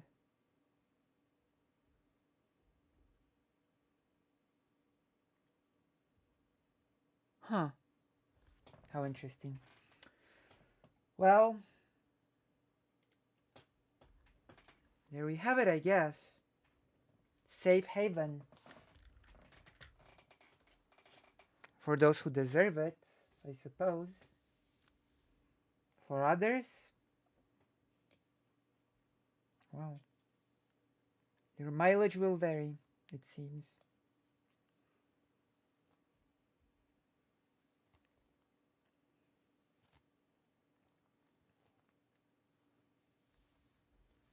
Your mileage will vary.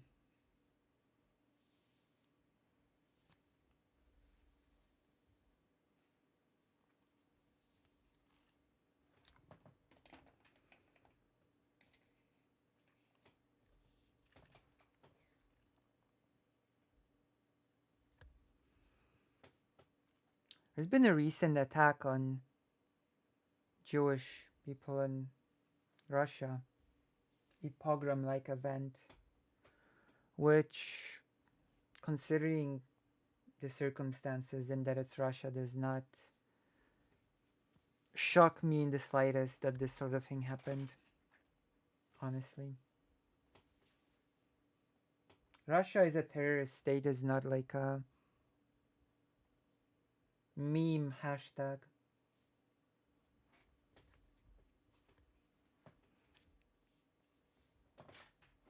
Okay, I guess we're gonna play a game now, for now. Resident Evil.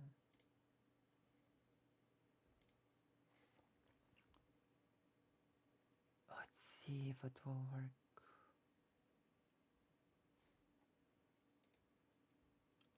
I wonder if my... So my brother is not doing anything.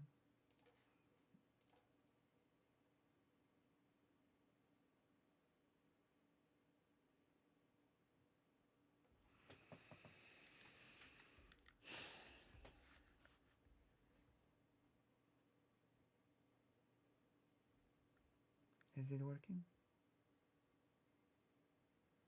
I might have to set it up again for the full version of the game.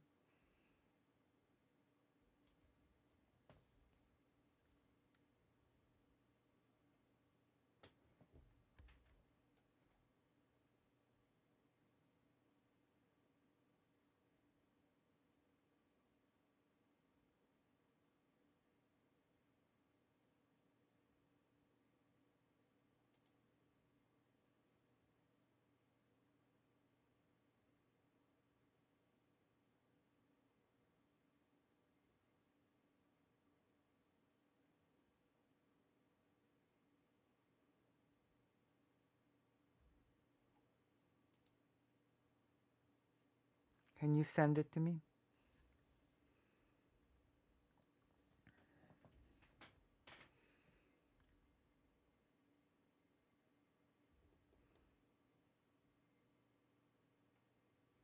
So why is the okay? Finally.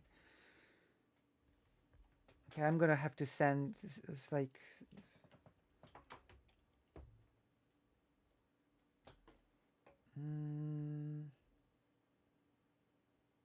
I don't want to load the data from the demo version actually.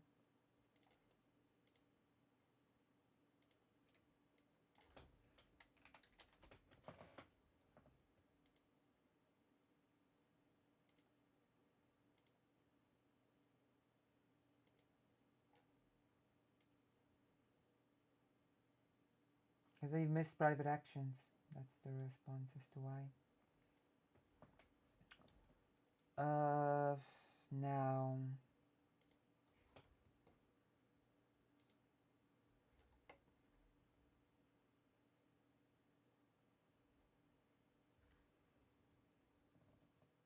Yes, I can.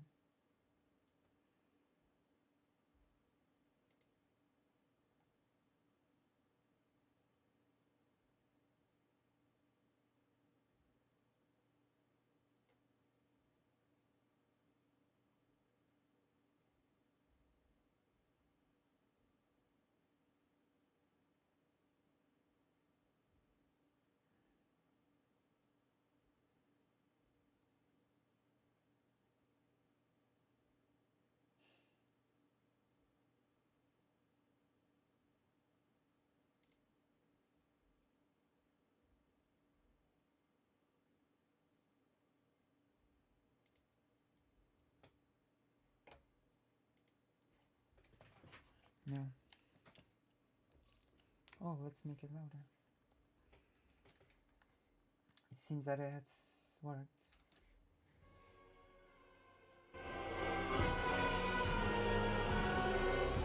Press any button.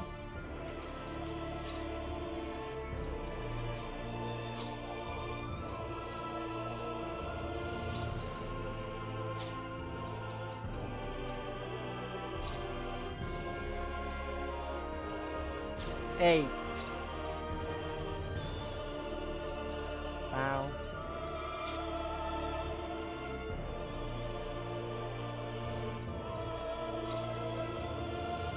Of course, super high.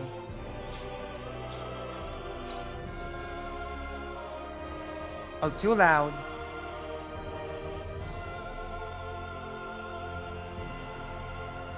Game is too loud. How about now?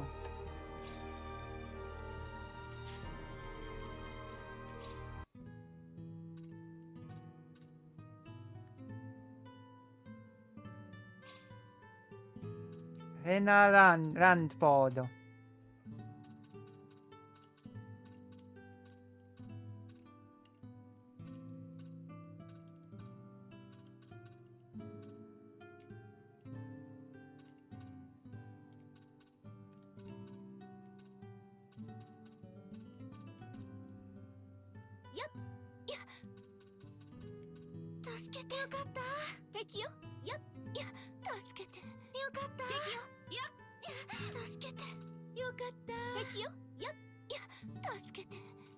Okay, I can. Yokatta, not yogata. Yokatta. Yokatta.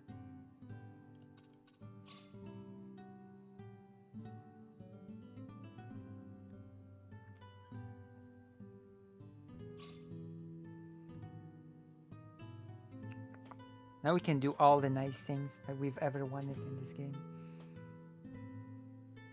It's loading quite slowly though. That worries me. The PC is too weak for this game.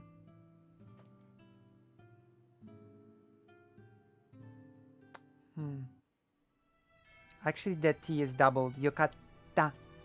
The small break that I do in the T, yokata, indicates that the T is doubled. This small pause. Yokata.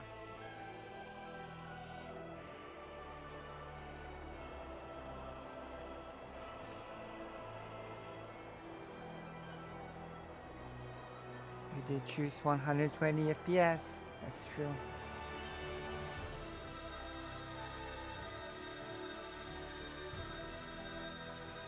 A lot of people are saying this game is like Game of the Year contender. The game from PlayStation 1.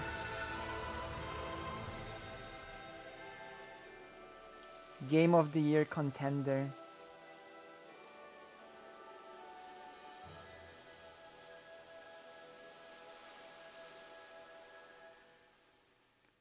That is so wild to think about, to be quite honest. Bye bye, mommy. Mother.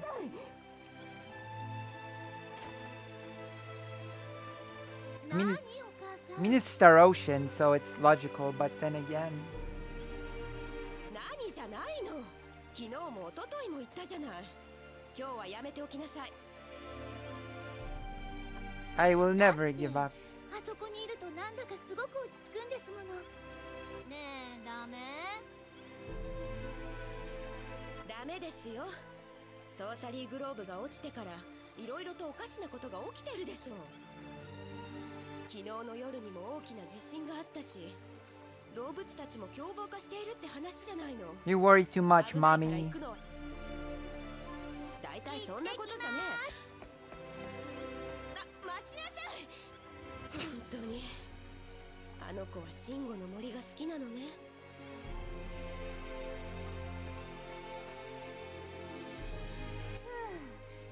危ない危ない。もうお母さんたらうるさいんだから、早くシンゴの森に行こ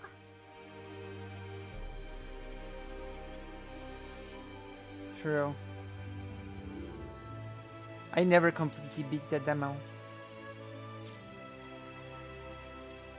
Okay. Dabba dabba dabba dabba. Boom, ba-da-da-do-do-da, ba-da-ba-ba, ba-da-da-ba-ba-ba. Wow, wow, wow, wow. Oh, you can just go back home.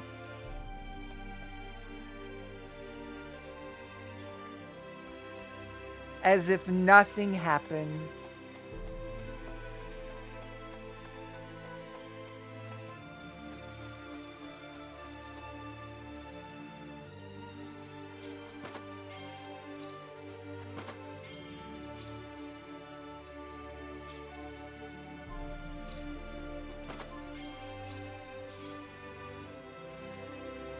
Oh gosh, so many explanations.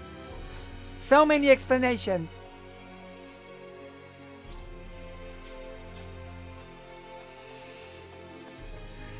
I'm not supposed to be a giggler. Whoa, whoa, whoa.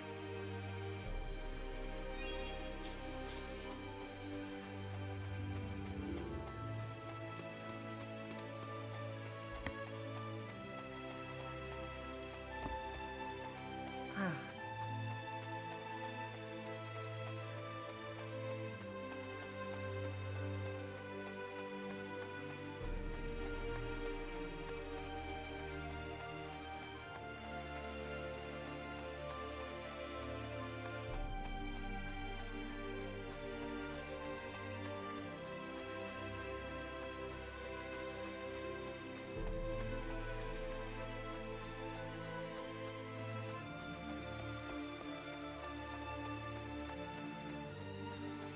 Hmm.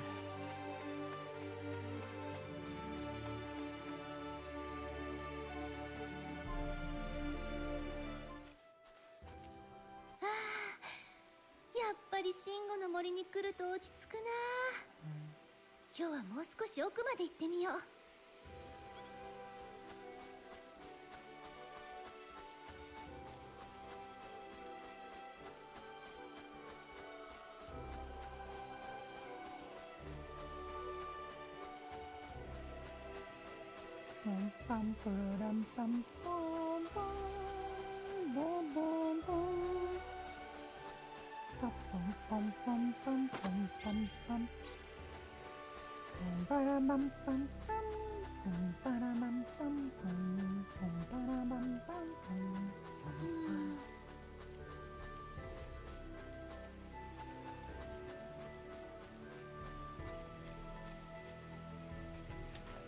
持ちいい。本当にお母さんも心配性よね。ちっとも危なくなんてないんだから。危ない。え、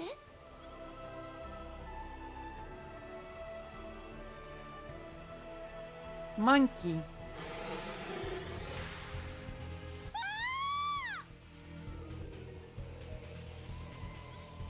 Aga. 逃げるんだ。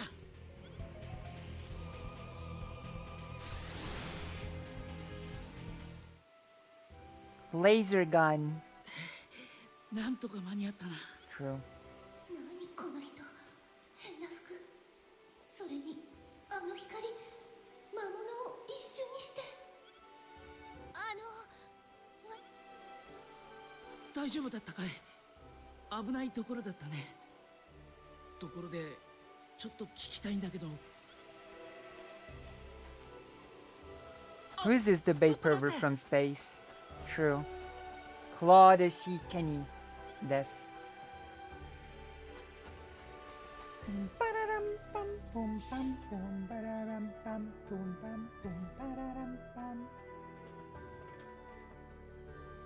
Oh wow, thank you. あ、ちょっと待って。 Kudasai. びっくりした。突然近寄ってくるんだもん。でも逃げちゃって悪いことしたかな。あの人、待ってって言ってた。Hi. 来ないのかな。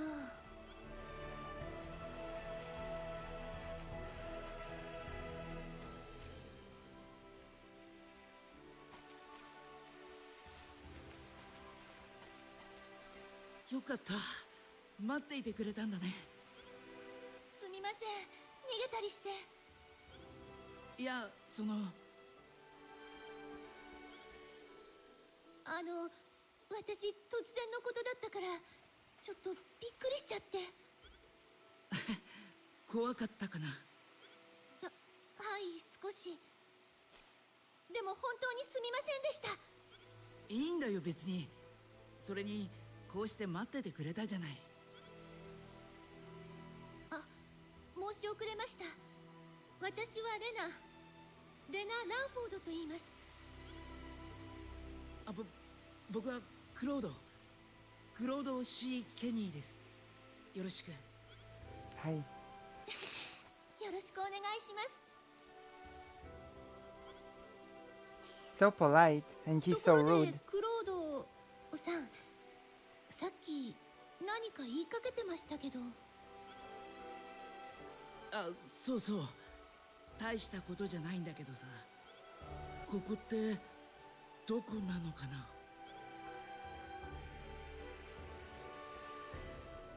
Damn. She's so polite and he's so casual and rude. 旅の方なんですか？ Exactly nan desu ka? うん、まあそんな感じかな。 And he's like, sonna kanji kana? So rude. どこからいらっしゃったんです？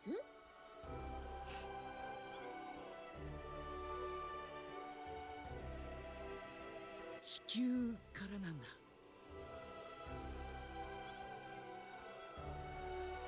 地球、どこですかそこ？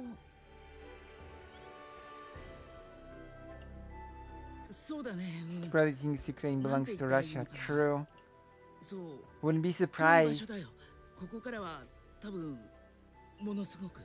Monosugoku. 遠いところですか。すごいですね。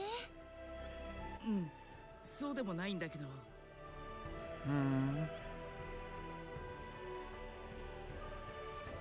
そうでもないですか。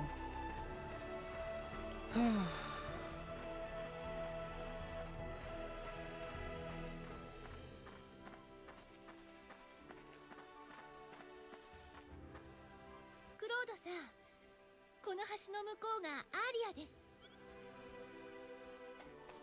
へえ、あそこが君の住んでいる村か。でもいいのかい？いきなりお邪魔しちゃって。構いませんよ。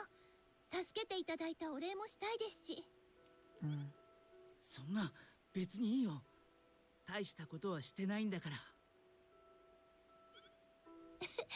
とにかく気にしないでくださいね。大したおもてなしはできませんけど。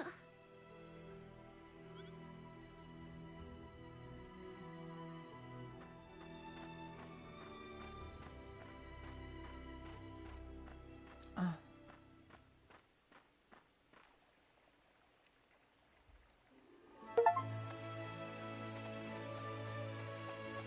proof of starting the adventure as Rena.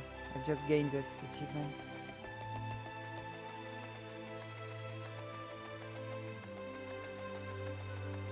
In the original, the other characters did not follow you around. They were... Only your character was visible on the screen.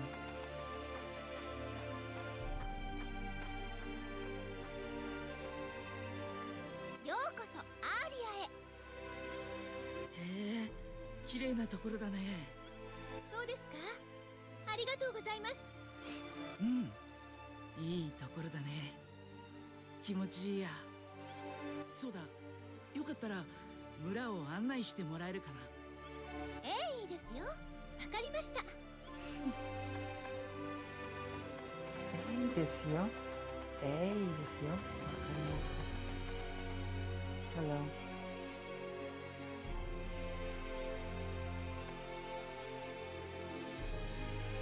Boom, boom, boom.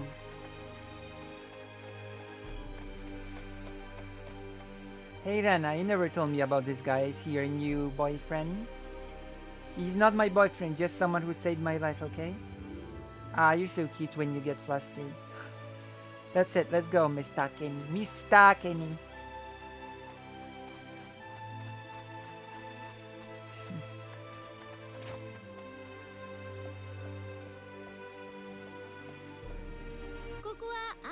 教会です。村の結婚式とかはここでやるんですよ。とても真面目な神父様がいらっしゃって、いつもみんなの相談に乗ってくださるんです。へえ、立派な人なんだね。はい、みんなとても頼りにしています。Aww.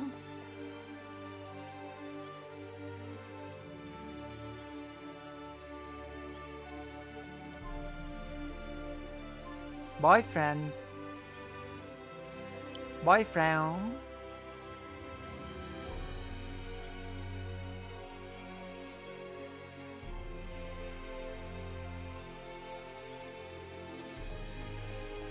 We're gonna steal from the church. There you go. We've stolen from the church. As we should.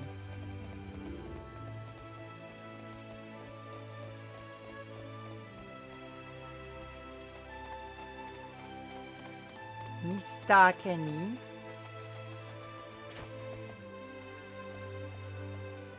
ここは最近結婚した新婚さん夫婦の家で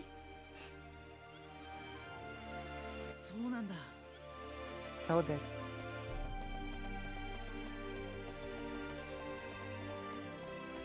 Ooh, treasures.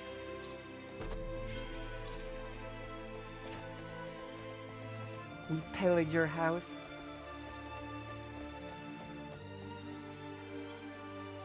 Not bad, Rena. Your boyfriend is a hottie.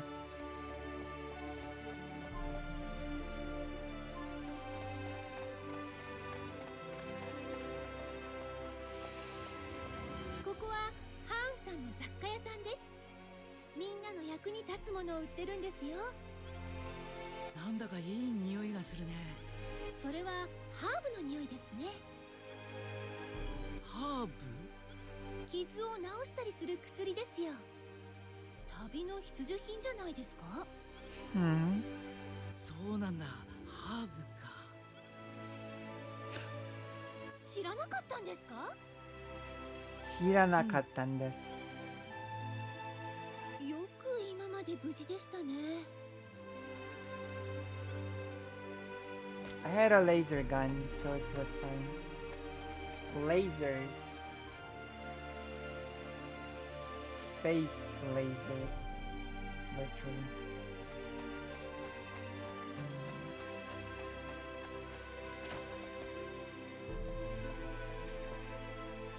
のうちのお父さんは大工さんなんです。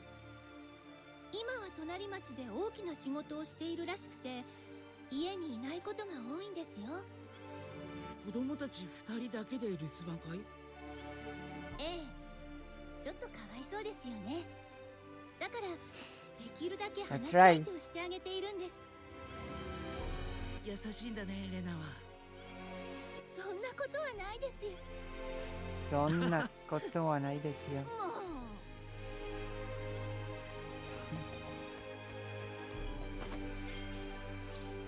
We steal your jam.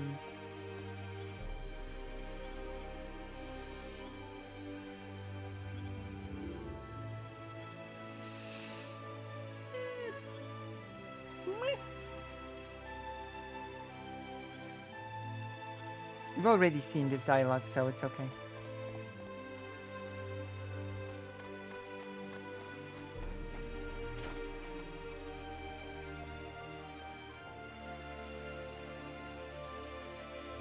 Knowledgeable guy. Why doesn't this have voice acting, by the way? The knowledgeable guy. ここは私の家です。少しうちの中を片付けてきますから、ちょっと外で待っていてもらえますか？いいけど。構わないけど。すぐ戻ってきますから。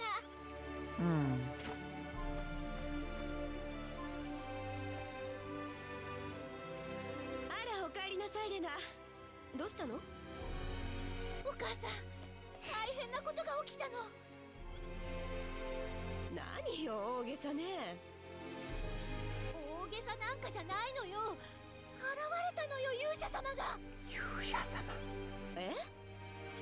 勇者様よ。伝説の勇者様。わかるでしょ？とうとう私たちを救う光の勇者様が現れたの。そうですか。レナ、あなた、それは確かなの？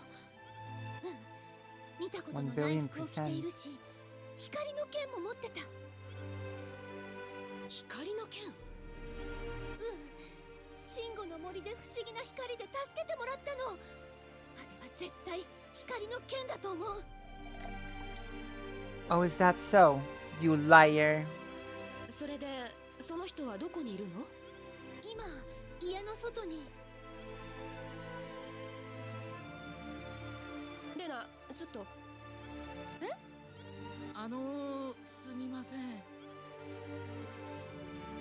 クロードさん、どうしたんですか？いや、いつまで経っても君が出てこないからさ、どうしたのかなと思って。ああ、す How みま rude. せんでした。もう少し外で待っていてもらえますか？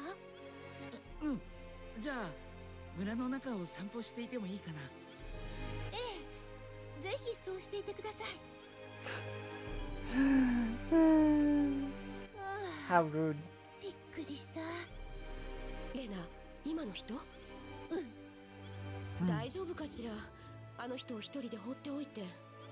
大丈夫だとは思うけど。レナ、あなた今の人をうちに呼んでらっしゃい。その方がいいわ。そうね、そうしましょう。わかった、呼んでくる。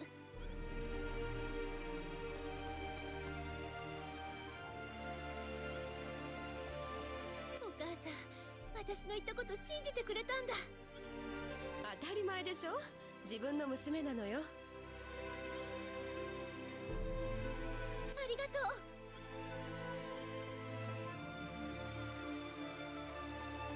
う。当たり前です。当たり前ですね。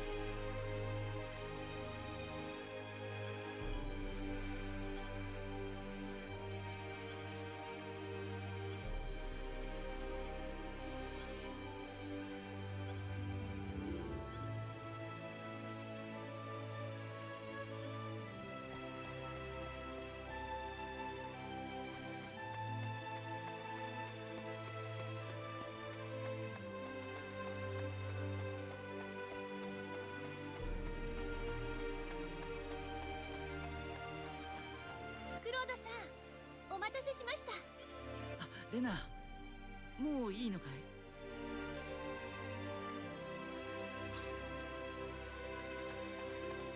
ありがとうございます。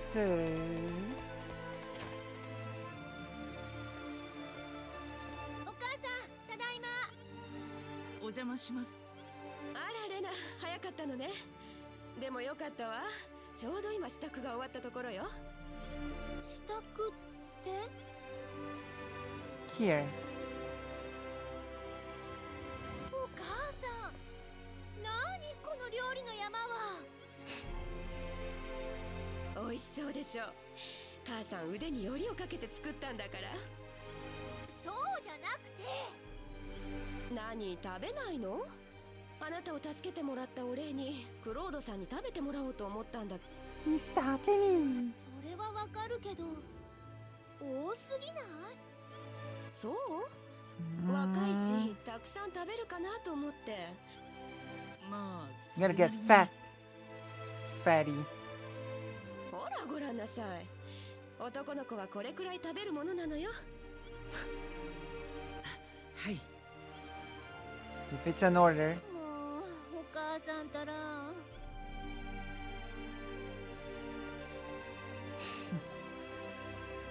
I do like those little things. .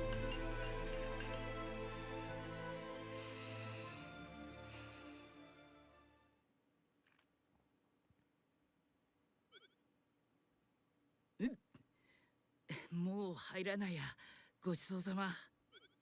無理しないで残してもよかったんですよ。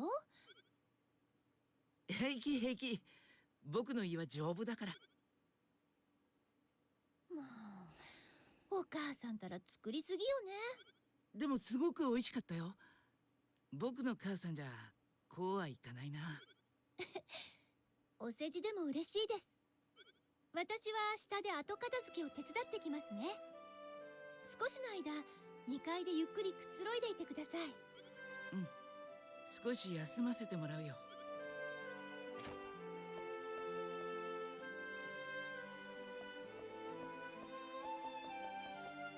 レナ、あの人は？うん、お腹いっぱいだって。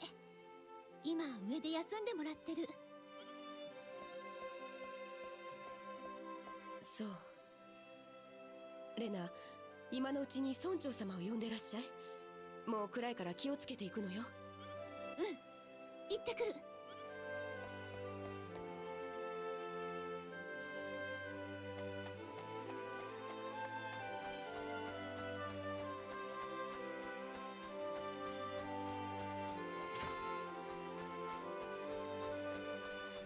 Nice music, right?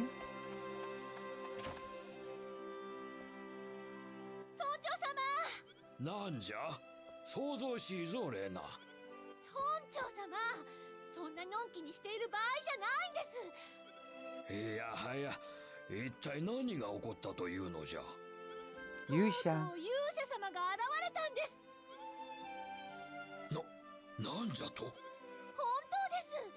だってその人、光の剣を持ってるんです。光の剣じゃと。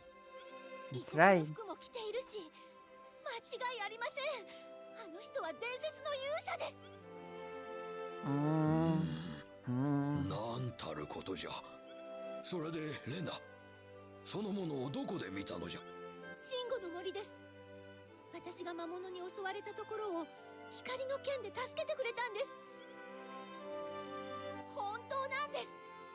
それにその人はここがどこだかわからないのに旅をしているなんて言ってたし、どこから来たのかもよくわからないんです。おかしいと思いませんか？確かに妙じゃな。確かにです。お前が嘘をつくような子ではないことはよく知っておるが。村長様。まあ会ってみないことには始まらん。とりあえず話を聞いてみるとしよう。 That's true. Listen to the person.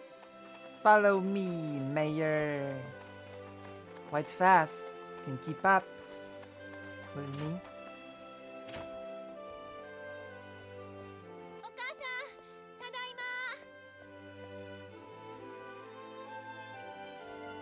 Ay.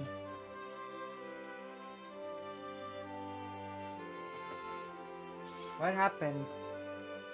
Did it freeze? Or something? Oh. Uh.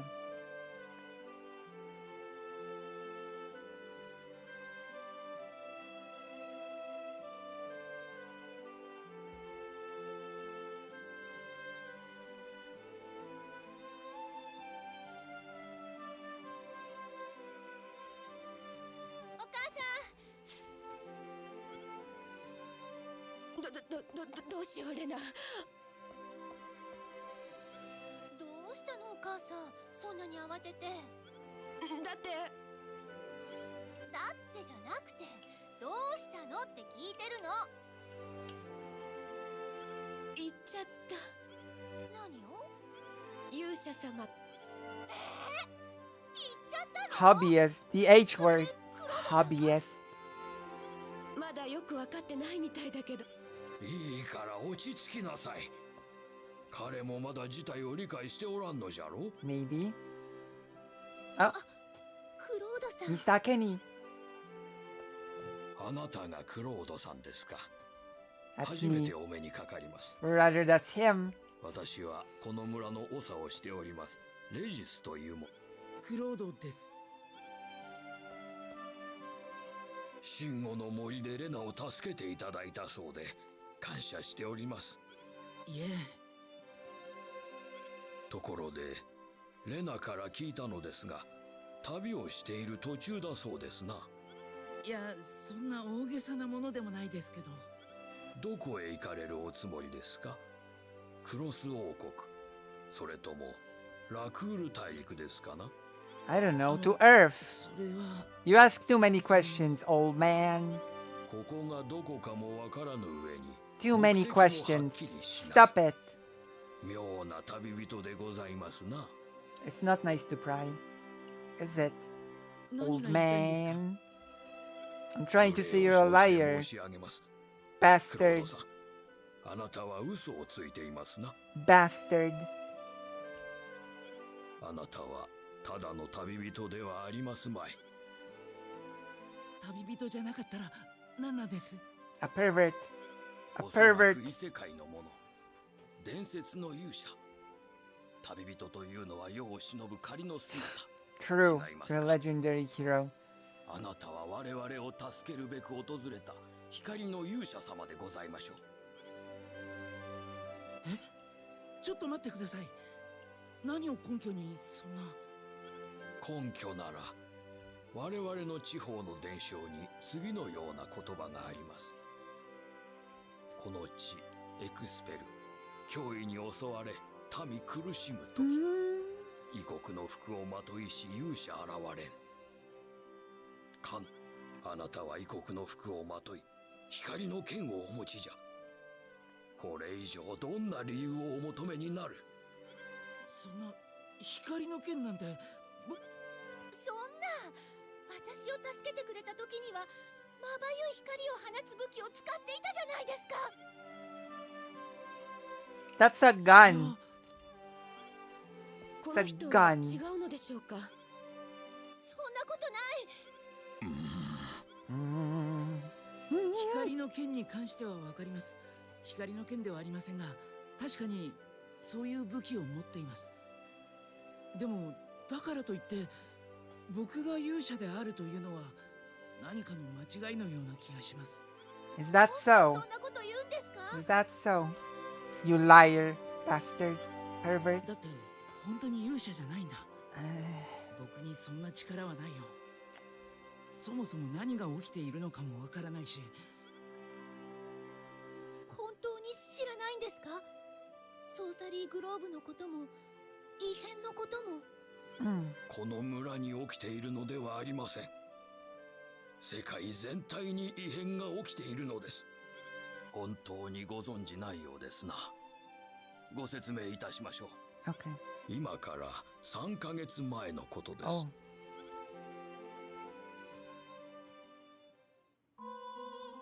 この村から北西に位置する別の大陸にエル王国という国があります。そのエル王国の領地の一つ、エルリアの町に、ある日突然隕石が落下しました。はじめはただの珍しい隕石だと騒がれていただけだったのですが、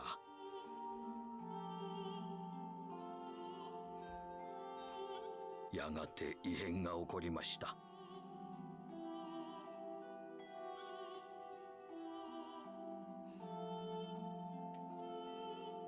平和だったエル王国に突如、多くの魔物の群れが出現し、暴れ始めたのです。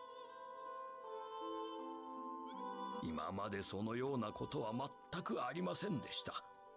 その隕石が落ちる前までは、関連づけて考える方がおかしいとお思いになりますかな。我々は墜落した隕石を魔の石、ソーサリーグローブと呼ぶようになりました。どう考えてもあの石が全ての厄災のもととしか考えられないのです。ソーサリーグローブが突然降ってきたように、あなたも突然現れた。あの石が全ての厄災のもとなら、それを断ち切ることができるのはあなたしかいない。でも僕は I'm just a teen. 世界に異変が起きつつあります。I'm just a 今までになか teen. ったような群発地震、動物たちの魔物か。でも僕にはそんな力はないんです。厄災を引き起こすような隕石を相手にできるわけがない。それではあなたはどこからやってきてどこへ行こうというのです。それはうまく説明できません。説明しても分かっていただけるかどうか。ただ言えるのは、僕は自分の意思でここに来たのではなく、事故によってここに来たということです。漠然としていて分かりにくいですな。でもそうとしか言えません。そうですか。そこまで強硬に否定しなさる以上、あなたのおっしゃることはきっと真実なのでしょう。そんな。すみません。結果的に期待を裏切る形になってしまって。True, you traitor, こち betrayer, らが勝手に勘違いしただけ bastard. です。ごめんなさいね。 Bye.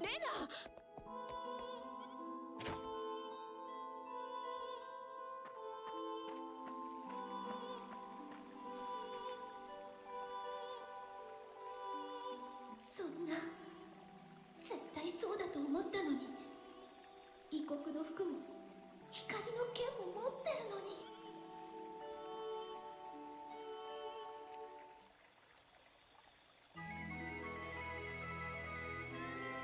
Ba-ba-bum, ba-bum. This is my room. This is my book. This is my bed. This is my chest.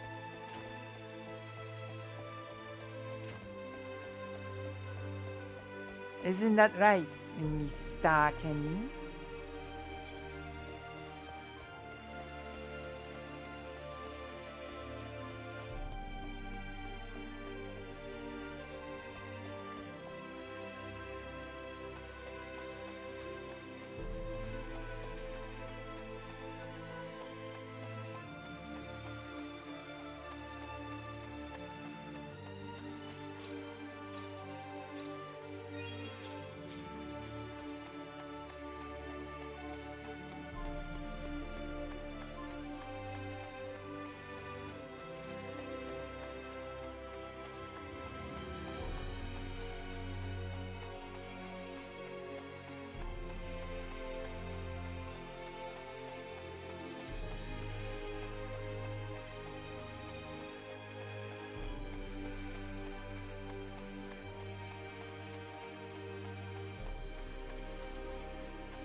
What's... 備はいい？ Oh.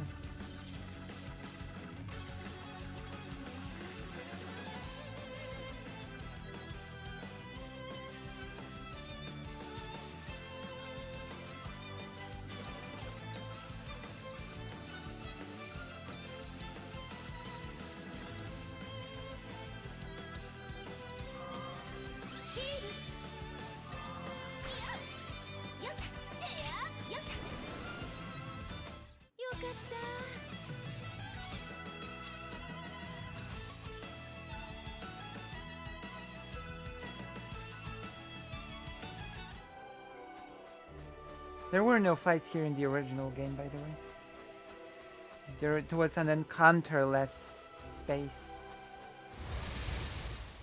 気をつけなきゃ。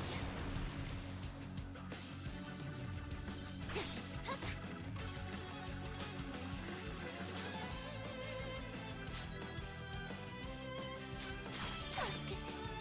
I died?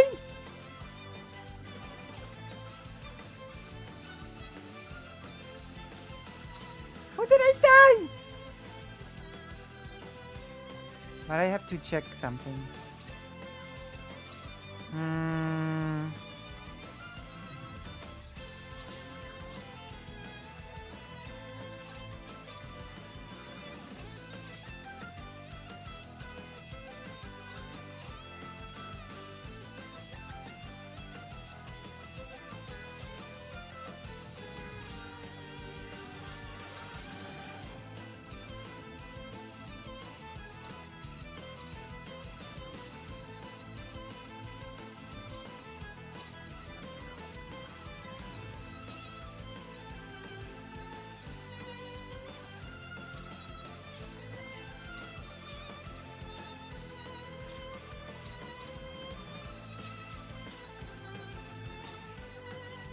That's better. 準備はいい？よっよっ。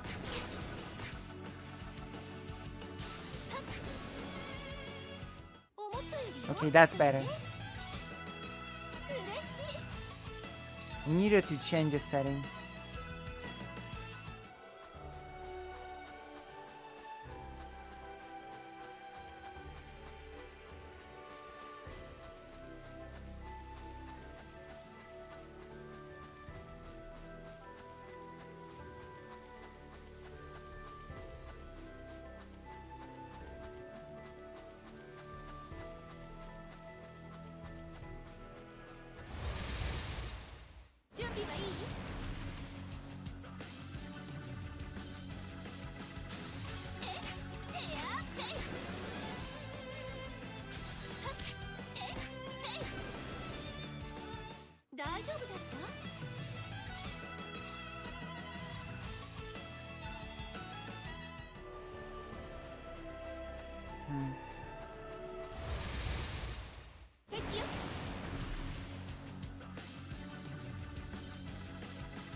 Antidote.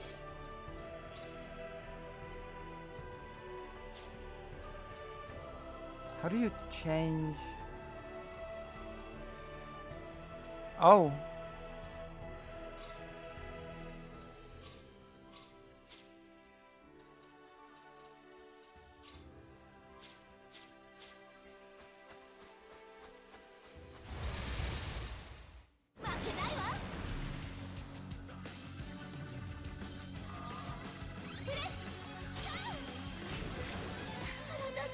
Oh my god! Wait! What? I died again? Uh-oh. Let's try. No, wait.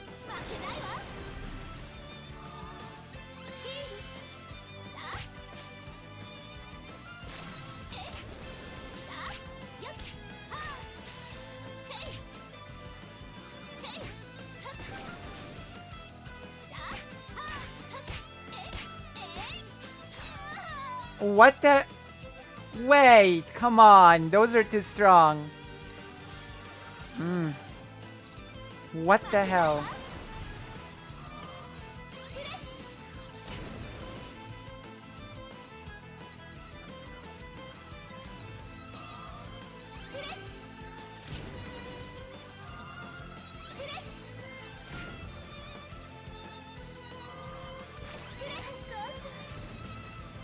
What the?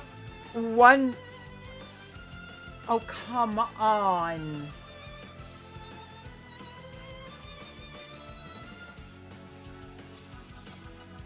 Okay, I'm just gonna run away. How do you run away? I've never run away in this game, but I guess now I have to.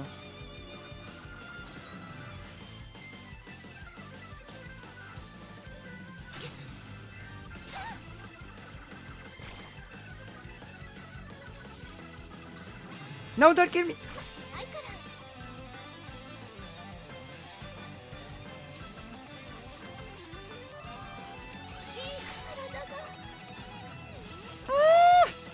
What the hell? I didn't know. I didn't know. I didn't know this would happen. Let me run away. Please. Okay. I learned my lesson. Sort of, maybe. Why was such an enemy here? Annoying. I don't know. You're weird, just like me. You're both weird. Trying to accomplish weird things. Always.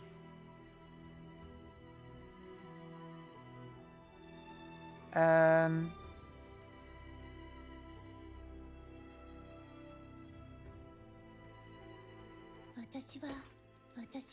私はお父さん、私どうすればいいのかな。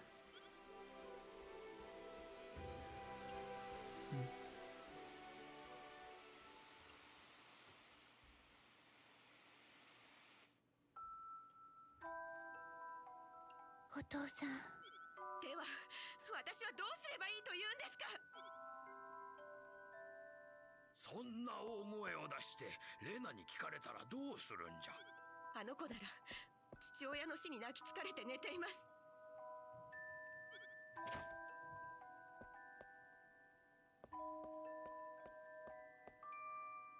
ショックを受けているのはお前さんも同じじゃ。母親のお前が落ち着かんでどうする。落ち着いてなんかいられません。だってあの人が死んでしまったんですよ。ウェスタ。あの人がいなければ私はまだ言ってないんです。あの人がいなければ一人で言わなければいけないんですよ。あの子にあなたは本当の子供じゃないって。ペンダントなんて捨ててしまえばよかった。本当の親の印がなければあの子は私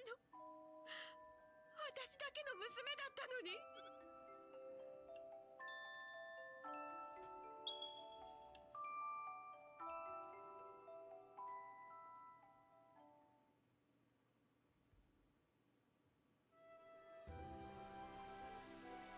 私は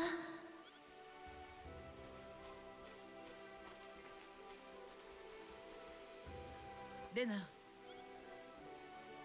ロードさん。おはよおはようございます。う。元気ないね。どうしたの？昨日はすみませんでした。勝手に大騒ぎしてしまって。いいよ、自分でも怪しいやつだと思うし、話を聞くと勘違いされても仕方がないかなと思った。私、勇者様の話を子供の頃から聞いて育ったんですよ。みんなが困った時には勇者様が現れて助けてくれるって。今いろんなところでみんなが困っているでしょ。そうだったんだ。なんとなくですけどね。ごめんね、勇者じゃなくて。そんな、クロードさんは何も悪くありません。私が勝手に勘違いしただけなんですから。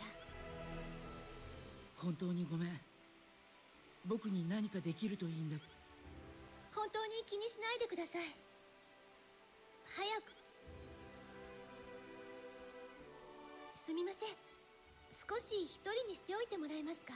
Exactly. Get out of あ here. あ、 Get out of my sight, fake hero. すみません、クロードさん。 Mista でも Kenny. そろそろ帰ろう。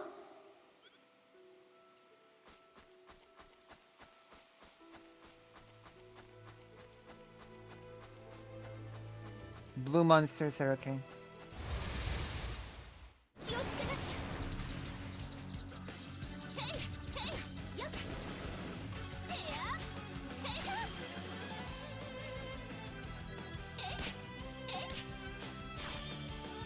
What the? I didn't avoid. Die.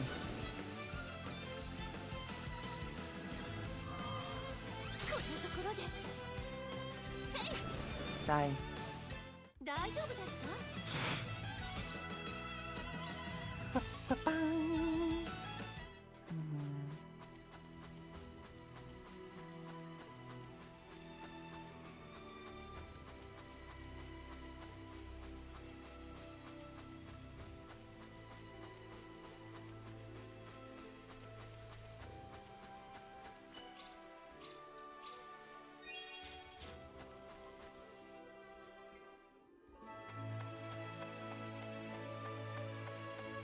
Oh, it's that person. あれ、 Pervert.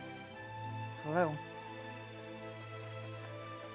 Hello, やあ baby. レナ、久しぶりだね。うん。それはよかった。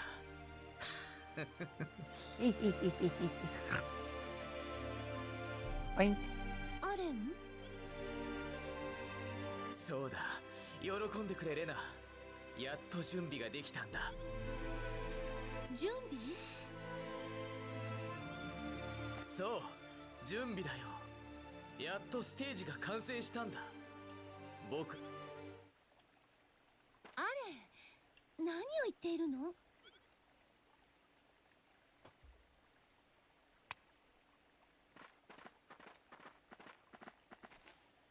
You're under arrest for not being my wife or something. Incel 講 arc. 義って冗談はやめて。私はあなたと結婚なんてしないわ。レナ、君ももうすぐわかるよ。僕の素晴らしさが。 Damn. ぼわからない。アレン、どうしちゃったの？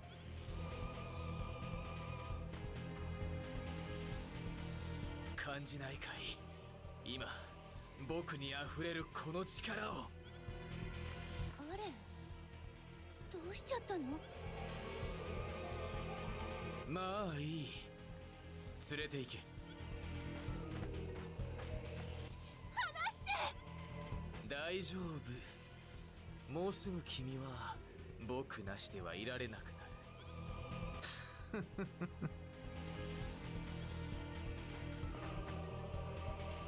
お、あれは誰かレジス殿、ウエスターを呼んでくるのじゃ。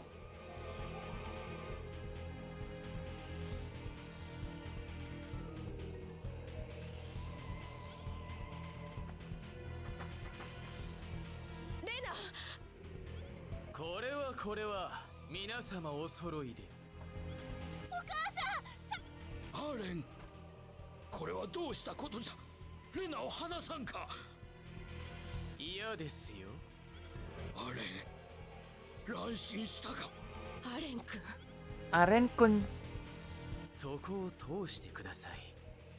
邪魔をするなら。レナを離して。 Oh, damn. もう一度だけ言います。そこを通してください。さもなければ皆ひどい目に遭いますよ。Hmm. みんなどいてください。アーレンはおかしくなってしまった。本当にみんなにひどいことをするかもしれない。しかし私は大丈夫です。心配しないで。おね。 Damn, Aren, why you like this? Evil. 初めから素直にそうしていればいいんだ。I guess that's happening now. 入るんだ。アーレン、なんでこんなことをするの。ひどいよ、お母さんにまで。少し頭を冷やすんだ。後で迎えに来るから。逃げようなんて思わないことだ。Bye. なんとか逃げなきゃ。 Oh, there's a package. Bobo? Talisman. Oh.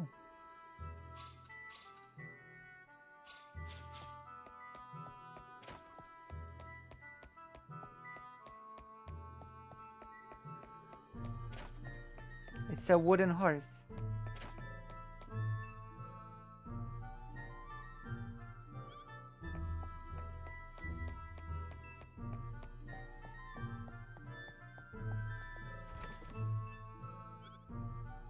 There is. Out of my way! Oh my gosh. きっと抜け道があるはずだ。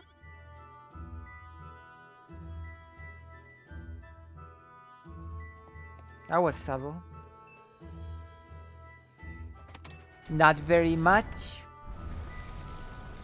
Let's go to the dungeon. Do something. やったわ。やりましたね。何ここは。屋敷の地下にこんな通路があるなんて。そうですね。人が倒れてる。あ、ボスマンさん、大丈夫ですか。ボスマン。なんて名前。君はレナちゃん。どうして？ I'm here to get ボスマン married. さんこそ怪我してるじゃないですか。 I'm here to get 私は married. 大丈夫だよ。それよりレナちゃんこそなんでここに？ I アレンに already 連れ said てこられたんです。 I'm here to get married. 婚儀がどうのとか祭壇がどうのとか言 Romantic ってました。 vibes. そうか。私はアレン君に頼まれて、サルバコードの奥に妙な部屋を作らされていたんだ。 Oh, アレン君は何かおかしい。 something wrong with that boy. What a strange boy. 私も恐ろしくなって逃げようとしたが、このざまだ。彼の目的がレナちゃんなら、早く逃げた方がいい。 That's right. ボスマンさんを放ってはいけませんよ。私は大丈夫。少し休んだら屋敷に逃げるから。でもこの奥はサルバコードにつながっている。うまくすれば町に出られるかもしれない。さあ、行くんだ。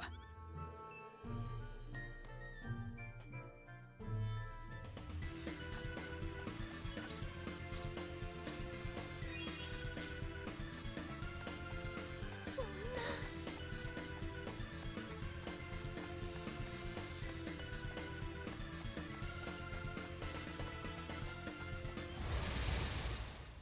準備はいい？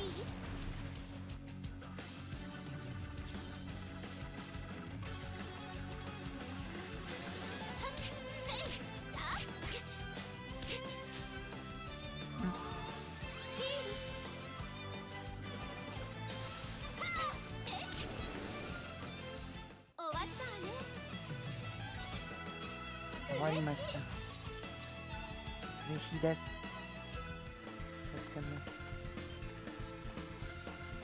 とても嬉しいです。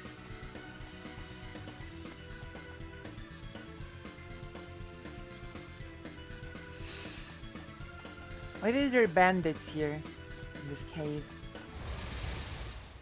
That is so wild.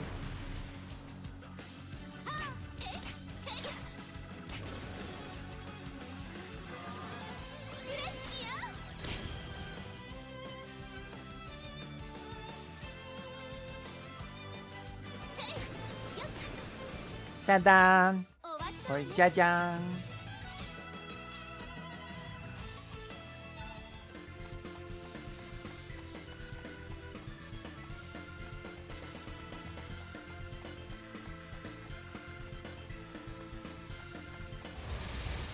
Hmm. 準備はいい？プレス。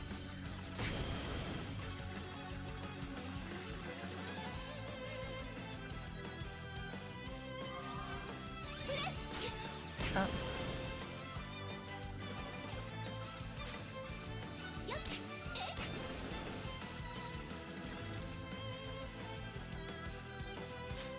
よっ。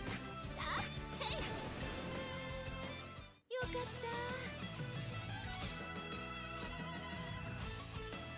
Arena.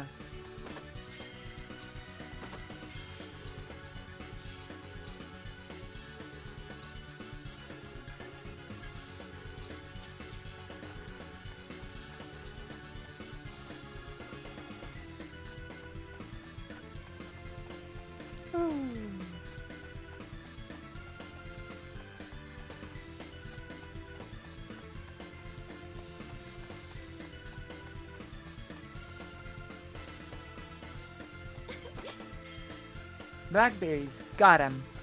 Okay. Ah. 準備はいい？ Uh-oh. I break you. Oh, one hit. 楽勝ね。 Easy. 嬉しい。 Easy business.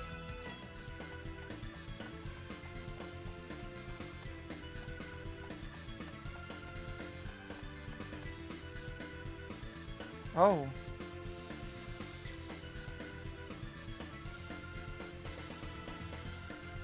Damn. Amazing. へえ。 Oh, level up.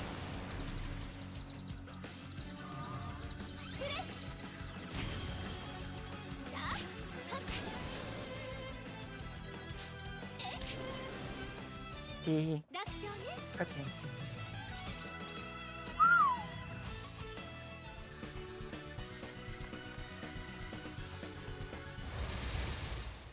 気をつけなきゃ。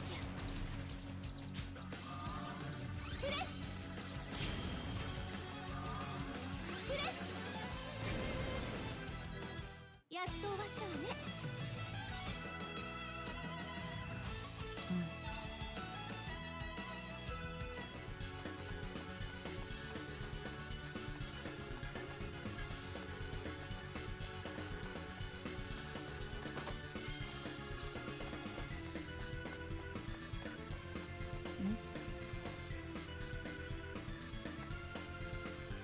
Oh, dragons.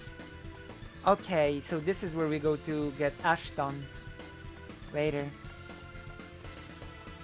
I see.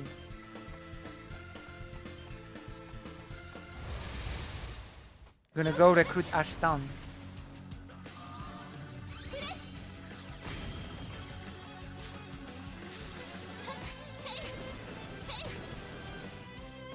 やっと終わったわね。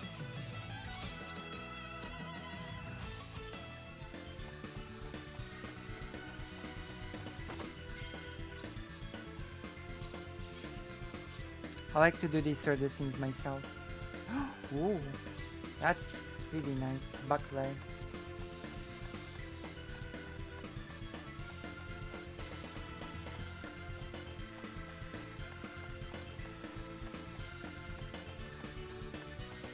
Hmm.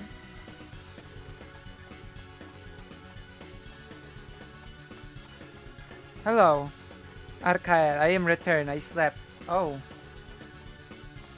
Did you have a nice rest? 準備はいい？ Look, it's Star Ocean.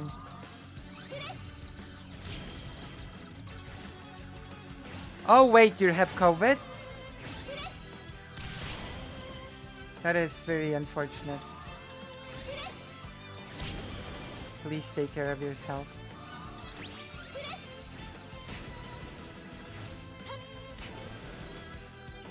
思ったより弱かったわね。Hobby. Family member killer.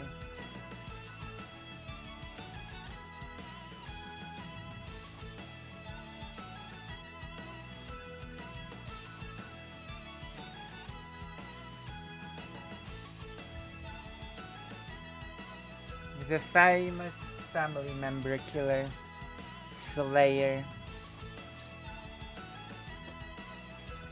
At least in my case, that's the title that I could give it.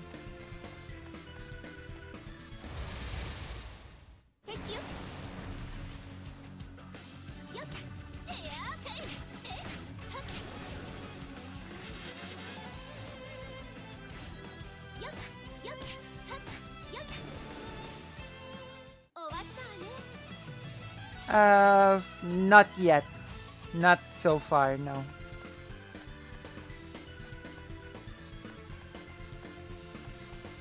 So far, it seems the same.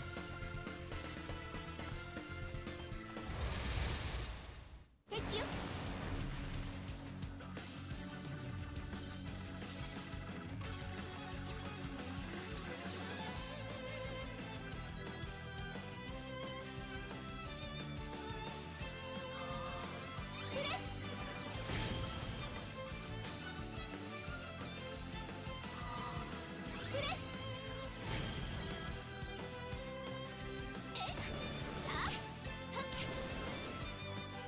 終わったわね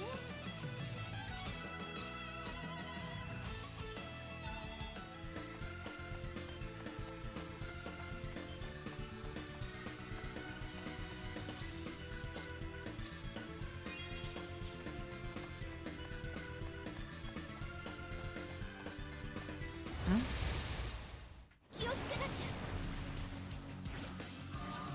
プレスプレスプレス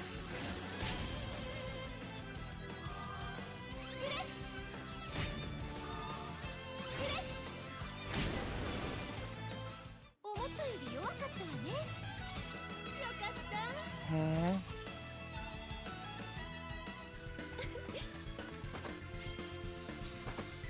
Spectacles.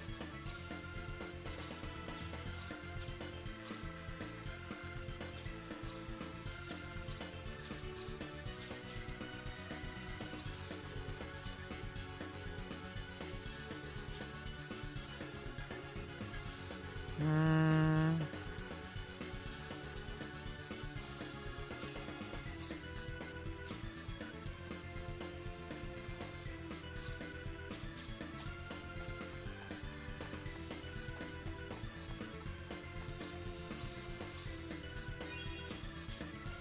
I guess we can do this. Maya Mayor. 一体何なのここは It's your wedding place, of course. Blah. さすが我が花嫁自ら婚儀の場に足を運ぶとは True. I couldn't wait for us to get married or something.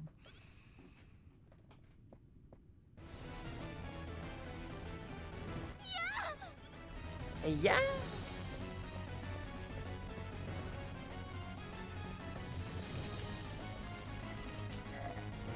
レナ Damn. 仕方がないな What a creepy wedding. あれほど逃げられないと言っておいたのにあれどうしちゃったの以前のあなたはこんな人じゃなかったそうだね僕は変わったんだこの石の力を得て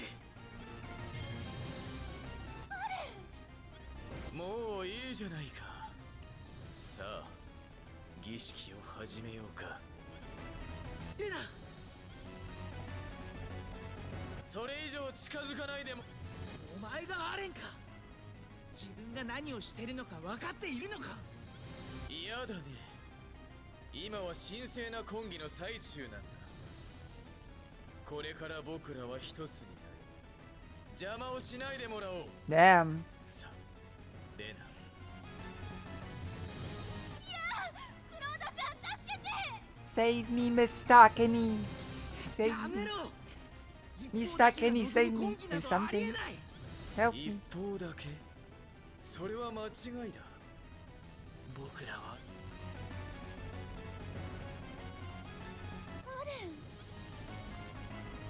愛。まずい。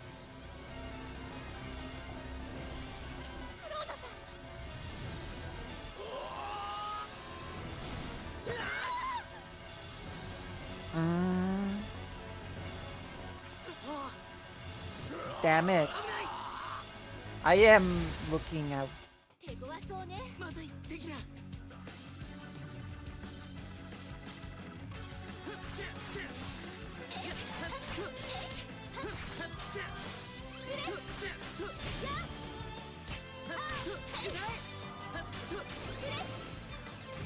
これなら満点だな。 Damn. Mantan da na.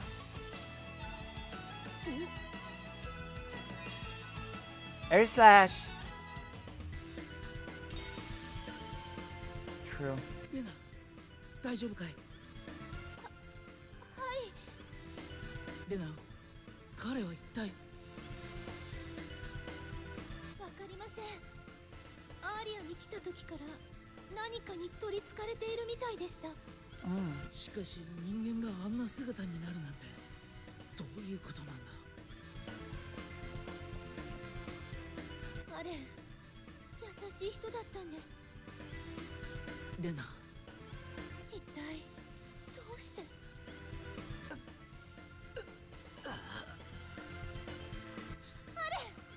まだ息がある。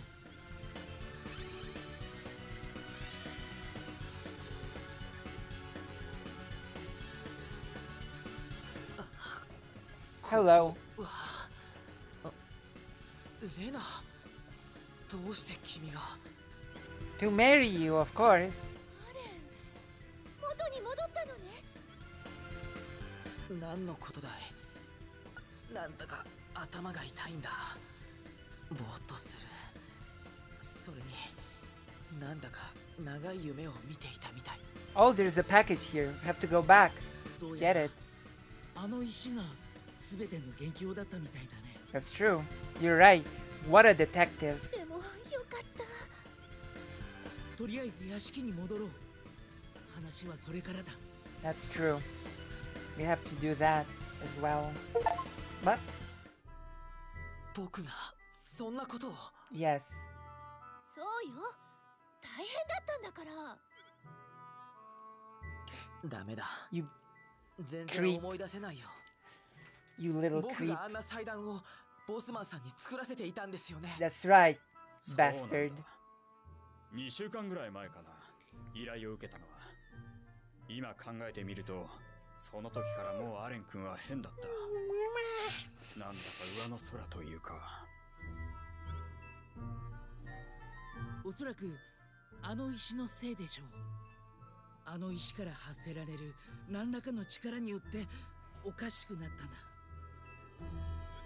確かにそうなのかもしれない。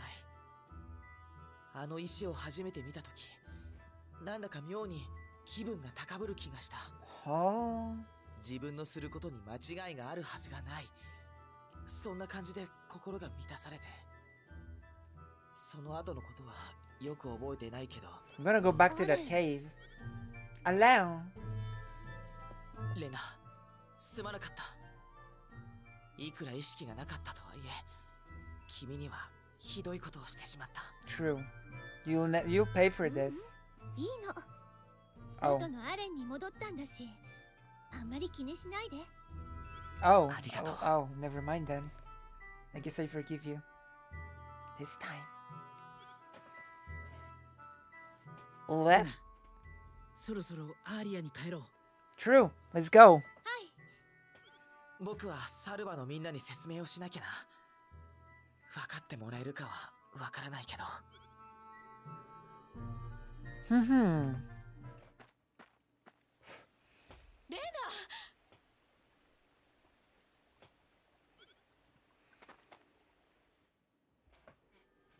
改めてお礼を申し上げなければなりませんな。一度ならず二度までもレナを助けていただいて。 True. いや、お礼を言われるほどのこと Okay, では now あ we're りま gonna せん be よ sent on the mission. 結 So let's 局 go. 今回の事件は何だったのでしょうな。そうとし The か考えられま fourth. せん Oh gosh. 石が壊れてなくなった途端 Hmm. あれうーん、おかしくなって魔物になる。まるでソーサリーグローブみたいな石ですね。確かにそうじゃな。もしかしソーサリーグちょっとしかしあの後サルバでは大騒ぎだったようです。アレンのこともそうですが、勇者のことも。すみません注意されていた。いや、責めているのではありません。あなたはレナを助けるために一生懸命だったのでしょう。そう Hmm. クロードさん、ソーサリーグローブを調べに行ってはいただけませんか。非常に身勝手な Have to do 願 it. いであることは分かっています。ただやはりTrue. I agree. クロードさん Totally. I agree 100%.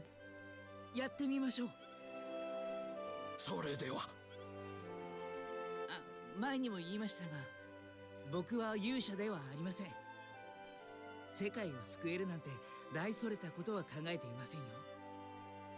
ただソーサリーグローブを調べることで僕に有益な情報が手に入るかもしれない。 Oh, I see.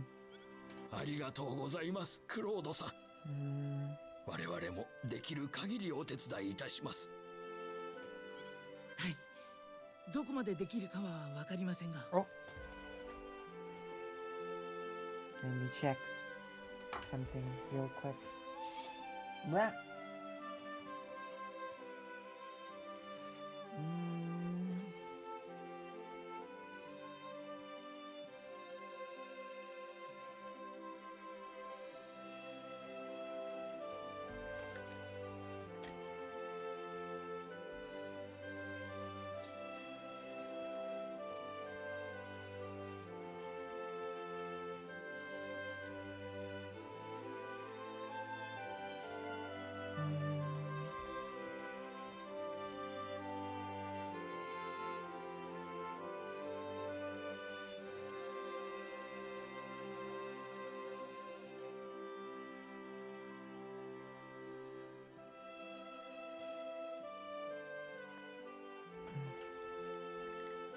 Come on.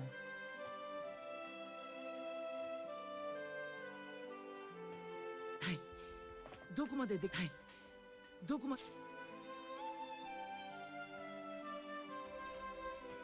ロードさん、私を連れて行ってくれませんか？レナ、 Rena. 村長様が言いましたよね。私もお手伝いしたいんです。 So this でも ne. レナ危険だよ。 Oh. それは分かっているつもりです。でも私も全く役に立たないことはないと思うんです。クロードさんはこの大陸のことよく知りませんよね。案内役は必要だと思います。同感です。でも同感です。村長様も何か言ってやってください。いや、クロードさん、レナの望み通り連れて行ってやってはもらえませんか。村長様、レナはきっと村長君あなたの旅の役に立つでしょう。どうかお願いします。わかりました。でもお母さんの了解を得てからだよレナ。そうじゃなければ連れて行かないからね。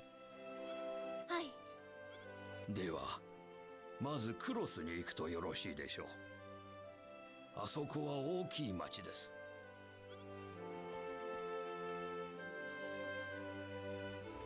最近はずいぶん冷え込むようになったわい。レナ、気をつけて。大丈夫ですよ。私の家はすぐそこなんだから。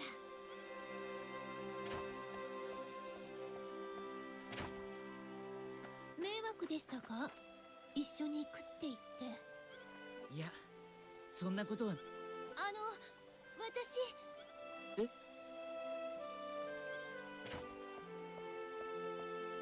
なんじゃ、まだ帰っておらんかったのか、レナ。おやすみなさい。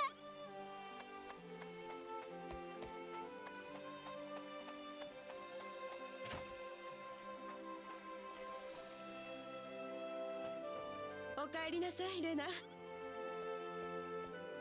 ただいま。Our friendship level has changed, hopefully for the better.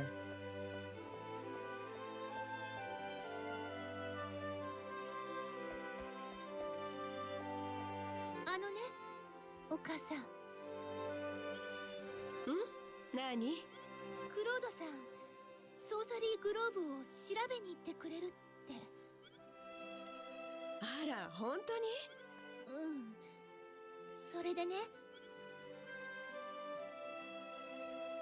私もクロードさんと一緒に行こうと思うの。レナ、そんな、なんで？いくらクロードさんでもたった一人じゃ大変だと思うの。土地勘だってないんだし。 True. でも、レナ。でもレナ。違うの。How many Star Oceans fans in the audience I see?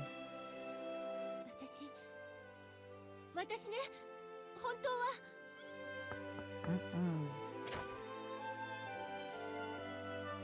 夜分遅くすまない。ウェスタヤ、ちょっといいかの？はい。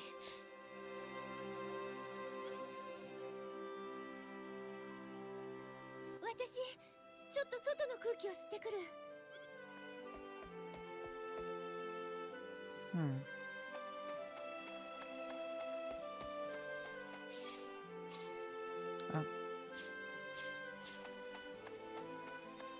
Good enough. Oh.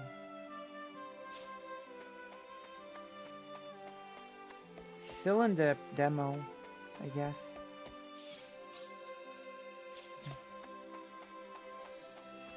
Oh, you only played Last Hope. This is the best one. Star Ocean 2 is the best one of the whole series.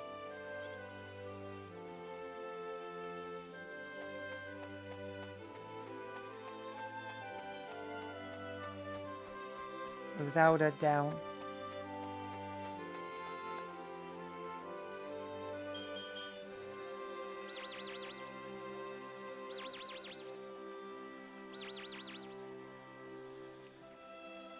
ダメだ、やっぱり距離が離れすぎてるんだろうな。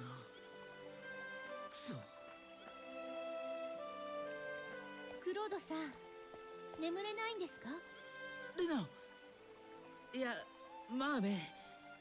君こそどうしたんだい？私が行くって言ったら、お母さんすごく驚いてました。そうだろうね。ダメだって？何も言いませんでした。でもしばらくしたら村長様が来て。そう。クロードさん、私あなたと一緒に行きたいのには訳があるんです。訳が？なんでしょう。どういうことだい？そうです。私のお母さん、本当のお母さんじゃないんです。Oh no. お母さんも村長様も私が知らないと思ってるみたいですけど、前に2人が話しているのを聞いたことがあるから。そうなんだ。そうです。本当のお母さんを探したいのか。わかりません。手がかりはこのペンダントだ。でもこのペンダントを持たせてくれたということは、私を産んでくれた人は少なくとも私を愛してくれてい。今のお母さんはどうなるんだい？君を愛して慈しみ育ててくれたウエスタお母さんの気持ちは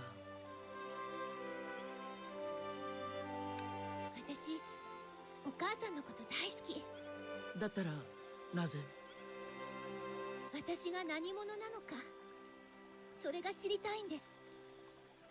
どこで生まれ、どうしてシンゴの森にいたのか、なぜ不思議な力を持っているのか、そして私を産んでくれた人はどうしているのか。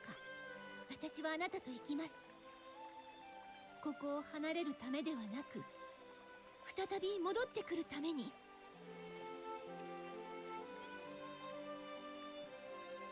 もう夜も遅いですね。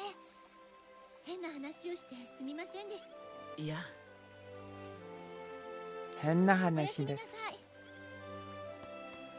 うんうん。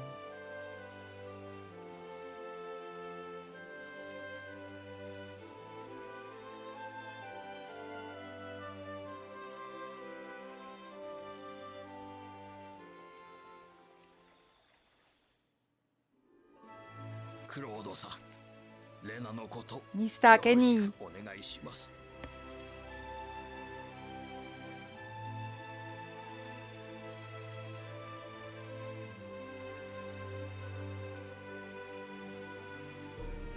Two sneezes. Someone said or thought something nice about me just now. はい。 Yes, sir. 道中気をつけるんじゃぞ。大丈夫です。クロードさんが一緒なんだから。そうじゃな。レナ、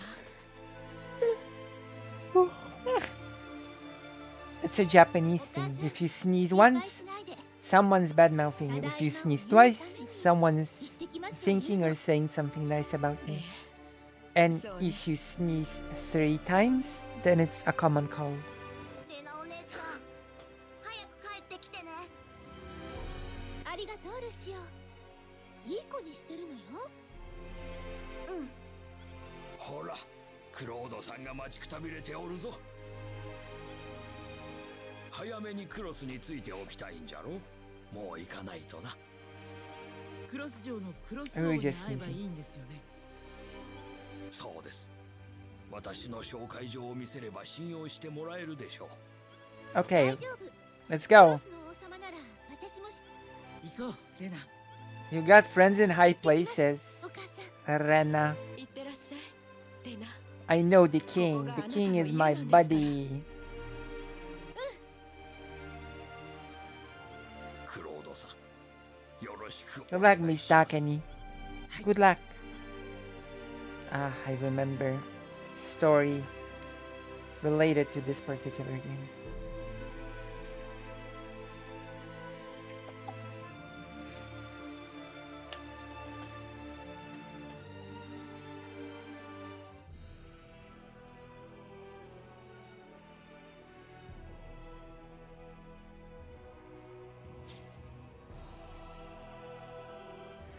Let's 出発しよう。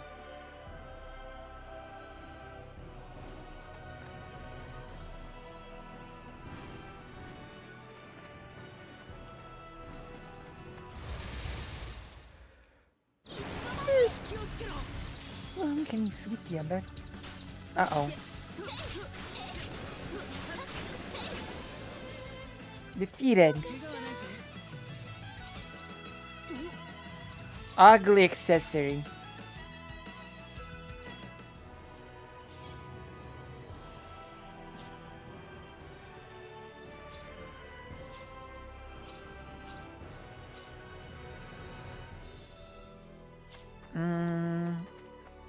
Wait, something's wrong.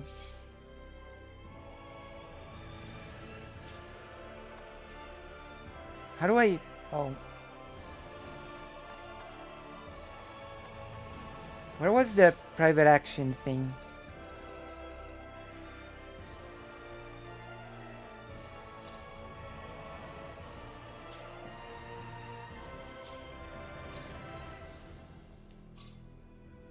Oh, 1 heart with Claude.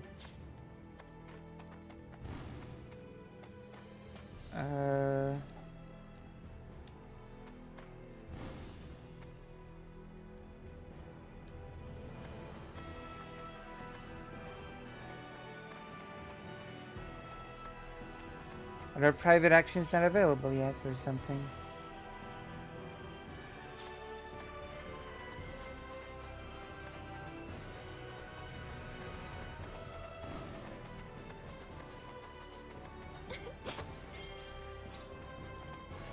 That's a lot of blueberries. A lot. 準備はいい？気をつけろ。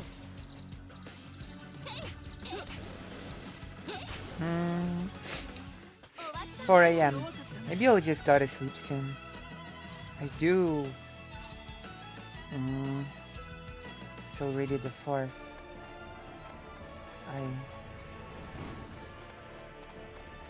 I have quite a lot of things to do, it seems. 準備はいい？なんとかなるかな。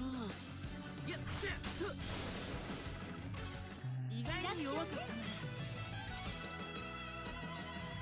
I don't start now. Wait, where's the fast travel menu? I don't have it yet.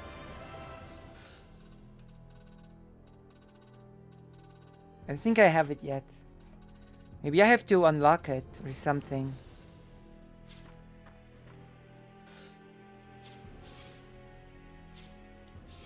Oh, there you go. Wait, we have a private action, Aralia. Thank you. How do I enter private action again? What button do you press to enter private action?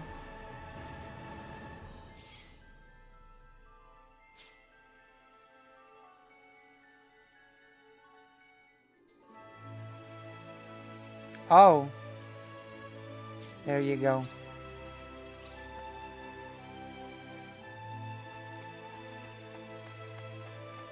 Okay, there's a private action with a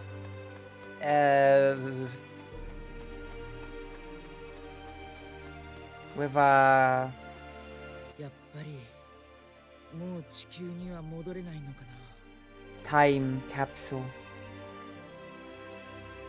クロードさんの声だわ。でもこの星に来て大地をしっかり踏みしめて歩くことの大切さが分かった気がする。カルナスのなんて所詮ホログラフィーの自然でしかないもんな。大地に足をつけないでどうやって歩くのかしら。地球は便利にすることだけを一番に考えて大切なことを見失ってるんだ。この星の人の方が幸せそうだもんな。やっぱり人間はこういう生き方をしなくちゃいけないんだな。クロードさん、何かとても難しいことを話していて Gee. わからないわ。 Rena, come on. 昔の Not like 地球も this. こんな感じだったんだろうな。そうだとしたら地球の人たちは間違った方向に歩んできたんじゃないか。せっかくこの星に来たんだ。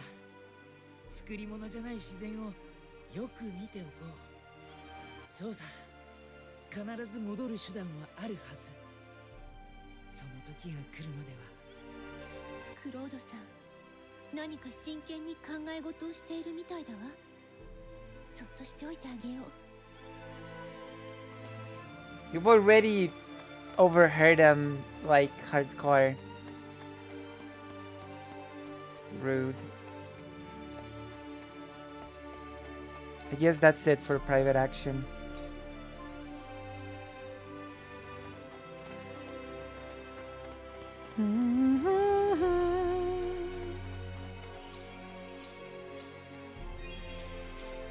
Too philosophical for me.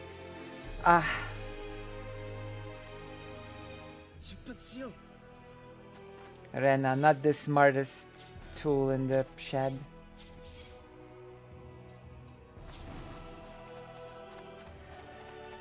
Not the sharpest tool.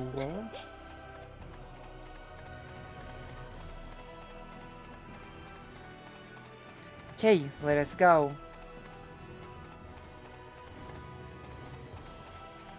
And then I'm gonna go to bed.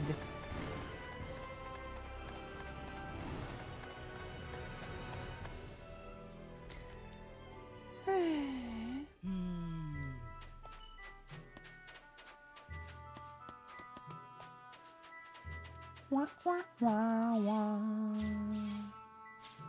Wah, wah, wah, wah, wah. Oh, we have to go back to the mines. That's right. Okay. After I go to the mines and retrieve the thing, then I'm going to go to bed.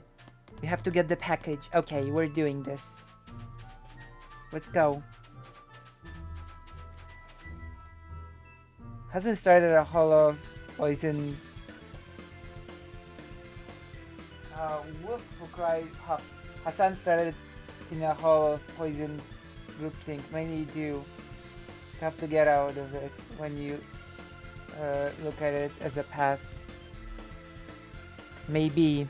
Also, welcome, a wolf who cried huff. Is this your first time watching this stream, or have you watched it before? And if not, how have you found this stream? Are my main questions to you. As I always ask. I don't know. I'm going to stand by what I said, that Hasan's opinions on Ukraine are ridiculous. Hasan's reaction to a video of Ukrainian people criticizing him is even more ridiculous.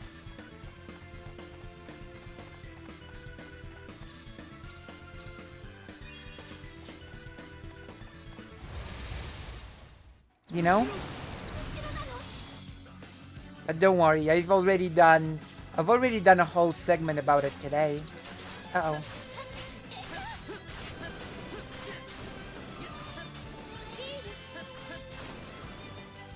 Hello, Kitani. You're white. Just noticed. Also, a wolf who cried huff, you could join the page. I'm gonna link it for you. Hasan Piker. That's a whole rant that I've done today about that topic.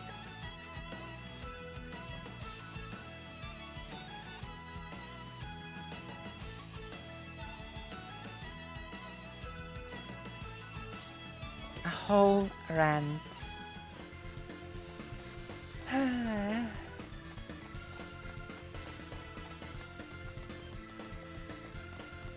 Open sesame. Robe? What? Oh, come on! Really? I came back here to get a crappy robe?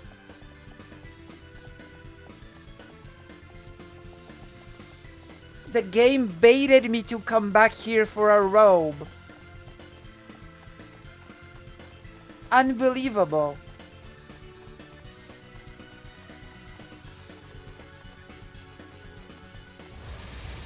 Oh, look, there's this package that you're missing.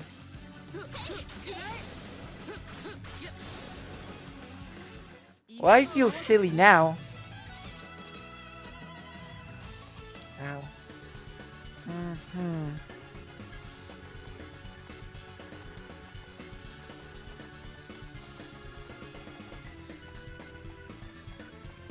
I think our segment on Hasan Piker was a masterpiece.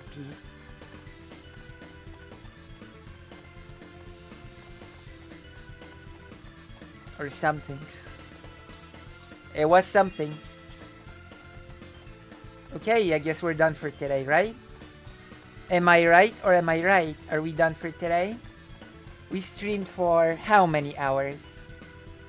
What did Hasan do now? So, a video was made by Dylan Burns of Ukrainian people criticizing his ridiculous takes on Ukraine, Hasan Piker's. And Hasan Piker did not take the criticisms well. That's... I don't know. If people who you're talking about say you're completely incorrect, then maybe you should consider that you might be completely incorrect. But then again, Hasan Piker decided to go a little bit of a different route and decided that he was taken out of context and that Dylan Burns is a psychopath for I don't know, giving Ukrainian people a voice. That's okay. Like, okay.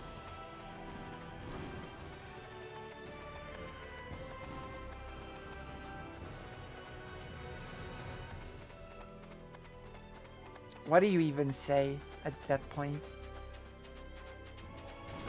How do you even react to something like that? Well, I haven't.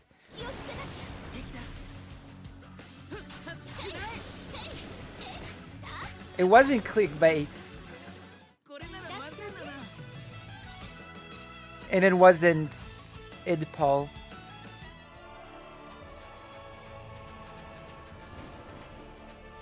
It was neither of these things.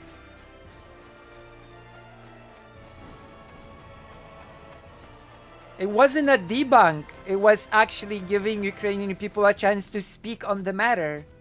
You know?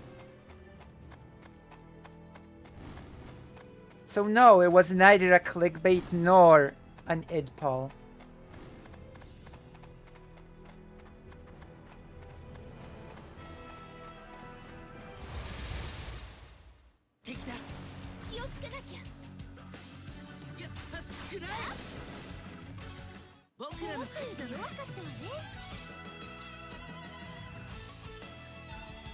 It was, the purpose of this was not to debunk Hasan.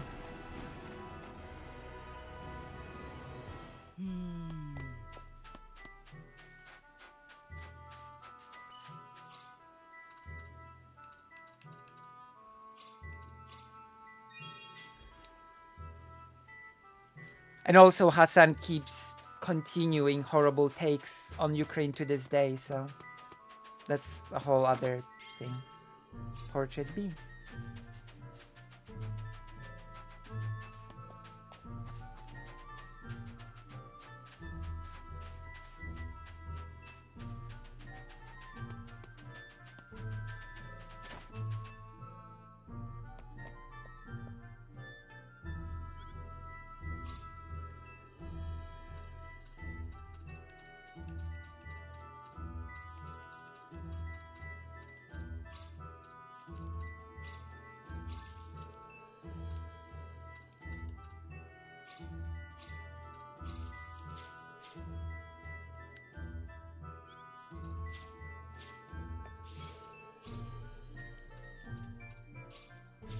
I guess there was no point if all you care about is fresh content and relevancy. After all, that is all that matters to people sitting in the US, isn't it? Is it fresh? Is it relevant? Is it up to date? Is it hip?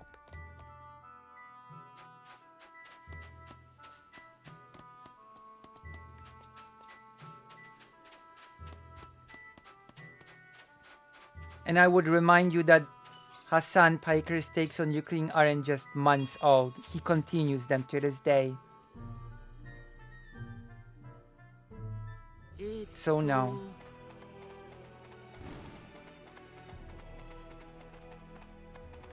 And I would remind you that Hasan Piker dwarfs aristocracy in terms of his reach.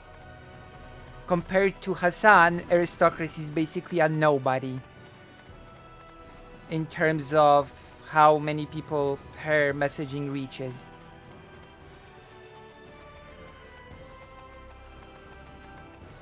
Who brought aristocracy to where she is? Where is she exactly? She's not a gigantic figure.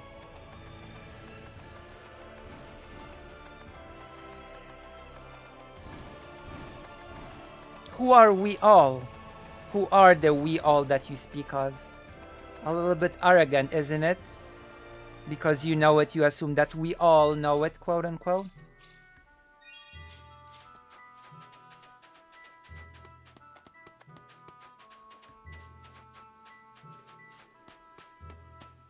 Oh, you already know it. I guess it's irrelevant now. Thank you for your opinion.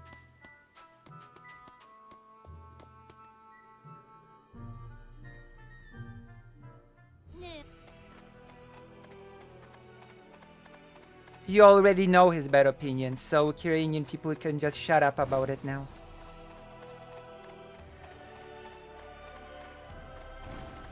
You're right.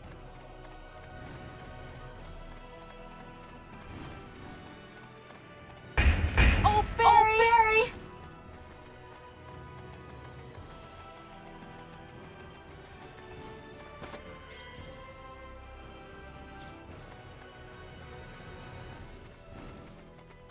I'm sorry, but I dare say that Hasan Piker has potential to do more harm than aristocracy.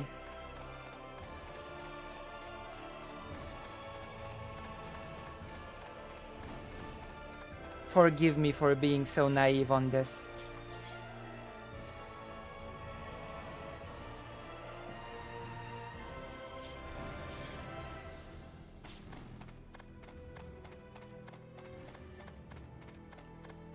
That Hasan is a little bit of a bigger figure than aristocracy.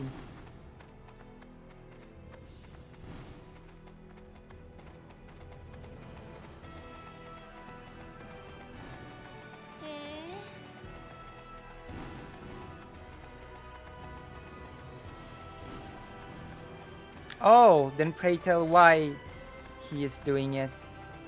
You seem to have all the answers. Ah, yes, it's clickbait and idpol. Of course, that's the answer. For sure.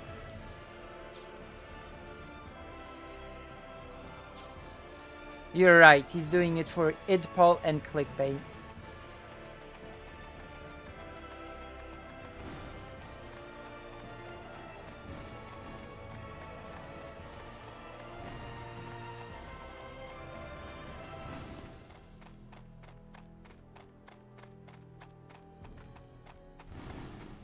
Does he know?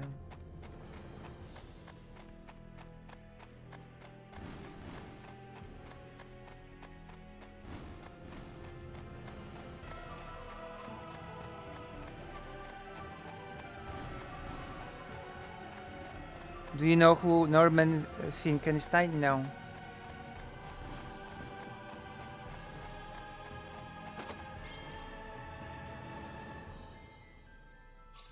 Yes. War journalism. There's nothing that brings more audiences than that.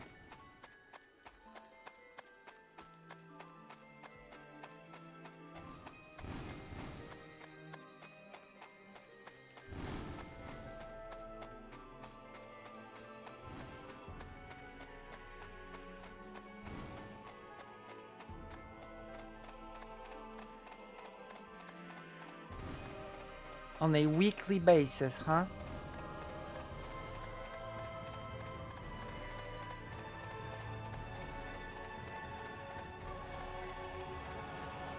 Maybe you have a distorted sense of time. Because I certainly don't get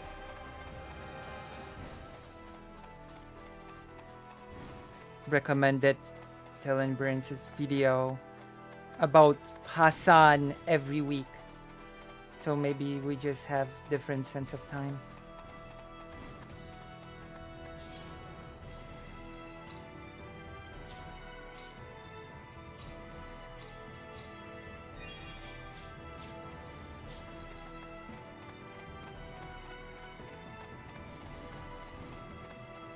So forgive me that I will disagree with you that giving Ukrainian people a chance to talk about something that is related to them directly is not clickbait and idpol.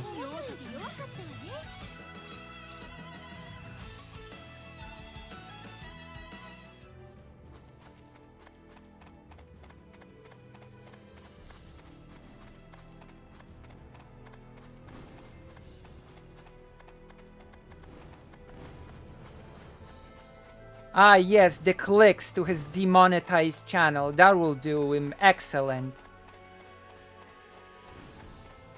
The valuable clicks for the demonetized channel.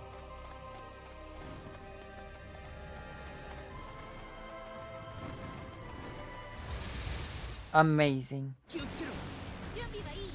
He really needs those clicks. for the channel that brings him $0.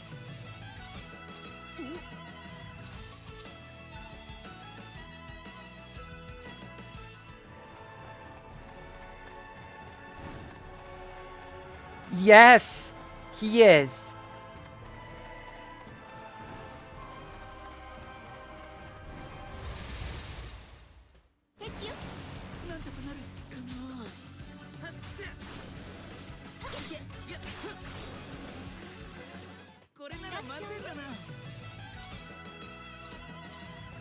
How annoying.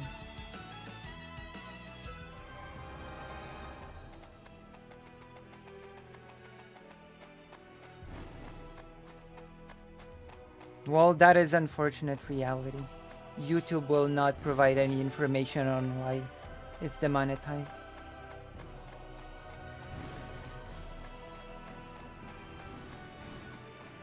So I don't see the logic behind saying that he needs those clicks since he's not making any money off of them.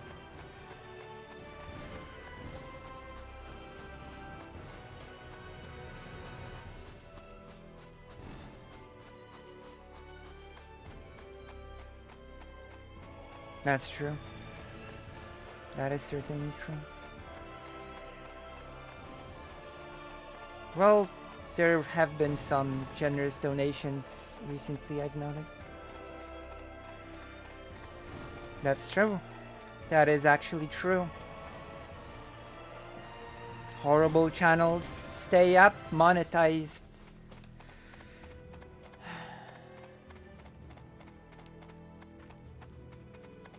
And actual valuable material gets demonetized without explanation or any rhyme or reason.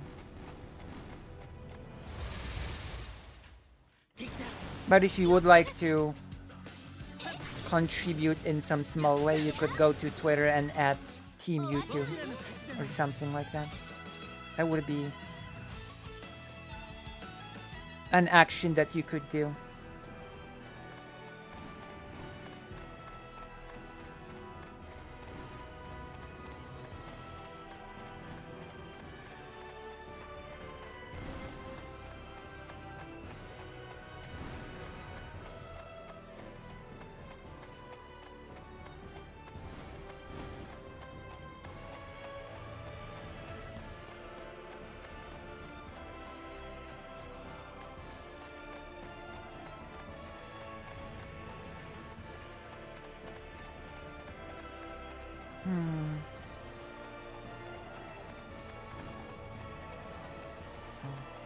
Looks like I got a little bit nervous there.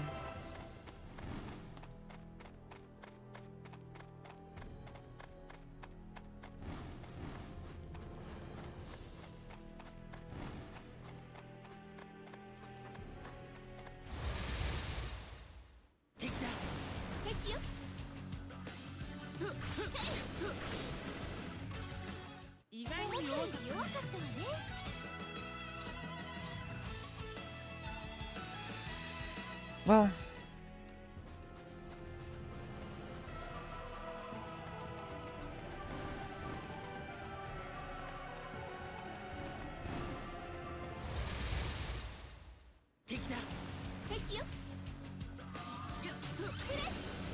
boom.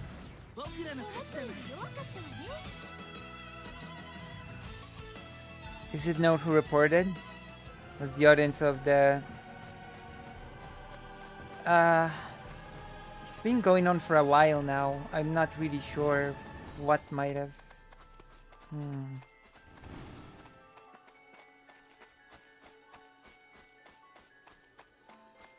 Who knows? I'm really not sure.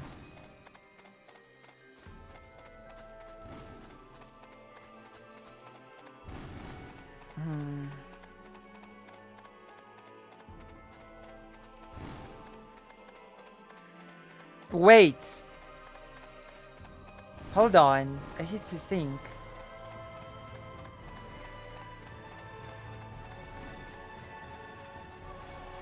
Harass.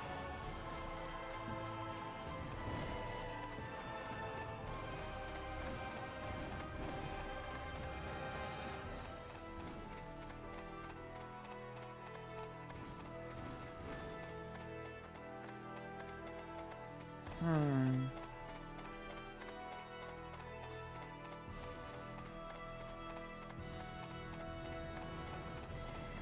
Hmm.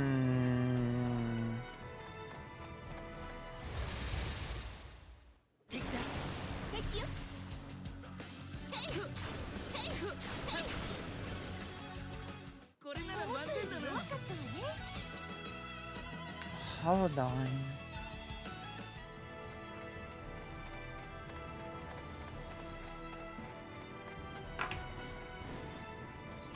Just to change something.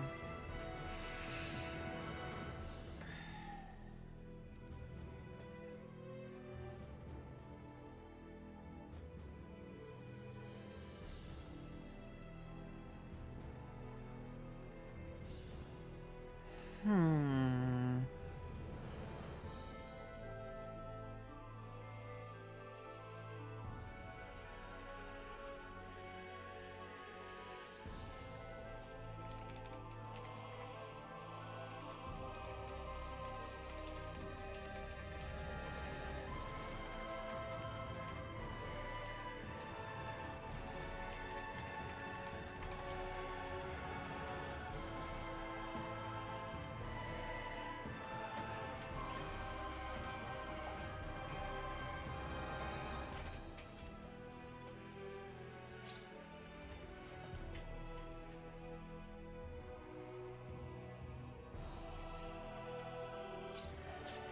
He is one of the few people covering Ukraine who remained morally consistent on Palestine.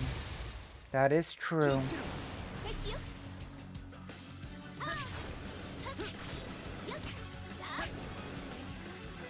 終わったわね This was a good stream, which is why I don't appreciate the clickbait and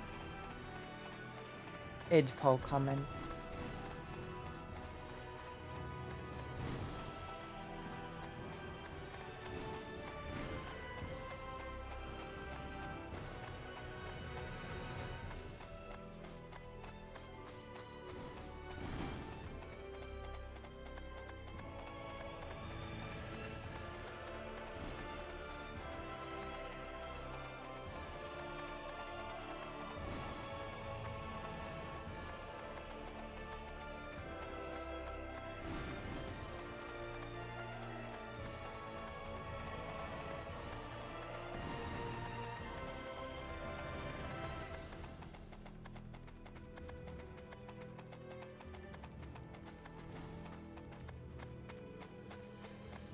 I'll rewind on the Dylan video coverage on YouTube then.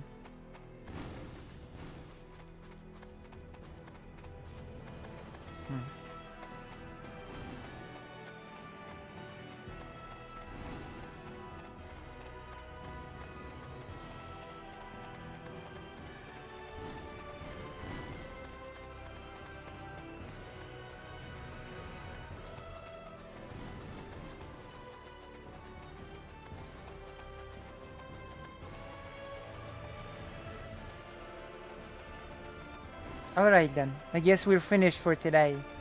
Today's stream was indeed nice. So good night, love and solidarity, etc.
Oh, I might as well finish.